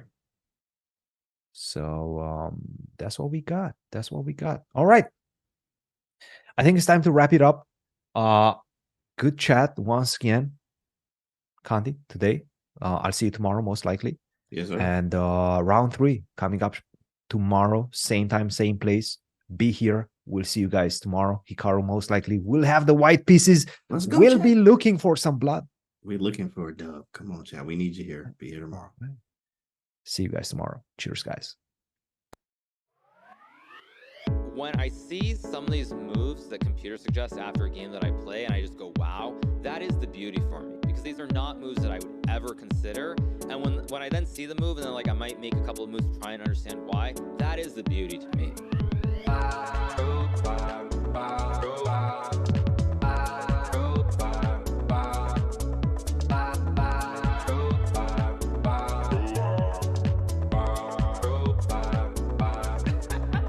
I feel like playing chess, yeah. I feel like hoping. I feel like playing chess, yeah. I feel like streaming.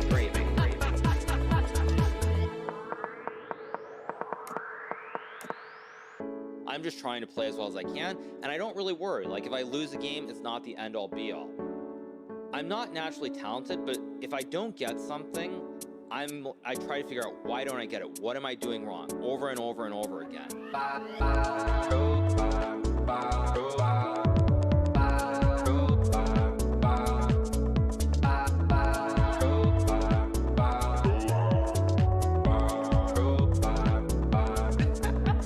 I feel like playing chess, yeah. I feel like hoping.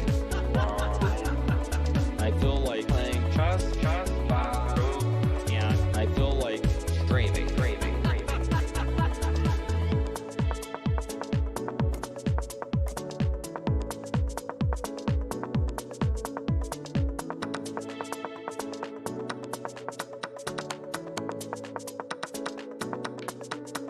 Bye.